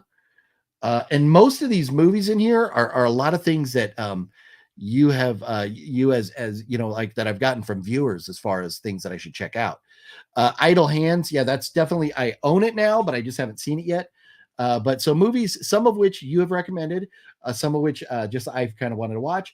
But yeah, 12 Angry Men, 3 Days to Kill, All Quiet on the Western Front, Bandit, Behind the Mask. In this one, so I actually got that. I own that now. I can watch it. Better Watch Out, Black Adam, Wakanda Forever. Still haven't seen those. Bones and All. So just added Bone Tomahawk. Carousel. I need to watch Carousel 2. That's what I have to watch for the Voyage to the Bottom of the Barrel. Nocturnal didn't care for Studio 666. Okay, interesting. Killer Camera drove Tommy Lee Jones to opera. All his clothes are custom made and say, wow, TLJ on nice. He only said one sentence to you. Looks like rain in these parts, and sat back and read a newspaper. Wow. Dude, Tommy Lee Jones, man. Legend, man. That would have been awesome. That's so cool. Drag Me to Hell is awesome. Okay, nice. Have I seen Phoenix with Ray Liotta? That I'm not sure. Let's see. I was going to say to you, OGP, when I watched movies, never get boring. I'll tell you what movie got me boring. Cats 2019, the musical. That is a movie that I don't ever see myself watching. Cats. Will Ferrell met Dave Grohl. Yeah, no, I know you did. And I think Will Ferrell also met the drummer that looks exactly like him from Red Hot Chili Peppers, who I'm a big fan of, but I forget the drummer's name. You did the drum off. The drum off was an epic skit there on SNL. But let's see. So yeah, Carousel, Cemetery Man. I need to see that. Clerks 3, Death Wish Club, Devil's Backbone. And Devil's Backbone, I actually have the Guillermo del Toro trilogy over here that's part of. I'll be watching. Drag Me to Hell. Oops, I didn't mean to click on that. Where's oh man. Now I'm probably moved it out of order, right? And we got to go put it back we got to put it back in alphabetical order. Film name. Okay. And so Grave Robbers, Everything Everywhere All at Once. I never got around to watching that. Gray Man, I'm like, I don't know if I want to check it out, but it's kind of new, so I just put it on the list. Hack-O-Lantern, Hard Boiled, Hatching. Hatching is one that Master Chaos is telling me I should check out, and I haven't got around to yet. House of the Devil, Idle Hands, Jeepers Creepers. Jeepers Creepers Reborn is on the list just because it's part of that franchise, but I don't know if I'm going to ever get around to watching. I've heard such bad things. Killer Sofa, Mega Force, The Menu. Man, I really want to see The Menu. That looks so good. So good. Mr. Halloween, The Night Comes for Us, Pearl, The Raid, Raid 2. And this is Regurgitated, Sacrifice, Rain of Fire, The Sadness, Samaritan, Showdown in Little Tokyo, Slaughtered Vomit Dolls. Who recommended those? Somebody recommended these crazy Slow Torture Puke Chamber. Yeah, Studio 666, The Switchblade Sisters, Tenement, Trouble Every Day, and The Witch. The first one. I've seen the second one, The Witch 2, but I haven't seen the first one. So a lot of stuff there that I got to check out. A lot to get caught up on. So many movies there. Let's see. So we talked about that. And hey, OGP is your favorite genre movies, horror or action or both? I like both. Preminator, I do like both. If I'm going to sit down, number one, I'm looking for a horror movie. Then after that, I'm looking for like an action sci-fi, and then probably into just action, like in that order, and then comedy after that. Let's see. I remember one they would hug parents and they would melt. Oh, I don't remember that. Well, there's the one. What's the God? What's the name of the movie where everybody kind of blobs? They're all like aliens and stuff. It was The House is Over in Pasadena. Why am I drawing a blank on the name of this movie? But let's see here. But gosh, what's the name of that movie where they were aliens and they all kind of like melted together? I'm gonna have to go look for this. Hang on a minute. I'm gonna have to go.